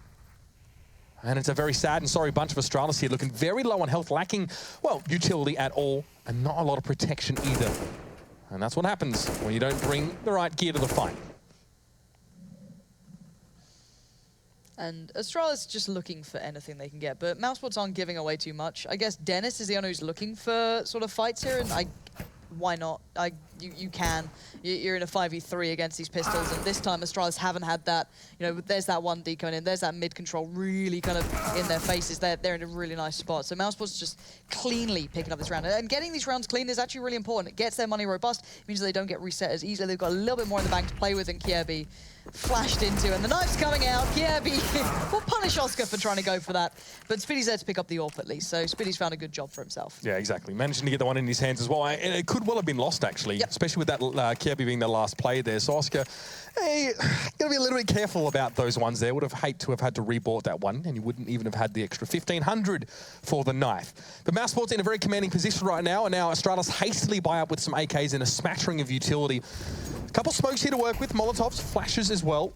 And Oscar yet again sets his vigil up in mid. But again, smoke will prevent him from any shots early.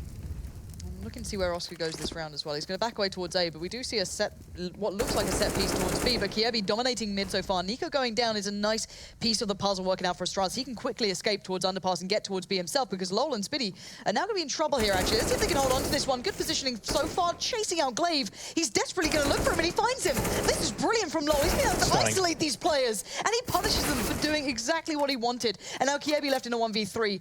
He did the work already in mid. Now he's asked to do more, and he's giving it a good crack at it, but not going to be able to find those 3 remainders, and Mousesports take one step closer to closing map 1 out of, well, I guess these are best of ones, so this is a big pickup for them. Absolutely, and if you're watching Lowell in that round as well, you're probably thinking that's incredibly aggressive play. He's left his post, but Astralis had no idea that Lowell had changed position. So not only did he manage to get the jump on that player on site, but also the rest of Astralis, who were already starting to pour out of apartments, had no idea where Lowell was going to be. That set up the crossfire that allowed Mousesports to really hold that down. Astralis lacking a bit of pace on that push there. We haven't seen a heck of a lot from it on the T side so far. A bit of a weird buy for them here. Kierby with all the utility, but again, trade early. Nico on towards Glaive there. Astralis with 3 towards A. Yeah, Oscar giving a little bit too much on his plate that time. Players pushing from Palace and Ramp. You can't really just, you know, look at both angles, but Nico's dominating so far, and he continues to do so, as do Dupree now. Do you really want to feed anymore? Do you want to allow Nico the ace, or are you just going to try and find someone else to gift yourself to at this point? He's in a 1v3, and Nico's got the angle, and he's also got the ace. That's, I guess, another good reason why you don't want to walk towards this man. And that's going to break you as Astralis as well. You make a gambit, you try and buy up as much as you can. Now that loss bonus is obviously ticking along. It's been 6 lost in a row from Astralis. This game was 6-6 in the first half. And Astralis have no choice now. They're staring into the abyss. It's time to buy up what they can and make something happen to keep themselves in this game. Whether you can call it a honeymoon period or not, picking up a win against Astralis early in the season is great for Mousesports. They need these sort of games beside them. And, you know, I don't like to call games early, but a 15-7 is looking pretty likely, especially with the CT side, unless someone really picks up the pace here. And they're looking for the response back to Device finding Dennis early, who's been playing pretty close to Ramp, trying to be attentive towards it, trying to get in control there. And Glaive going to take the fight towards Spiddy and actually wins it out this time. Finally, Astralis bite back. Yeah, and honestly, a little bit of that was served up to them by Mousesports there. I like me some CT aggression, but Spiddy was a long way forward, had the jump, and still didn't connect the shots now. So Lowell will make himself scarce, definitely, for the rest of the round. It will be a matter of Astralis just spreading out a little bit now as well. And take a short breath. Definitely not a deep one here. Is this a long climb back for Astralis, but we have seen them get themselves out of situations like this before. This is online CS though, and they've got another map to go afterwards. Maybe that's positive for them, but I'm sure they're not thinking about it yet. Mirage has never been a bad map for Astralis at all. In fact, quite to the contrary. This would definitely be a disappointing result for them. Oh, Dupree, timing. No. Lol, it's just, if only you knew, but now Device is the one. Oh, he's not ready for that either. And there you go. There was a lot of players around. If he'd managed to survive, that would have been phenomenal, just by sheer luck alone, to be able to walk around them in time. But it has them a little bit back, but the money's still okay for Mousesports. They can get the AWPs, they can get what they need in this. There's still good utility, there's no real issues yet. And now we're gonna have Device on the AWP as well. This is exciting to me. I want to see what he can bring to this. He's been a little bit muted, I guess, on the T side with the AWP. We haven't seen it too much. He's not really known for that massive Mirage presence, as we've seen other AWPers finding some really good success here, but we'll see what he can bring now to this round. An AWP, something Device hasn't held much this game, like you already pointed out there. And Nico doesn't really care. He's ready to receive them in mid of the spray down. 2 players with guns are down. Nico takes him in mid. He's on 2 HP though now. Would love to get away with this one with his life, but Dupree is not going to allow that kind of gallantry to occur, at least. Now, Spitty in towards Connector now. A lot of information about where Astralis are positioned for Mousesports to work on.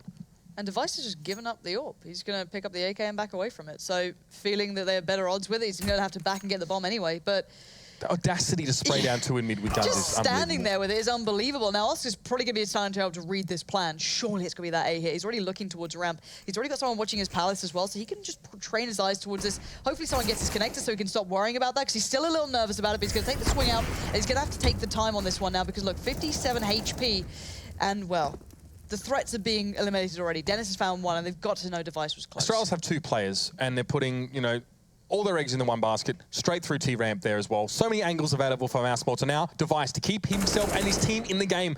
Spray down doesn't quite connect. They're just ahead of Spitty above the brick stack and flash in. Now they're going to try and get the job done. It's Mousesports to finish this one off. Molotov thrown down, a bit of damage on towards Spitty, but that's going to be it. Spitty takes down Device, and Mousesports, their debut here in this season at least, is a victory over our previous major champions. Honeymoon period or not, that is massive for Mousesports, massive for Oscar, massive for their mentality to get into the right place. And if it transfers into the next map, this could be a great series. Absolutely. Still, of course, 1 map to go. Nuke's going to be coming up next, but before that, we're going to pass it over to the desk and to break this interesting map down. What a whirlwind adventure that was, both for players, casters, and viewers alike. I'm sure you guys sitting at home and seeing Mousesports go down to a very early deficit, you thought, strap yourself in, here it is, this is what we were expecting, and then Mousesports turn up to play. You close your eyes, blink and you miss it, and Mousesports have managed to level out that half and then actually take it in the end. Chad and Sadakist are joining me. Okay, let's try and process this. We saw Astralis not only beat NaVi, we've seen them win the major. They go up against a Mousesports we expected very little of. In fact, I think we did nothing but criticize the Mousesports roster. I was very hard on them, and I'm still not sorry, but I'm slightly apologetic. I mean, I thought you were Canadian. I thought that's all you do, right? Justin Bieber's sorry enough for all of us. How many times have you used that? That's a good one. I haven't. Wow, that's fresh. That's fresh out of the factory. That's Peng. good. That's Peng. Yeah, so what do you say about that one? Okay, brutal, savage, and wrecked. But I think what we need to understand here is that Mousesports have somehow hit the ground running with Oscar back in the roster. It's been a really long day for Astralis. You know, they've been out, they've been seeing... Yeah, superstars, celebrity status, exactly. driving They got food poisoning from the Danish government. Potentially. Yeah. Sabotage. Sabotage from Copenhagen HQ. You know, there's still actually, what happens is they lose a round, and instead of going upset, they go, turn around, they go, major winners, and the trophy's just sitting behind them, and then they just play the next one, don't care. But seriously, there was really good individual performances from all the players on Mousesports. They're all getting multi-frags. Whenever they needed it, they would suffer with the multi-frags on that CT side. Whenever they were, Astralis were hitting a bomb site, you know, we saw Laug, they're getting that, I think, was it 3 or 4K? It was good to see. But Mitch made a good point that we didn't bring up, the fact that in that little, was it a twit longer or whatever it was, when Nico said that they would be making Spitty the in-game leader, it looked like it took a bit of pressure off Nico, who was playing relatively well. Yes, we saw 20 frags there from Nico on Mirage.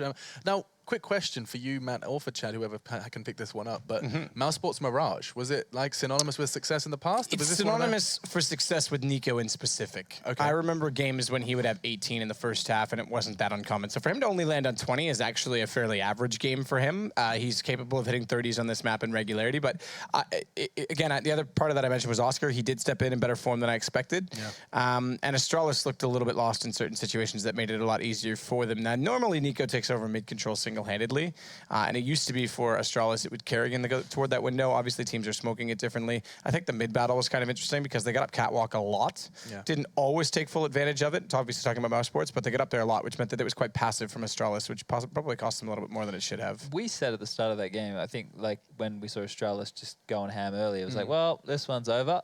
And we actually said that, yeah. Yeah, we almost missed it. And then he left the room, came back, and it was different than that. Very different. Yeah, so open and shut case you thought for Astralis, but it looks like Mousesports have managed to scrawl their name on that very case. Dennis, in fact, 180R to kick things off. We were just saying there, Dennis and Spiddy, where you at? Spiddy in-game leading, and it looks like Dennis is doing the damage. But again, at least Spiddy has an excuse now for when he has poor performances, right? That was my favorite thing as an in-game leader. Yeah, what, you just go, guys, I was leading. I was calling the strats, guys. Yeah, you pull a Sean Gares. I like that. Ouch.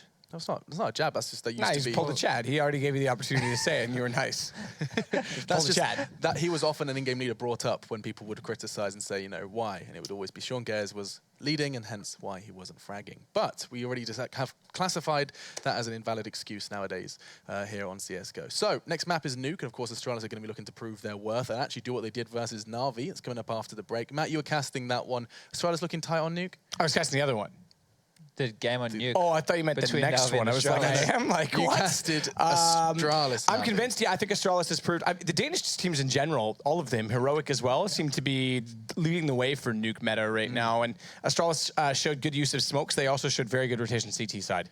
A lot of teams are still lacking the rotation toward the secret stairs early enough to shut them down, and that was something that Device was on top of. So I think that they should be quite comfortable. Well, Mouse will have a prime example to go ahead and quickly look over during the break. They're going to take 5, and so will we, so we can prepare ourselves for our second map. So don't go anywhere. And we're going to come back with Nukes to see if Astralis can bounce back.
One quick kill and the nade. All of FaZe's...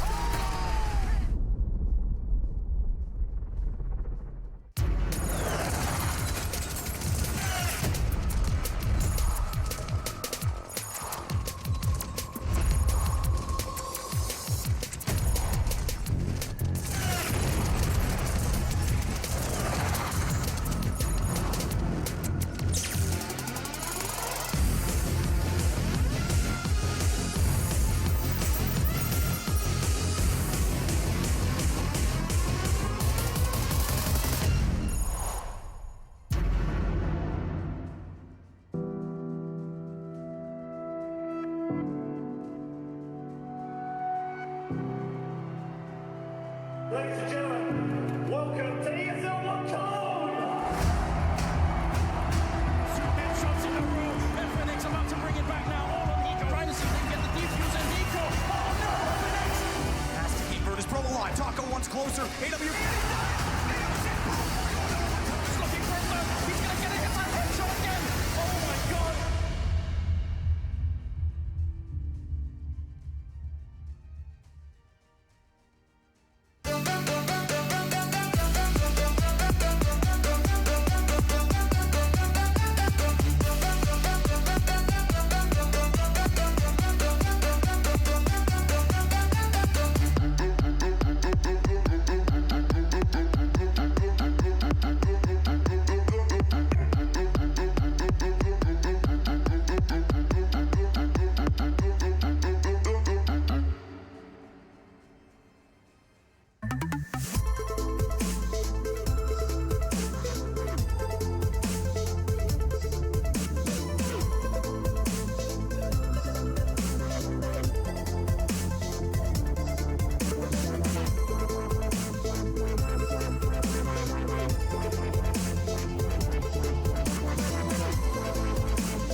Get your team apparel now at shop.eslgaming.com. Counter-Strike is sharing incredible moments with us and will return to a memorable place.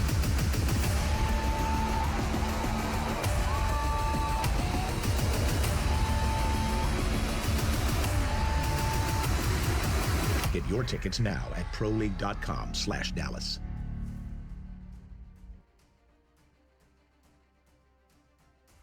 ESL Pro League is brought to you in part by Logitech G, Pay Safeguard, Mountain Dew League, and ESEA.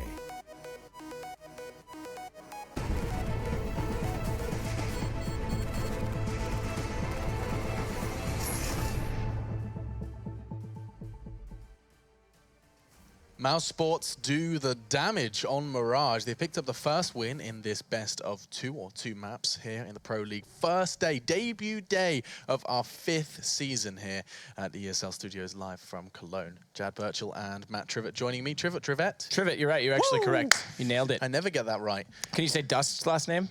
Muret. Moray. Fudge. That was a good catch. I thought you were gone. I thought you were gone. I want to take a bow. That does actually, I'll applaud that. Thank you. I will applaud that. Thank I you thought very you were much. done. Yeah. Okay. Moving on, Mouz Sports and Astralis are going into Nuke. Now, this is an intriguing affair given Mouz Sports' performance on Mirage. We have seen Astralis win already today on this very map. Matt was casting it and set the scene beautifully by just simply stating that Astralis and the Danes in general have looked great on this map. Now, Nuke has undergone a couple of changes, Chad, and we didn't have a chance to talk about it the first time this cropped up. So before we start talking teams, I'd just like to quickly address a recurring trend on Nuke pistols. We have seen, I was talking to Henry G recently, and we're seeing more and more of these upper rushes just bursting out on upper, a Tech 9, sometimes even 2 Tech 9s on that T-side Nuke, and just bursting out, and that seems to be the kind of rinse and repeat pistol start now. Is that just because of that squeaky change? I don't think so. You saw it a little bit before as well. did? That squeaky change makes it better for gun rounds, I find, especially to get picks towards I call it annex, people call it mini. I don't know. Main entrance. Yeah, that works too.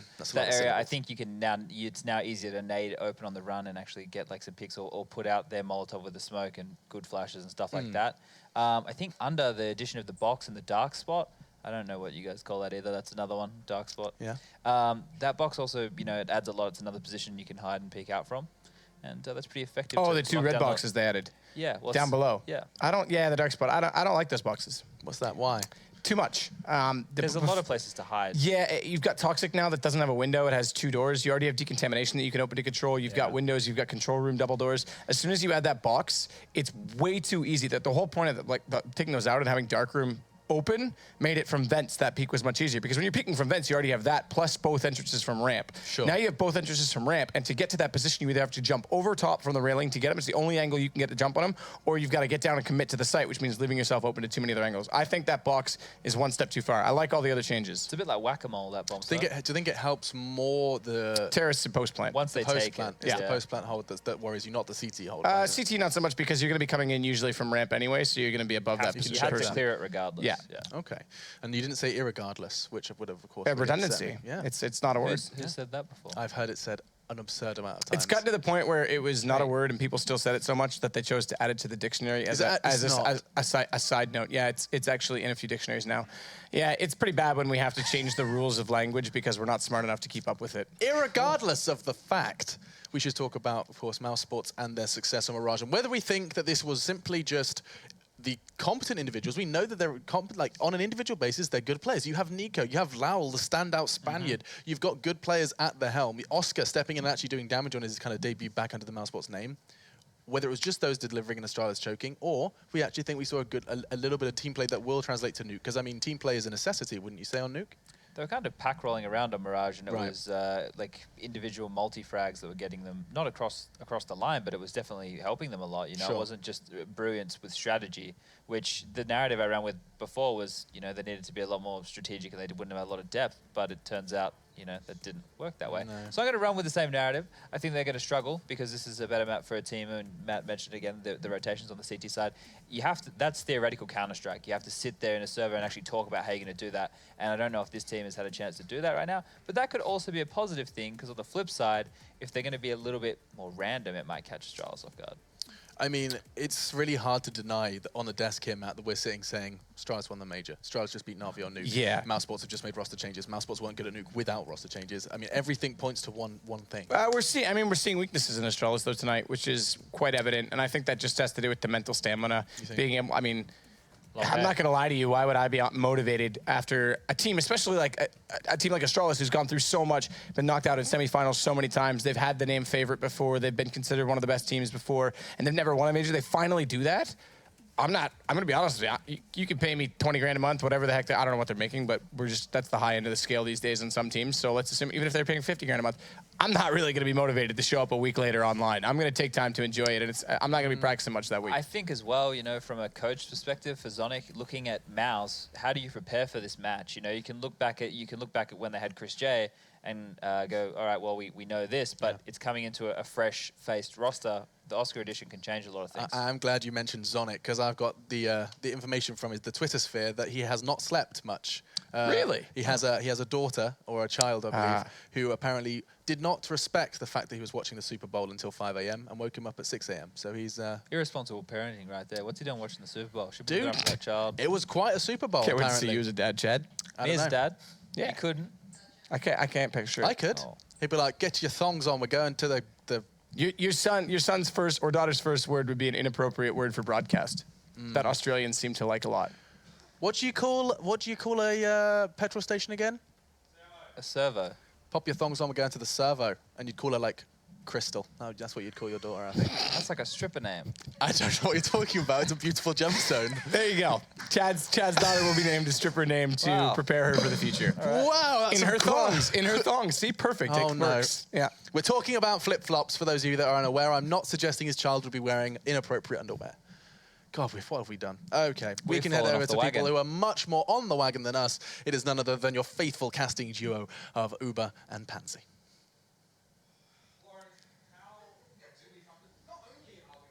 Giving the wrong impression of Australians, by the way. Like, Chad's not, but let's be honest. Crystal, nothing wrong with that name. Chardonnay. Chardonnay.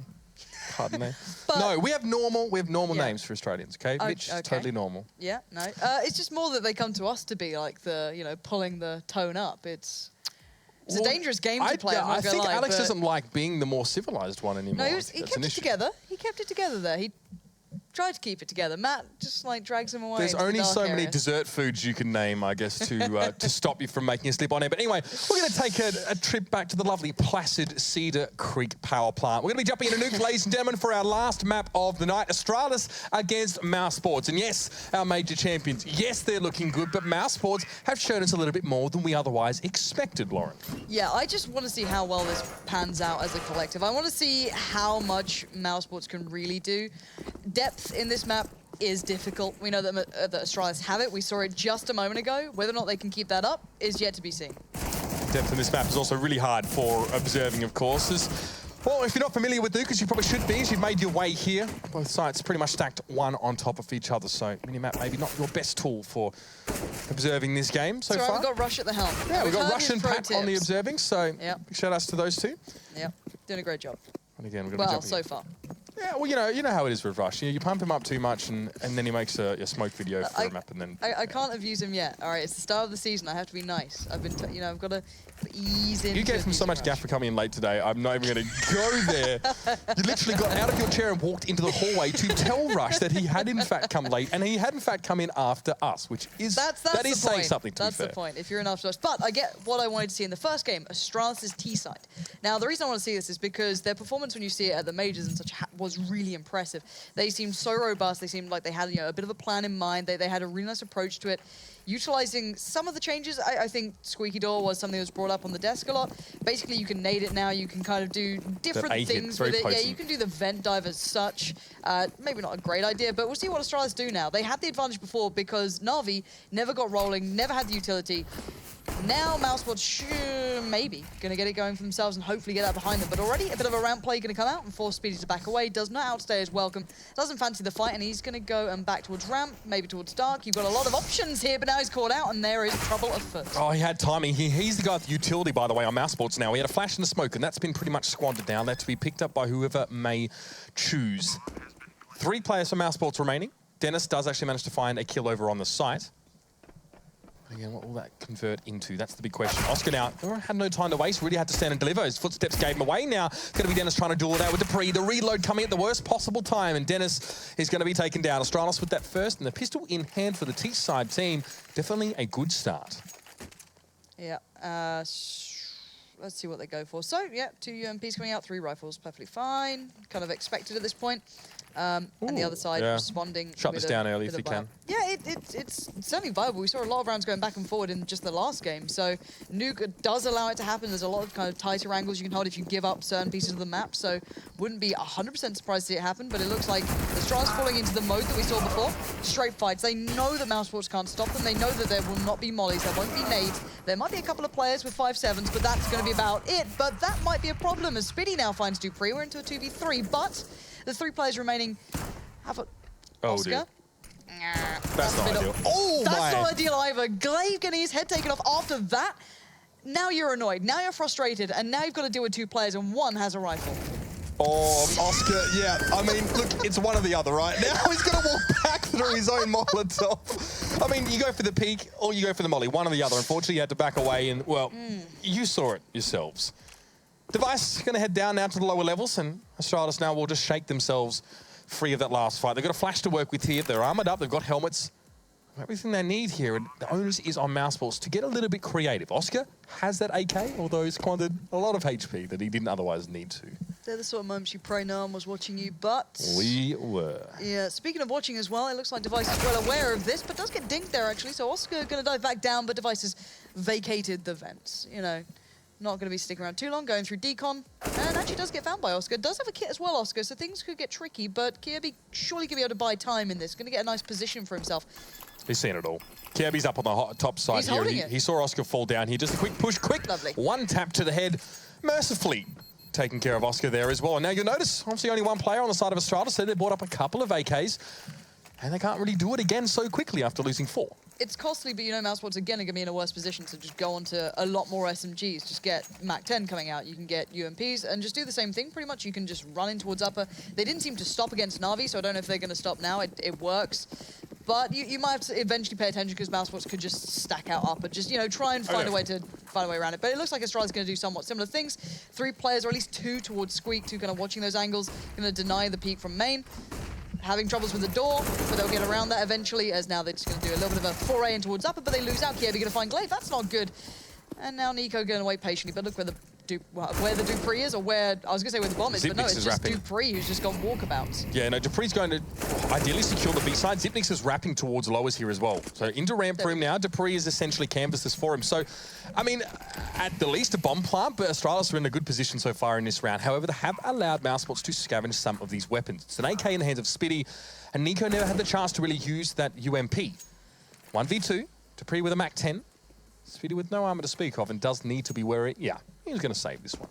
Yeah, good from save. It is a very punishing map for the CT side. The things that other maps you can get away with, like trying to throw in CT aggression, which you can do on here. We saw Glaive being a great man to do that on the CT side, pushing towards outside, sitting under silo, kind of watching the, I guess, catwalks above, having a little peek towards, you know, T-Red, see if anyone's coming from it. You can find ways around it, but it's tricky. It's incredibly hard to find a way into this map without it. So for the CT side, any sort of buffer for them to allow themselves to finally build up an economy would be great, whereas Astralis can still run in pretty hot without all of the utility behind them. But still, you want to get those options to start building. I don't mind the fact that Mousesports in round 2 buy down to 250 or 500 and get pistols and some utility to delay a full buy from Astralis by an extra round. Yeah.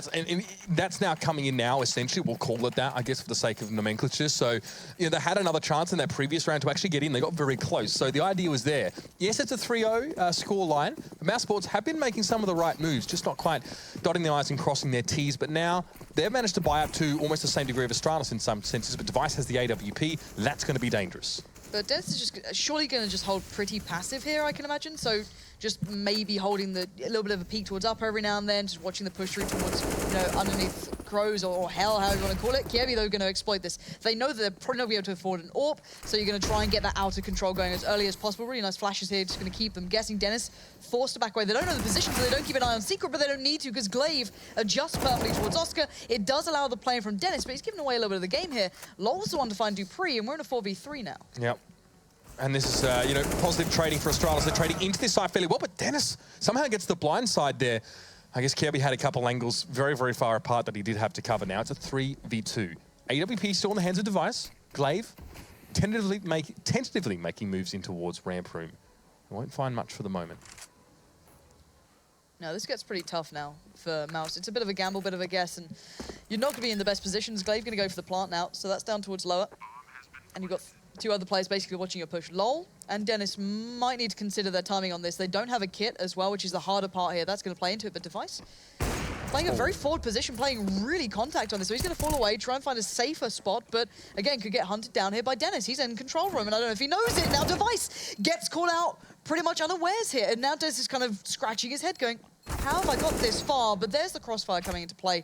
And LoL 1v2 at this point is near on impossible with no kit. Yeah, look, even with a smoke there, you know, you could try and, you know, orchestrate something to try and befuddle Astralis. But again, time is not in your favor. You don't really have, you know, time as a resource there to orchestrate something like that at all. So LoL will just have to allow this to occur. 4-0 now in Astralis. And to be fair, a lot of these rounds, they've been limping through with a couple players left, but still 4 T-side rounds on the board for Astralis, and the money is still flowing. Yeah, they've recovered the AWP too, so Device gets that one back in his hands, so really nice for him to just keep rolling through this. And we're not going to see Oscar on that yet. Again, this is the thing, keep the money low for the CT side, keep them constantly just struggling to deal with it. They have got at least a molly, 2 mollies, a couple of bits and pieces here. Oscar and Lol not able to go for that, so it does make it a little bit tricky. And Device probably going to go for a bit of a peek here, have a little bit of a pick. He does miss out on one, actually. Dennis has got ahead of where they expected, so ahead of the curve as such as Glaive now might have to keep that in mind. Bit of a master of the outside, but it's Kierby to deal with him. Even better, have some support in this as Nico waits up in the spot. The likes of Hiko have made infamous. MBK maybe with those shotguns, but he's there with the UMP, so just as useful.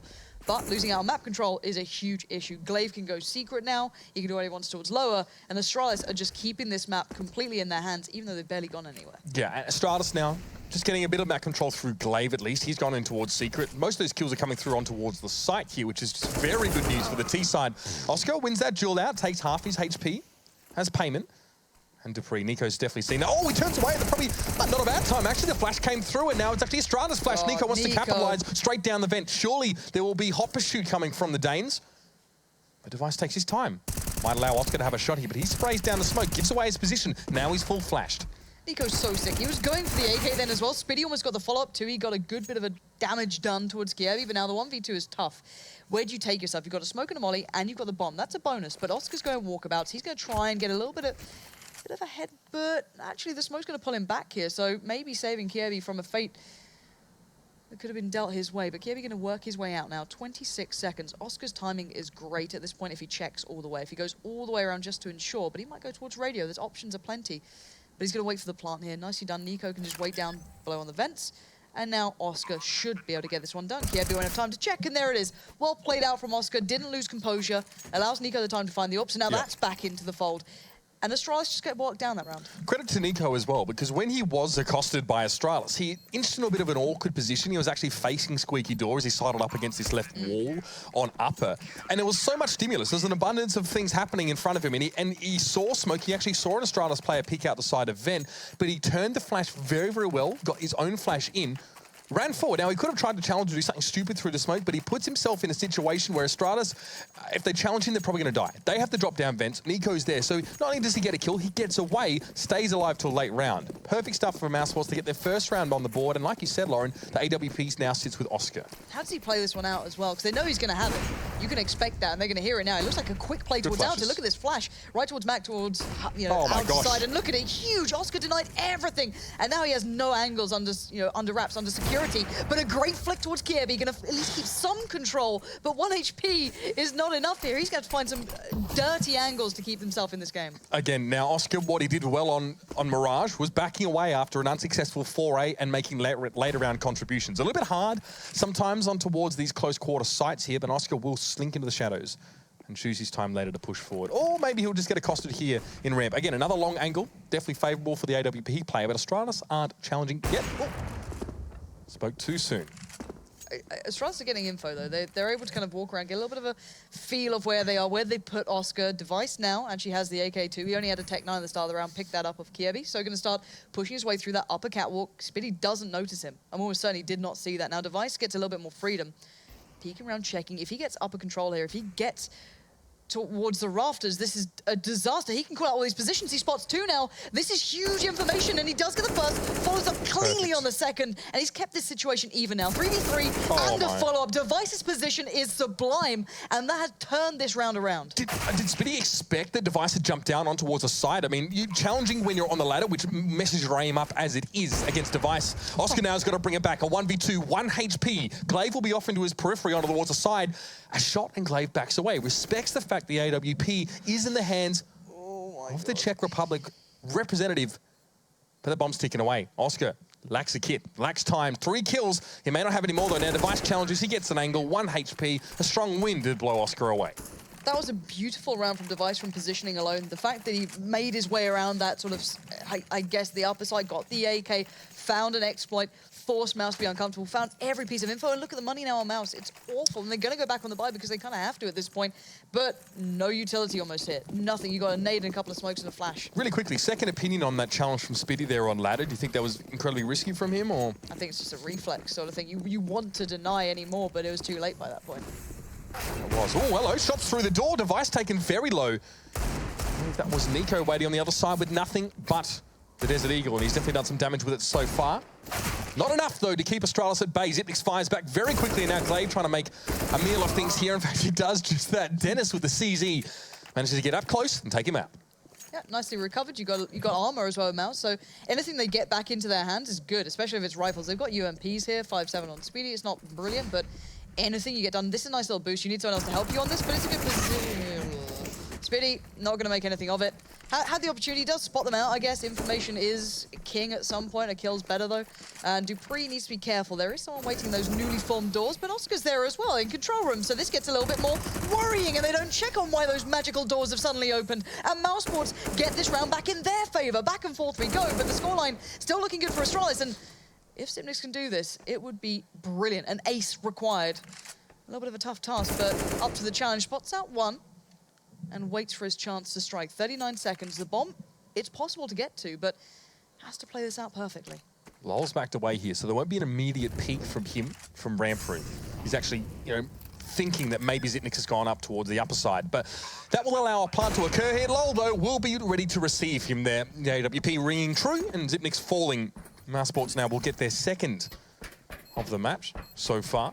3 for Xyp9x in that round, but he pretty much had the turret mode to deal with both of his assailants in that case. And Mouz, of course, are just going to cut their losses. They put 1 up towards the upper levels and 1 down low to deal. And this was Device. This is big. Just nice composure on this. And then you hear Spitty coming up, and there it is. It was just really nicely positioned. My sweet summer child. So much hope in his eyes as he ascended that ladder. So, looking at this one, Astralis still... The thing with Nuke is at the moment, you don't know how T or CT sided it is at this point, and if the teams are even. If you have 2 even teams, how far does it go in the balance? Classically, an incredibly CT sided map, but at the moment we're seeing a lot of teams, I guess specialist teams, starting to show that they really can put up a performance on this T side. See if Astralis can try and turn it back around. Once the money does start falling into the hands of the CT side, it becomes incredibly difficult to break it out, just purely because it's so hard to hit these sides, find these angles, but Device is so desperate for a chance at one. Oscar, second kill, that was both towards outside there as well, in case you're wondering where they happened there. Glaive got challenged down first, and then, of course, it was Dupree to follow. He's really controlling that area quite nicely here. And Astralis, well, it follows Lauren. They don't have a lot to work with here, just those deagles, and they get nothing for it. Clean rounds are important. Keeping everyone alive means they have full money for full utility. And I hate to just go on about it, but it's so integral on this map. Now maybe they can deny the aggression that Astralis have been bringing, force them to play another game, force them to go maybe to a different approach. Have to see what they go for here. Glaive's money is certainly not ideal, but again, could have been dropped out here. No, just gonna have to ride it with the Tech 9. And you can see that. That's how much he values, of course, not only saving some money for the AWP, but also having good utility. A lot of the hits on this map can be very elaborate, especially the fast hits towards upper, and Astralis need everything available to them to make them happen. And it's going to be Glaive again towards the outside. Very wary, of course, that Oscar has the AWP in his prowling. But Glaive has pretty much created his own path, past T-Red with the smokes and such that his teammates put down to get secret. And this is weird that he's allowed to get this far. And now Spitty's completely blind. Forced back. Glaive has been found, but now Spitty has to turn up. And a 1-for-1 trade isn't enough, and that's the problem. Dennis going down means this is theirs now. Oscar's too late to get here. Now Nico is the final boss. That's the problem, because it's Nico bearing in mind, but Kievi fights through it. It's a 2v2. Device finds Lol, and none of these pushes from Mousesports, these fights are well-timed enough, and now Oscar's been spotted. Kievi, great mentality to even keep that in mind. That could be a possibility, and there we go. Device and Kievi, the 2 big players I guess you could pull up from the major, barring that final, I guess, game that they played in the grand finals. Those were the 2 headliners, and that was a big round from both of them. And that was a snap decision from Kirby is there as well. Device was looking at the other side of the room, and Kirby was at the time, and just the inkling in the back of your head at just that moment that, wait a minute, maybe someone's managed to sneak up behind us there as well, was pretty much what saved Astralis in that round. Well played. 6 rounds on that T side now. It's looking ominous for Mousesports, who need to replicate that at the very least in the second half. Depending on what is achieved in the first, though. Device nade, that's a heavy hit from the nade. 55 off him. Glaive also quite low. Spitty just going to challenge into the smoke. Headlong into the fog. This time gets 1 more kill than he did last time, but ramp room control goes to the Danes. And look at the rotates here. Let's see how well Astralis is starting to read these. Can they find a way to play through them? Flying comes in for Dupree here, that's fine. Should be able to get challenged out, I don't think yet. You've got Xyp9x already watching the close push, and he follows up towards Dennis. Now, Lol and Oscar are pretty much locked out of this. I don't think they're particularly close either. Oscar's still on upper, and Lol's watching the back of vent. So their play back into the site is incredibly limited. No kit either on either of them. Again, another good early push from Astralis. Backed up with a couple errors from Mousesports, and there it is. Device waiting for Oscar to make that peak, and now Lol has an M4. So in cases like this, you'd want to try and save, but how do you extricate yourself from this labyrinth of danger? At least gets himself an AWP. Yeah. Now Lol was trying to piece out, but around the corner, it's going to be a no-scope onto us, Dupree. And Lol just had the quick flick. And quick reaction now. Trying to hop along. And the hair does ruin the race sometimes. When he decides to hop around, a little bit easy to hit. Yeah, the hop, skip, and a jump wasn't quite enough, sadly. But, you know, the player that we looked at the start was Oscar, and he's starting to come alive. So I want to see more from him. I want to see him get that ult consistently, but the money's been broken for Mousesports a lot. We haven't seen much of it, but he's still being able to hold his own here. But at the end of the day, Astralis, with 7 rounds on Nuke so far, is looking very good. And these are gun rounds. It wasn't just, you know, a couple here and there, a couple of, you know, lucky rounds. These guys look consistent, and they know now the money's low for Mousesports, so they're back to this. This is what they do, and they are very, very good at it. The only problem being now is Mousesports are reading it like a book. Dennis and Lol are in the right place at the right time, but still, the arsenal they have at hands just isn't enough to deal with it, surely. It's a 2v2, but Xyp9x is on 1 HP. This could change everything. Dennis is not sure, but Mouz going to force him into the eyes of Xyp9x, and now Spitty has to do it all, and he can't, and Xyp9x on 1 HP will get the 4 kills in the end. And it's a rough ride for Astralis. That play, it's readable, they know what's coming, but they still pull it off. It comes down to execution very heavily there as well. And we got to see that from Nico's point of view. So now you know what it feels like as a CT to see a coordinated upper hit like that. They didn't have to blow the door out with nades or anything fancy. They just opened it up there. Nico straight away, he got aim punched. He had to back away and try and do something about that. Luckily, LoL was up on top of the hut. Astralis managed to brawl their way through it and keep themselves with decent guns, but that AWP has gone askew from Device. Brawl is the perfect word. It's not a pretty round at all. It is just brute force sort of play, but look at this already. Glaive constantly gets to Secret. Now, Nico's aware of this. He has been kind of, I guess, countering it to a degree, playing the lower side of the staircases. You can create nice crossfires as well from the decon side. I don't think that's the case at the moment, but it does leave a lot of room for Astralis to work. They've been given a lot of room to get towards the outer side of things. Mousesports are having to play these closer angles now. A little bit of a skirmish there in towards the middle part of the map, and Xyp9x is pushed quite close up here. Not sure what to expect from Ramp Room. And well, we saw Spitty try and operate that spot earlier on, but this time it's going to be two of them trying to set a crossfire inside Ramp. Mousesports, that is. Device going to bang these out a little bit earlier on now. This could imply, of course, any kind of hit towards top side. You can throw nades through there if you want to. This was actually something that Chad mentioned not too long ago, actually, about Nuke. When it first came back through, was people setting precedents as such. So you do this every round, so they never know when you can do it or when you're not. It doesn't take too much time if you're going to play these kind of slower rounds, but this looks a little bit different. That's nice. Molly on top, that's a consistent spot that's been utilized against them. We've seen so many players doing it, but Glaive and Device finding kills anyway. HP's a little low, but only 1 to 4 being Device. He was low already. And now the UMPs left have to do some heavy lifting here. Glaive going to burst his way on towards lower here. Molotov towards the site, just to clear. That's going to be Xyp9x had found Dennis, so spinning low. Just the two of them will make their way towards Ramp Room. That's where Xyp9x is waiting there as well. Lolo, great little headshot off the back of it. It's going to be, especially with the UMP, these don't come all that often. There's going to be an AK left free. Speedy going to opt to pick that one up here, and just in case there could be a flank, he's going to head out to meet Glaive. The bomb is ticking down though, and no kit. Again, Mousesports constantly finding themselves in this situation. Speedy managed to clean up Glaive, but it may be a save for this man here. I don't really know what LoL can really orchestrate on his own. Very little at this stage, I dare to say. And Astralis, 9 rounds just around the corner for them on that T side. That is an indomitable total, or at least it is in many cases. Does get an AK, that's oh god. Again, nope. The hop, skip and a jump right into the loving arms of Kievi. Just like, thank you very much, I'll take that. And yeah, I don't know what to say about Astralis. The thing for me is that these rounds aren't pretty at the end. They're very brawl-like. They'll take these fights. They kind of have to, but it works out so well for them. T-side nuke. Yeah, and it's so impressive to see that they are consistently just stomping down Mousesports. And there's such an overabundance of angles. If a CT side gets entrenched, those anti-eco rounds, when you're obviously working with very little pistols and UMPs, you can get those frags, right? Astralis are always going to put themselves in those positions. This feels like we put on a replay, doesn't it? It feels like we put on a replay of every single round we've seen in this situation. Yes. They just rinse and repeat. What do you do about that rush? Like, very little, because especially if you wait and throw the Molotov on towards the top of hut, you don't have to worry about vertical sight lines until you get around the corner. So it's just Nico. It works so well, and I want to highlight Xyp9x being a big provider of kills doing this. In the Mayhem, he does seem to come up with a lot of these frags. This round specifically got 2, but even prior to that, he's been very good at kind of just getting himself in there, not just waiting for these situations to come to him. He finds the opportunities, and it's good for him, and it's good for the team, of course. And there you go, bomb down. Nico left alive, 1v4. I don't see it happening. Yeah. And the fact is that, especially when you don't have good utility to work with, Mousesports are hoping to put Nico to receive that A rush, hopefully get some stopping power, but it's so difficult. Nico doesn't have armor, so the fact he's alive here means that, respect to the fact that, okay, I get one shot. I get one shot and try and get a headshot, otherwise I have to back away here because they are all going to come through Squeaky, or at least 4. Nicely done. He's still such a good individual player, jeez. So you're just watching him play is obscene, but through the smoke, Dupree will not let him escape. And Astralis making the double digits on the T side of Nuke. This is the thing. It's hard mentally for Mousesports to know going into the harder side on the second half.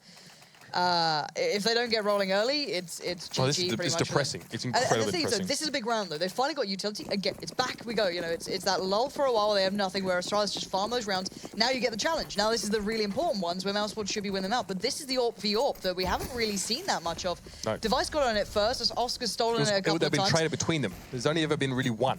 And now we just finally get to see this battle go down. Yeah, Oscar making himself scarce at this stage. Actually goes down to Glaive there, so that's not a great start. We just kind of hyped up that battle. However, Dennis, again, tries to stand and deliver, and Kirby often playing up on uppers. Gets that pick off. It's looking very good for Astralis so far. Device using that AWP well. Nico lurking in vents. Again, a position where Astralis always at a disadvantage to challenge him there. And Spitty gets the jump on Zipnix, but he can't advance any further. He's seen the bomb, though. And that's enough to get him to back away for a moment. Device with some door hinge shenanigans there. Waiting for Kirby as well to give him a bit of a crossfire on Spitty, or at least find out where the heck he's gone. Is he going to go all the way around? You've got 58 seconds. I guess he could, yeah, go up through secret, go all the way around so he can clear out. Catches Nico here. It's on for young and old. Yeah, and he's got an up. He doesn't. I was hoping he'd have a pistol then as well that he could work with, but he's just fine so here. dead. Yeah, there you go. This opens it up, but will they fall for the fact that maybe they lose track of it being Spitty? That's the only option, and they know he's got to be watching that bomb. They've got to know it. Got 3 flashes and a molly. Good luck, Spitty. I wouldn't want to be in your position right now. Again, it's easy to flash this room, by the way. We can see how open it is. It's not always easy to duck behind. That's the head of Device going rolling, though. Now Spitty with 2 kills. Kirby with just the one for the round, trying to challenge in towards Hut there. Spitty goes for a shot, 66 points of health on him. Gets himself a smoke. May not work much for him in this case. Kirby just wants to challenge this one out straight, and Spitty misses the fact that Kirby's jumped into Hut, or has he? We're about to find out. 10 seconds. Turn the flash, but Kirby is there early. He catches him in that turn. He gambled the positioning, I guess, at that point. I don't know if he heard the step on the ladder or not, but it doesn't matter. Astralis get 11 rounds on their T side. This is actually quite painful to watch in a way, because you're just constantly waiting for Mousesports to just string rounds together, so you hope they get their money going. It's the kind of scar that hurts every time a cold wind blows, you know what I mean? For years and years. It's like, it's not going to stick with them, of course, but now they're just, you know, twisting the knife in the gut of Mousesports. A lot of flashes towards the outsides we've often seen from Astralis. Makes it very hard for Oscar to interact directly and push towards Long. Gives so much access to Astralis. Lol now trying to just brawl it out. Here it is. This time it's going to be Mousesports trying to turn it back to Astralis and get in their faces. So far in a 4v2, looking good. Kirby, that's very daring of him to drop down. Falling to Spitty, leaving a Device on his own. The final round, just rush them. Just push. We can't play passive. We can't do anything else. Logic. Just run at them. And hey, it's worked until now. Device is left with 4 players to claim. He's got 1 minute and 10 seconds. He's got the bomb. He's got a AWP. He's got a little bit of play there in the form of smoke, molly, flash. Doesn't like the AWP. Wants the AK. Well, if he actually wants to be serious about winning this round, and it's all well and good, I mean, he's not carrying that through to the next half either way. Do what he can. Maybe even psychological damage at this point. Further psychological damage. Will anyone feed from Mouse? Who's going to just randomly take fights? It's going to be Lol. That's fine. He's bought time. He's been back away from it. That's actually really good. And now you can see Device waiting for the next response. Like, who's going to try and exploit that? Where else can I find his kills? And he can't do it. Lol was there. I think it was actually, I'm not sure who it was actually over by by Hell who was taking that fight. But it was nice. It bought them time. They finally got around on the board. It felt like years in between. Yeah, massive half there for Astralis. Yeah, and now it's going to be Mousesports slowly and sorrowly limping over the line to the break, but they've still got another half to play, and it's going to be on that dreaded T side. Join us for that one, ladies and gentlemen, when we return in a few moments.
Well, it's been a stark and strident challenge issued by the Danish side of Astralis in the first half here on Nuke, and Mouz Sports now need to shake themselves off and try and jump back into the fray. But Lauren, it has been all about the red and white, the Danish dynamite so far. Your rhymes are just beautiful. I didn't want to even interrupt, if I'm honest, but Dupree's just jumped in towards up. What on earth is this round? Dupree gonna have to back away because here comes the flood, but he's got support. Glaive is there, and now Dupree can just, well, I was gonna say buy his time, but he just wants to get into the action. It's a 3v2 already. This is a very strange pistol. Yes, Mouz Sports throwing caution to the wind here, and just trying to make whatever they can happen. Well, Kirby's up in rafters here, and Kirby now no longer is with us, unfortunately. Oscar just went, like, you know, full, I guess, like aimbot style, just walks in, just gets 4 kills, just straight up. That's a very succinct. That's a very succinct interpretation of aimbot. It's like, you know, the non-prime matchmaking sort of spin bots you get. Yes, I do. You get that one person who forgets to turn on prime, and you're sat there like, why is someone just spinning around in mid? And he's just got high sense. He's having a bit of fun. And now he's got a shotgun. Okay, Oscar. Oscar, what are you up to? You have my interests. I want to see what happens now. Oh, okay. Nades the door out, pushing with pistol, drops down. All right, so the vent dive completed. That's great. He just sits there and waits. So, okay. Okay. I don't know what to say about this game because shotguns are working and Mouz Sports are picking up rounds. 2 things that are surprising me now after that first half. Device just got turned into pate with fancy hair. I think there's no other way of putting it. It's going to be Dennis finding Glaive and now Dupree in a 1v4. Trying to vent dive his own, but guess what? It's... You know, Oscar, I really want to set you up, mate. I really want to make it big, but you just handed over your shotgun to Dupree. Dupree is a great shotgun player. He tells me in matchmaking it is the best gun. I hope he saves this for later rounds. Or Nico just walks into it. He's having a little look. And, oh, God, I lied. It's cursed. Parlously. I'll never do it again. And Nico is just better. And thankfully, he's saved the shotgun. Actually, to be fair, as much as I'm mocking, it's actually kind of useful for vent dives because you can just sit at disgusting close ranges and wreck people. People do it on the CT side, sitting on Hut, just above watching Squeaky. I think MBK was like one of the first EU, and Hiko got really well known doing it as well. Cobblestones, where we see it all the time. Yeah, it kind of works. Like, I hate saying it, but it does. You're seeing more of these unorthodox weapons coming in, finding very specific roles. We're seeing the UMP now being kind of branded across the board as being useful, and you're seeing it here with, I guess, a shotgun. Yep. We'll see if it works out for Mouz Sports. Got that round in their court. Tappy tap across the map. Lowell finds Kirby there. Long range with the Mac-10 does deliver, but Device is able to just use the high ground. 4v3. It's those sort of rounds when I'm questioning if it's actually live. You know, those sort of ones where I'm seeing like that was that shotgun pistol round. That's what I was thinking. I was like, but it is. It is perfectly live. And the 3 remaining players from Astralis pretty much clean as you like, Eco. Zimnik still finds a kill, so nice work from him. But the 2 remaining players have a Mac-10 and a shotgun, and you know what? I just believe this is going their way. No plant yet. Zimnik's playing rafters with shotgun, very standard, of course. I've seen this happen before. Yep. I just want him to dive in with it. And there you go, Device finds Dennis. And if this works out, what is this game, Mitch? If this... Oh, that's a nice little cheeky smoke. Okay, tries to use it like a flash maybe or something. I don't know. Trying to be cheeky with it, but you've got 2 players left. And Device has 2 kills. Does have a UMP, but no armor. This is the problem. You can't take like straight one-to-one fights as such. Trying to catch people off guard, trying to find a way to utilize it. But at this point, I think the angles he was looking for earlier on are now just negated. With a hole blown in Squeaky there. It's just the vantage Nico needs to watch the pushing towards main. Device actually going to spray him down to very, very low, but then has to send and deliver to yet another assailant. Spitty had the angle, and Mouz Sports have the round. 11-7 here. T-side rounds seem to be flowing for both sides, but maybe too early to tell as Mouz Sports still staring down a 4-round deficit. Here we go. This is Mouz Sports' time to get those reins back in their hands. Try and find ways to just put themselves back in this game. Oscar getting on the AWP quite early here is great for him too. Hopefully he builds into this one. Device going glass cannon, so he wants to meet this somehow. He might actually not take the fight. We know the Device doesn't always go for, you know, the AWP battle. He likes his aggression anyway. He'll take the fight where he can. So going to smoke out for ramp earlier on. Back away from that. Maybe find something else to go to. Glaives, known for playing the outside area. He's the one who goes aggressive. Generally, Device will sit further back, kind of by Hell maybe, or just slightly deeper. We've seen positions literally in CT spawn these days being viable, but this isn't quite there. He's still a little bit further forward. So Mouz being giving a little bit of play towards the outside area. And for Astralis, they utilize their utility there, all those smokes and nades and mollies, early on to just try and thwart any quick hits from Mouz Sports. Now they're down to minimal amounts. Oscar now in a position to look straight on into Squeaky, so no chance of anyone really getting through there, let alone closing the door. Dupree will be sitting just up on top of Hut now. 1:04. in the round. A couple of Molotovs on towards the outside of the map. Neither AWP are electing to actually play towards outside, so again, that duel avoided by both parties. And we know that Oscar sometimes can be a bit cagey about his AWPing. Remember that Cobblestone map, you know, back in the old Mouse Sports where he just kept throwing the AWP back to Chris J, saying, no, I'm not doing this, I don't want to do it. But now, has no choice, of course, with the roster the way it is. Speedy finds Dupree, trying to make the dive down the vent. Kirby waits. Really nice time pinch then towards the upper site. Perfectly played, and Nico dancing in the doorway will get Kiebi completely unawares, and Device is left with just kind of the option of, do I just back away now or later? How do I want to play this one out? Off to spawn we go. Zipnix as well, pretty much locked out of this. You can sit up on the forklift and get a nice angle if you're with the rifle or an AWP, actually. But he's going to hold a bit of an off angle, just hold a very passive play in case someone like Dennis goes walking out. Zipnix trying to do the same thing, but Nico quicker on the trigger. But Device will at least try and keep hold of this AWP. You can see them swarming. You can see that X-ray not looking so nice for Device, but can he keep hold of this AWP? Name of the game for him now. It's probably the safest angle on the entire map the Device could potentially hold. Got no armor though as well, so does need to respect this flash in. Now we see what he does, which is not a hell of a lot. Again, another flash caught. This could be nasty. Mouse Sports will be able to get up close. How does he find the head of Oscar there? Not sure. He gets the second. Low will fall. And Mouse Sports pay dearly to challenge and take that AWP, but they will finally have it. Ow. That was nice from him, but it doesn't matter. AWP over towards Mouse Sports, and we said it about Astralis, and I'll say it about Mouse Sports. I don't care if the rounds are messy, if they don't look so pretty.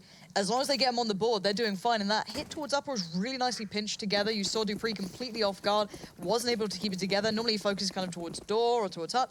Unable to keep those in check, gets caught out by kind of pushing through main. Really nicely done. Now Mouse Sports, aware that Astralis' money should be pretty much in the dumps here. How do they play this one out? Going to get Zipnix boosted up towards ramp room.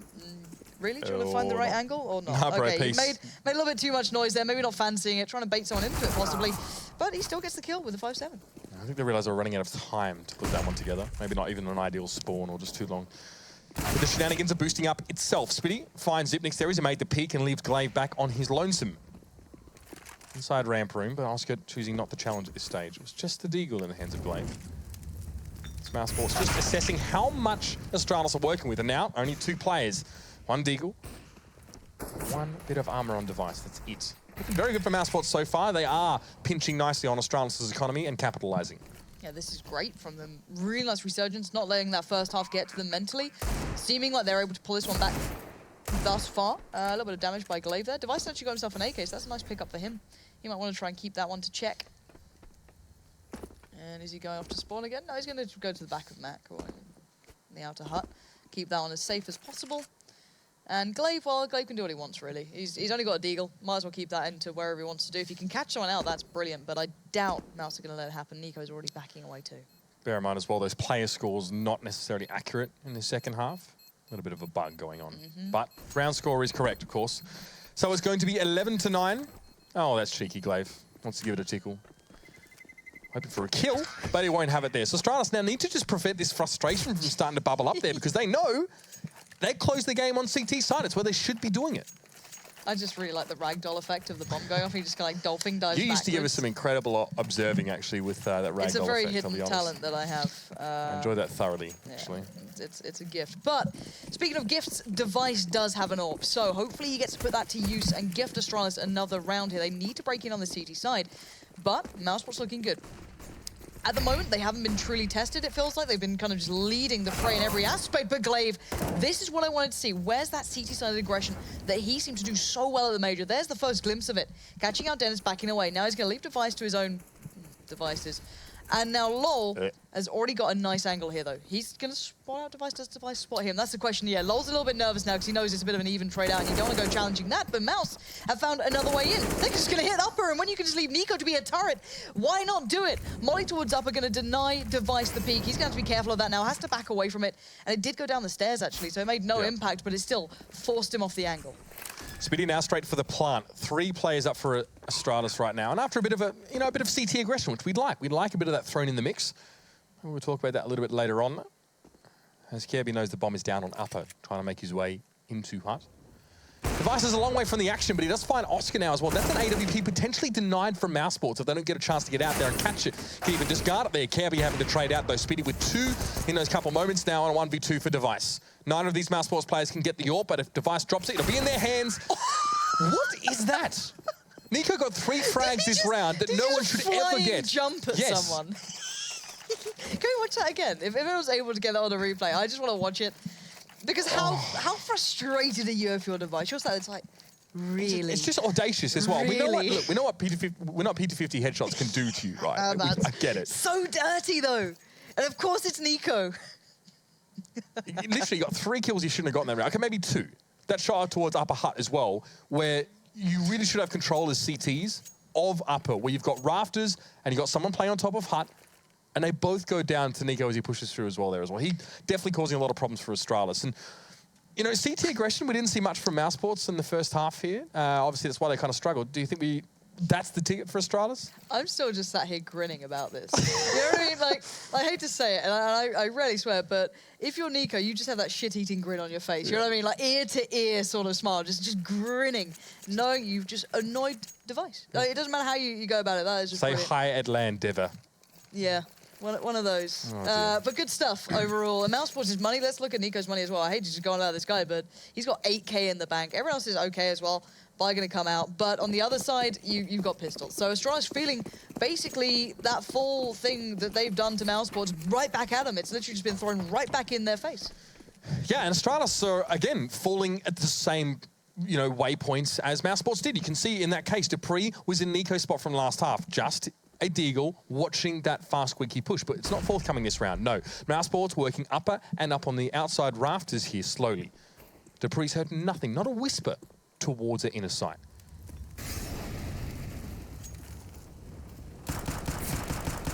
Gets a little bit dangerous when deagles are on the board. That's the one thing I'll always keep in mind here. Glaive, nice work towards Dennis. Dupree did help him out in that one. Kievi's going to find Nico. Glaive's found LOL. What's going on? Device gets Oscar. This is the round they're going to turn it around on, really? It's karma. Yeah, I guess it is. After that shot, you know, the universe has to balance out somehow, but it's left Spiddy in a tricky predicament. Has the bomb at least. And plenty of utility here, so we can essentially cordon off some of these egress points towards the site, but instead just tries to brass ball it straight in with the plant here. Now a late Molotov towards upper. Hopefully it doesn't go straight down the stairwell, as it does often happen. Oh, gets Glaive. Glaive might have been on the ladder there as well, as maybe he just got caught by the flames as he went up. But it won't be quite enough. Spiddy there as well, being gifted a kill, but still had 2 more that he had to get the old-fashioned way, Lauren. And Astralis finally a round on the board. It'll be their first of the half. Keep themselves ahead of Mousesports by a whisker. I don't know what to say about this game. It's one of those, you know what I mean? It's one of those. It's where you look at the screen like, oh, this must be a close game. You just tune in and you're like, oh no, Mousesports have actually just been hammering them. It's a T-sided map apparently, you know? We've known nothing about Nuke. It's a T-sided map. It's not at all. Yeah, no. But now we've got utility. We've got full utility, full weapons. If Astralis going to build back, this is where it should begin. This is where you should be able to lock it down. We don't have the AWP on Oscar this time either, so that's not on the up for grabs. And they're going to go for a fast hit here. This is dangerous. Dupree normally shines in these situations, but again, he does find 2, so he's doing pretty well for himself. Yeah, he'll get away with that one. Going to find a good spot here. Over by the vents, and no one's going to be able to dive down, and Mousesports are going to have to just hit the brakes. There's no way through now. All that utility is just hitting them even lower. Oscar 3 HP, Dennis 29, and Nico has to be, again, the playmaker here. That is exactly what you want to see from Dupree, by the way, in that position. That's exactly what Mousesports, and to be fair, Nico failed to do on their CT side, is to shut down that push. The stopping power wasn't available to Mousesports in whatever way, shape, or form. There was no Molotov or no rifle there, but Dupree showed them how it needs to be done. And now Astralis building some momentum here. Oscar with 3 HP, and not even that now as Dupree catches him before he can even make any headway towards A. That's a pretty damning indictment there of Mousesports not expecting Astralis to have an orchestrated setup to receive a fast push. I doubt they'll go for that again, not in this economy. Oof. What is the buy that Mousesports are coming out with now? Speedy's got Zeus. That's not too surprising. Everyone knows that Speedy loves a good Zeus or 2. So, don't know what he's going to do with it, but it's certainly on board. We've got a decent buy for Nico. We've seen stranger things happen. We saw it in the last game. I don't know if you're going to put Nico into the same, I guess, category as Simple, that he can be one of those playmakers. I don't know if Nuke's the same sort of map that you can do it on, but he's going to give it a good try. Where's he going to use a Zeus here? That's very interesting. Just to meander back towards Spiddy in our thoughts here. Well, okay, Kirby meets Nico at the door. So for the second time now in 2 rounds, Astralis have been very proactive in defending against any sort of squeaky push. Up from above, Dupree leaps down. It's not Batman, no. It's an Angry Dane, and Spiddy going to fall. It's just Dennis now left, and he does not last long either. 14-10 now, Astralis, the tempo game has begun. 4 rounds ahead, 2 from victory. Mousesports need to respond. Where's the recovery? Still no possible for Oscar. His money is really pretty low. This isn't a great buy, just purely because of that. They have everything else. They'll be fine other than that. A little limited here and there, but they have enough. So if they're going to turn it, as I said, has to be now. It's got to be in this round. So Oscar's got the front spawn. Maybe going to nade outdoor early, try and kind of give the idea of event dive, or just try and get some early pressure towards upper.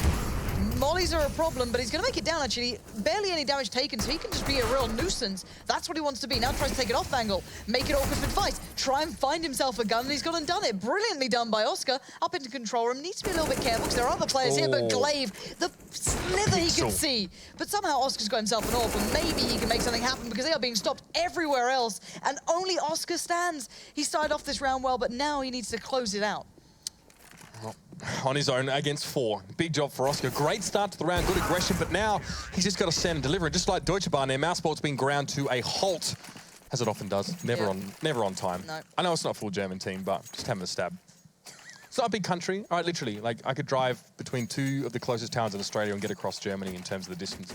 All right. Still impossible to get a decent train. But look at the recovery from Astralis' money. They went from absolutely nothing, looking like this could be over, to completely robust. It's keeping players alive, obviously, and kind of going through it once they got into the right position, but completely opposite to that is Mousesports. They have nothing. They have... Oh, my. And they don't even have heads anymore. Oscar's left rolling on the floor. You know, going to block that, and Device, I thought that was going to happen, just why not at this point? And sadly for Mousesports, they have to recover, but Oscar making use of the one rifle they have up. He's going to find Device again. Yeah, Oscar rewarded actually for pushing ahead like he did in the previous round there. That's an near impossible flick to make there. Huge angle. Glaive out from Twink, doesn't quite get all the damage. It's going to be Oscar now to find on towards him. Speedy was waiting in the wings there as well. This is going to be another brawl here, but Dupree evening things up.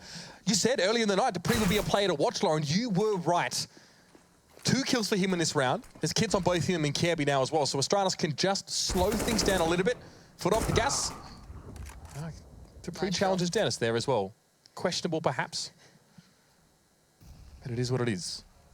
But where is the bomb? It's still there. All right, so Mouse needs to come to Kirby. How are you going to play it? This is down to him. He's got a 1v2. And there's 45 seconds left. You've got Dennis on an AWP. You've got Spitty on a rifle. They can hold 2 kind of elevated angles, right? One upper, one lower. Try and find a way in, just in case Kirby's somewhere here. But he's got 35 seconds to keep this one under wraps, and you know what? I wouldn't put it past this man. They might just spot him. Yeah, they've seen him. There we go. Spitty can give the call. He gets the shot. Job done. Credit this round, at least in my eyes, is to Oscar. He created massive opportunities for them. Only one with a rifle, and he puts it to great use. The problem is for Mousesports, though, is Astralis can essentially buy for the next couple of rounds here. They put together a spree of rounds in a row, 4 it was, really just burgeoning economy. They didn't lose too many guns at all. Mousesports partly put a dent on them there, and you can see the difference between winning 5 rounds, you know, just, and 5 rounds, you know, dominantly. Astralis have a buffer to lean back on. They've got everything they need still. And Dennis now, aggressive charge, early peek towards Annex there. But no one presenting here from Astralis so far. Playing it safe. Let's see if Dennis sticks on the AWP. Oscar maybe just feeling the rifle. I thought it might be spawn-based, but at this point, he's stuck with it, and Oscar's been fed to the wolves here. Dupree awaits on top. He knows that he's got a nice angle. Going to just smoke it out, make it more uncomfortable for Mousesports. And they're going to have to kind of leave that alone for now, try and find opportunities elsewhere. That's the early spawn there. Dennis got it. He gets the AWP. He gets to have an early peek. That's all well and good. But now, Oscar's down. Dennis has to navigate the rest of this round with the AWP, or hand it over. There's only 4 players left for Mousesports to keep themselves in this one. An admirable effort on the first map. The second was looking to be going similarly now as well, but maybe hope just starting to blink out. 2 players left here for Mousesports, and the bomb is loose from them. It's sitting well and truly at the back of the complex, and Spitty just looking for players right now, just looking to thin the herd, but he's only got 48 seconds to do it in. And this is dangerous. This is the lion's den right now. Dupree up on top there will get sprayed down by Spitty. Nicely done. And there's still a lot more to deal with here. 4 players. Flash from Spitty out towards the backside. A Molotov to greet him as he steps back, getting a bit crispy. And Device up on the high ground. Spitty managing to keep things a bit more even now. It's a 3v2. If he reads Zipnix's position, if he plays that out that perfectly, I would be thrilled. But no, Zipnix is going to go towards upper. Nico's already there. Spitty so close to something massive. Nico can't find Kirby. And there is the closer. Mousesports looked like they're going to pull that one back, but no. Astralis recover in time and pull it back through. Yeah, impressive stuff there from Astralis to recover from, honestly, a lackluster first map, but they do it in style. Then Nuke eventually waking up on that CT side and get things done. Speaking of getting things done now, let's go over to our desk here just to close us out for the night. Thank you very much, Uber and Pansy. Yes, Astralis, actually after a trip and a stumble on Mirage, do stabilize, albeit not necessarily as cleanly as we would have anticipated. Chad, you thought that game was going to go all the way after seeing a spectacular first half from the Danes. It just all started kind of tumbling out of control. Yeah, definitely not as clear-cut as I thought. There's life in the old Mouse Sports yet.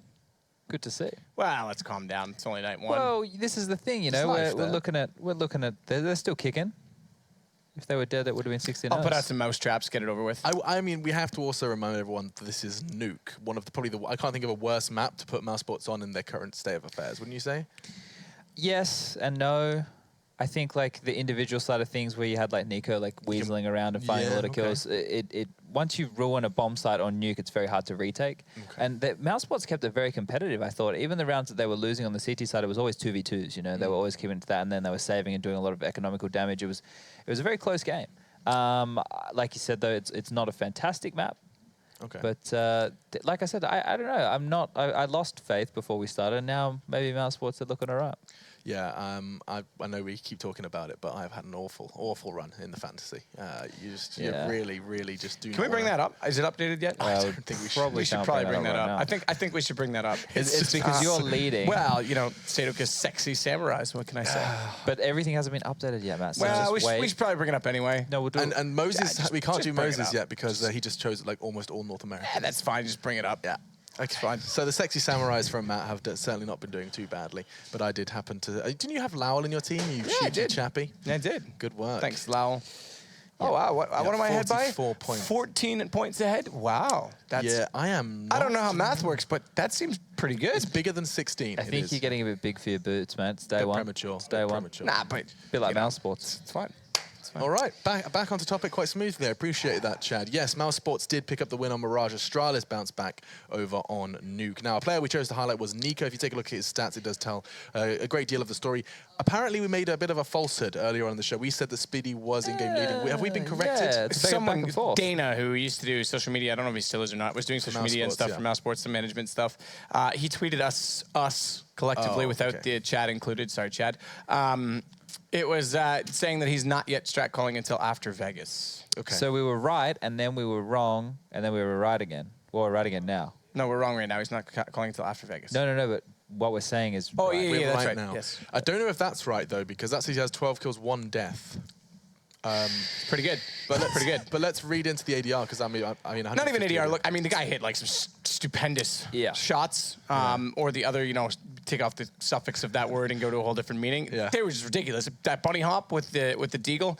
I mean, the fact is the strategy wasn't anything crazy. They were winning outside, but they were winning the aim duels, which is why it looked a lot closer than it was. So I'll give them credit there. But overall, I mean, in this game, Astralis definitely wrecked them in the first half, and it showed their CT dynamic again. Just to keep in mind, Nico was the highest rated player in the regular season for EU last year. Yeah, season 4. So, you know, seeing him performing well again, he got 22. No, I'm just saying that he performs well in this environment. Yes, he's comfortable here. He is. And Mouse Sports comfortable as well with their result. We can bring him up for the whole day, though. Our first day of the ESL Pro League Season 5 is coming to a close. We managed to get 4 results on the board for Astralis. Not necessarily the most beautiful. The heck happened to FaZe? Conceding yet indeed. The secondary stream is worth talking about a little more so. NIP falling flat on both maps. Hard to believe. The Imagine Ninjas if you picked Forest. not forgetting in your fantasy team like Henry. And me. I picked Forest. Yeah. Not forgetting though. Still in first though. Not forgetting, guys, that NIP didn't make Sao Paulo finals.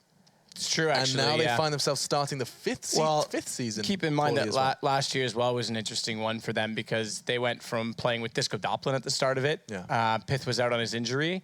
They played with Disco for a while, and then they brought back in Michael Lele about halfway through that. So they had a weird season last year and didn't make it. It was very tight indeed. But we can see how things are looking already. It's 2 wins, 2 losses. Kingwin going to be picking up 2 wins. That's right, Heroic and Kingwin, 2 huge underdogs going into their games. I think Heroic perhaps a little less so than Kingwin, but both of them firing on all cylinders, and already people are going to be very happy to see that one. Mouse Sports won, NaVi won as well, and down at the bottom you can see FaZe and NIP, 2 teams who've been doing damage elsewhere. Of course, not necessarily the sweetest pill for them to swallow. 0 and 2 for them. That's just Europe, though. Over in North America, I'll give Sadokist the mic for this one because you've got a lot to look forward to. Why me? Is it because you still think I'm North American? Am I still associated with that? Well, I mean, I just know that you like I don't even know what that Running Man logo is. It's Cloud9 Rush. versus That seems Rush. Yeah, okay, thank you. Cloud9 versus Rush starts it off, and obviously Cloud9 last year, I think they lost one map, including playoffs for the entire season. So keep an eye on them for this. And then it's Immortals versus SK, Brazilian head-to-head. I might step for that alone. On the B stream, Optic, definitely a team to watch throughout the course of the season versus the newly crowned Pro League participants, I guess you could say. Selfless. If that's something you would be crowned for, Selfless are up in that. But over in Europe, we've got another big one. I mean, look at this. A hot match of the week will be none other than NaVi VP. Big one to pencil into your calendar. You are going to be busy at 7 o'clock tomorrow. Sorry, can't come out. Busy watching VP NaVi do it down, do damage on Train and Cobble. North and Fnatic are going to be battling on Mirage and Overpass. And on the B stream, lots more to look forward to because you've got FaZe versus Heroic. Will FaZe seriously go 0-4, or can they best the Danes, who have already done an impressive run to start off their debut here in the 5th season? All of that and more is going to be coming up here at the Pro League's first week. That's, of course, got another day past this one to look forward to. 3 days of broadcast to pencil into your diary. Gentlemen, it's been an absolute blast. We kicked it off. Good to be I didn't back. swear. We had fun. We got to see some surprises already. I mean, welcome back to online video games. Big names falling quickly. We know it's a tough season too. We know how close, like the relegation stage, or not relegation, but the playoff deciding stage was last year. It was insane last year. Yeah. So losses like this early can cost a lot of teams. Likewise, getting early leads, you've got to maintain them. NaVi last year looked untouchable at the start of the season and then failed to make playoffs. So it's a long season for sure. It is, and of course those early losses really come back to haunt you. And so maybe rolling around in bed tonight. I'm sleeping restlessly as well. I'm going to sleep. Yeah, you can roll around with whoever you like. Okay, right, we're going to go tuck ourselves into bed. Maybe you should too. Get that sleeping pattern nice and good so you can be up early to watch our games tomorrow. I say early, of course, on gamer time, 7 p.m, still pretty early. Thank you very much for joining us, guys. This has been the ESL Pro League first day of Season 5. We hope to see you back tomorrow for more of the same.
Ready to win. Fantastic first breath, they let him move. Apex spraying them down. He decimates Tempo Storm. Second fire, and they line up again. Cold. 3, nearly 4. He gets it in the end. There has to be quick from FaZe. They have no kids, but Boris in a lovely position. That was sick. Failed to the challenge. One quick kill and the nade. All of FaZe's.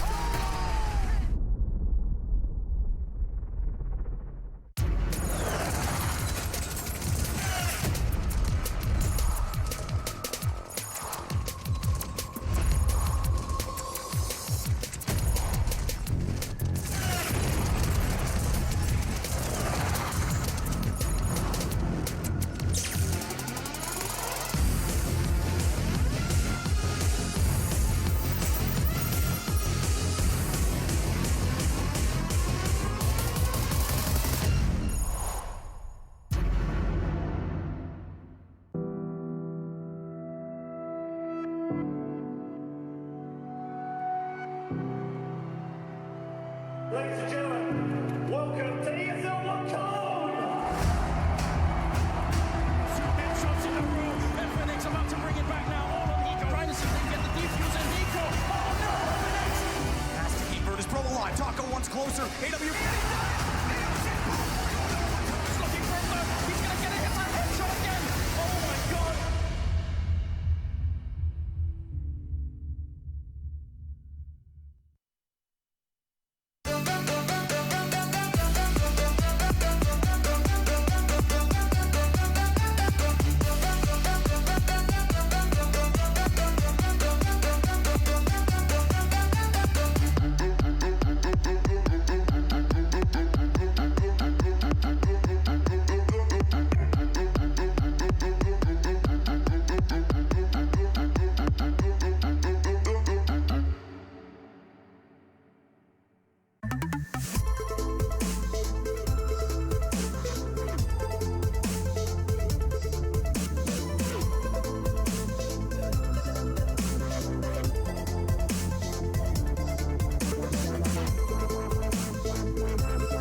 Get your team apparel now at shop.eslgaming.com. Counter-Strike is sharing incredible moments with us and will return to a memorable place.